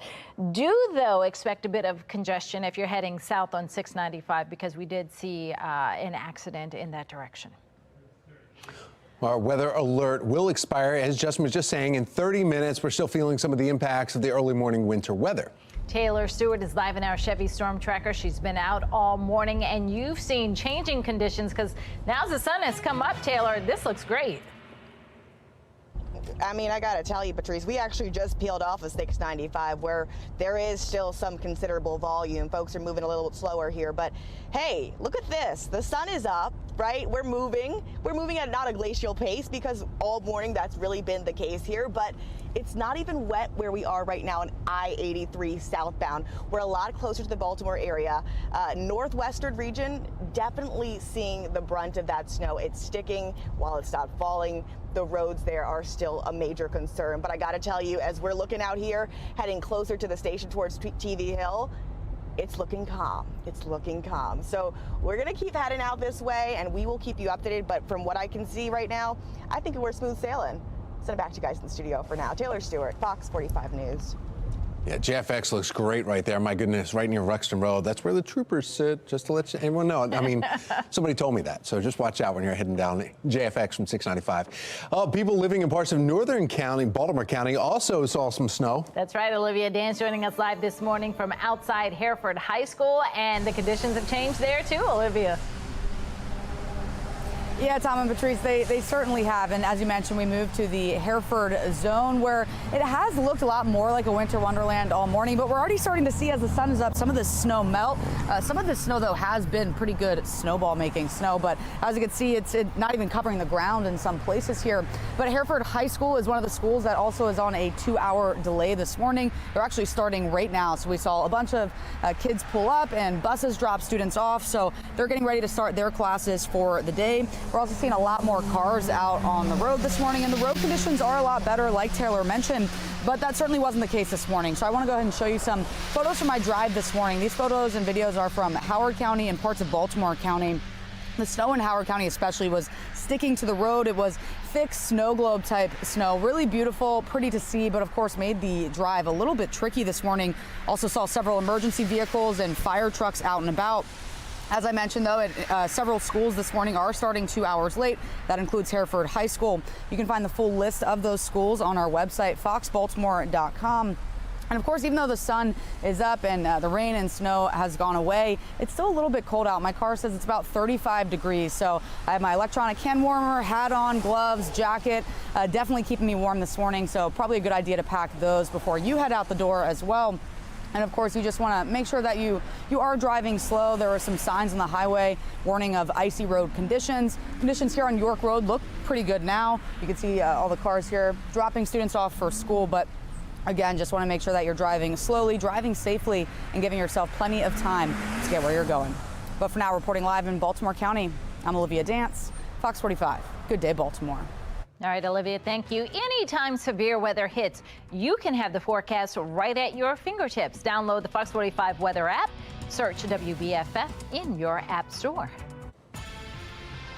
In a city in crisis now, city leaders are struggling to keep the Inner Harbor Hilton afloat after several years of financial losses. To keep the lights on, Wednesday, the City Board of Estimates approved another $1 million injection from the city's reserve of American Rescue Plan funds. Now, one economic expert argues the money could be better used somewhere else. Are those resources that are going to the hotel, should they be going to other parts of the city's budget, such as the blueprint for Maryland or other things? A financial statement given to bondholders in 2021 shows the city is slated to pay over $470 million in principal and interest payments on the hotel by 2026. For the full story, including why selling the hotel could cost taxpayers even more, head to our website, foxbaltimore.com. Developing this morning, a South Baltimore resident is recovering after a case of water bill sticker shock. This summer, her monthly bill ballooned to $15,000. Now, months later, she finally has an outcome. The city is now admitting human error sent Micah Park's water bill ballooning to more than $15,000 when it typically is just about $200. Inspector General Isabel Cumming explains that a city employee inputted 10 years of incorrect information into Park's account. They put a new meter in July, and that's what started the whole process of because the person that inputted it not with 2023, but they inputted it with like 2013. It was a complete error. Well, Park had hired a private plumber whose inspective report showed no leaks, no problems. But when the city demanded payment, Park turned up the volume, filing a complaint to the city's inspector general, who launched the investigation. John Sachs, who helped battle the bill, says it took hours to convince public works officials of the mistake. At first, he says DPW was afraid to reduce the $15,000 bill down to $8,000. Then they reduced it to $5,000, then $3,000. Now, Park's water bill amounts to $79.01, from $15,000 down to $79. For the first time in a long time, she's celebrating this victory. Now I feel very happy. Very happy. Just get the feeling that something needs to change in DPW. We need to come up with a better system for the residents of Baltimore City. It's not fair to business owners like myself and property owners like myself, and you know, to keep having to fight and go to DPW and say, hey, this isn't right. DPW is now retraining its staff to ensure mistakes like this never happen again. Well, while you are bundling up today, the Ravens are celebrating because they heated up over the Rams yesterday. We're going to have the highlights for you coming up.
All right, it's time to get in the holiday spirit again by winning $100 or maybe even $5,000. All you have to do is scan the QR code on your screen and play our daily holiday trivia question. Every day, Monday through Thursday, you could win a $100 Visa e-gift card, and then you'll be in the running to win the weekly national prize. That's $5,000. Scan the QR code right there on your screen and try your luck at holiday trivia. And the gifts just keep on coming. It is time to open our next gift in our countdown to Christmas giveaway. It's got some weight to it. We're gonna have to. I thought it was a bazooka, but let's find out. It's not a bazooka, I heard. So I don't know exactly what it is, but we have finding out. Okay, here we go. All right, GCI outdoor, something outdoor. Flamethrower? You got it? It's got some weight. Oh, yeah, I've got it. Yeah, I've got it. All right, we can slide it out this way. Ready? All right, nice, nice. Look at this. It's one of those chairs that you bring down to like the lacrosse field, the soccer track, and you get to, rock it out with this one. This is a rocker chair. Let's see if it opens up. Oh, that's nice, because you spend long hours out there at the ball fields, watching the kiddies. This one, you get your own little rocker back and forth. Nice. Oh, that's a good one. Yeah, it is. All right, it's a take light, picture of this so I can compact look this up. Camp chair, quick and easy to set up. You saw how easy it was right there. Smooth rocking wherever you take it. This item valued at $65, and you can buy it right now at GCIOutdoors.com. On it. Now's the time for you to call. You don't have to buy it. You can win it. The number on your screen, 410-469-8308. Caller number 10 gets to take this chair home. Is this a cell phone pouch? Oh, yes. Nice little handy cell phone pouch right there, too. Like and this. A cold beverage when you're watching the kids, or a warm one. We get to commercial and put it on the floor and try it out. Okay. All right.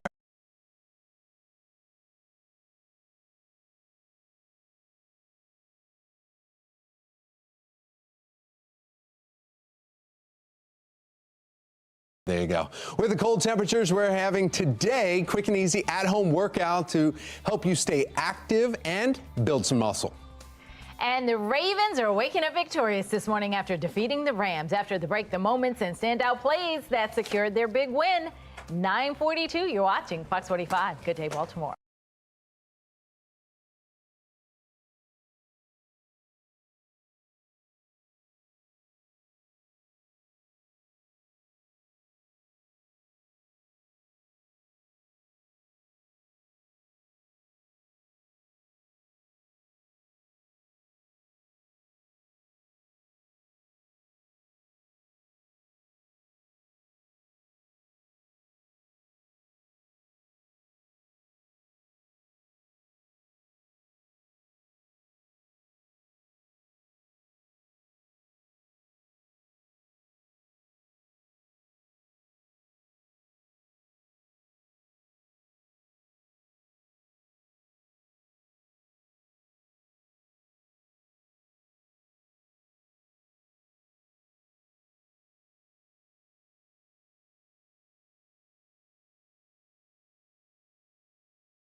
In their phone.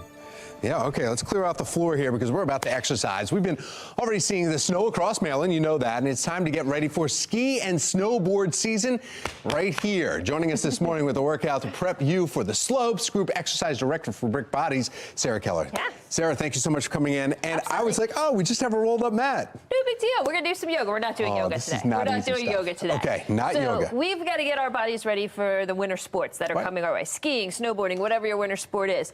And it's a lot of legs, like you just said. It's a lot of legs. Yes. It's a lot of lower body. So our first move is Justin Chambers is booing from the back of the I know, studio. I'm sorry. First move is Yeah. lateral jumps over an object. So I have a yoga mat rolled up here, and we're just going to work on Really not the height of the whatever the object is then, right? yeah, just enough to get over it. Okay. But what that's going to help us do is build all those muscles on the outside. Yeah. So like as you're changing direction, whether you're skiing or snowboarding, you're starting to build those muscles and create that control and strength. Okay. All right. So that's one exercise. Jumping back and forth. How many times do you do that and how long? I would say 10 times, take a break, 3 sets. 3 sets. Sounds good. Second one is going to, again, help us to build some balance and stability in the lower body. It's our star tap drill. You see this in physical therapy, too. We're going to reach forward and tap that heel as far forward as we can. Come up. Tap it to the side as much as we can, to the back, side, and front. And we're going to do that on both sides about 5 times And each. you can up with that one if you put the bands on the ankles too. You can totally put the bands on the ankles, or you could stand on something that's a little bit taller, so you have to go further to get to the I've ground. never had to do that. There you go. Oh, all right. Look at this. She's got all sorts of tricks here. That's All another sorts one. of 3 fun. levels right there. Yeah. Again, that's 3 sets of 10 on for each leg. Three would do taps, like- and that's 1. That's 1. Yeah, Okay. all the way forward and back is Yeah. 1. I would do that about 5 times each side, 3 sets. Okay. Yep. Sounds good. And then we're going to do a walking lunge with rotation. You could do this without any weights as a beginner, and you can add any sort of weight to it as you get a little bit stronger. But if you're going to hold a weight, it comes out in front of you, and Like you a take that medicine lunge ball? forward. You could do a medicine ball, rotate, come back to center, and then you'd step in with that back foot and come forward again. Opposite leg. And rotate again. Rotate right. And then we can take it backwards since we don't have much room. Rotate and come back. And then take that step back and rotate. Nice. There's There you 3 go. different exercises right there, building up the muscles here. The jumps, the taps, which sounds easy.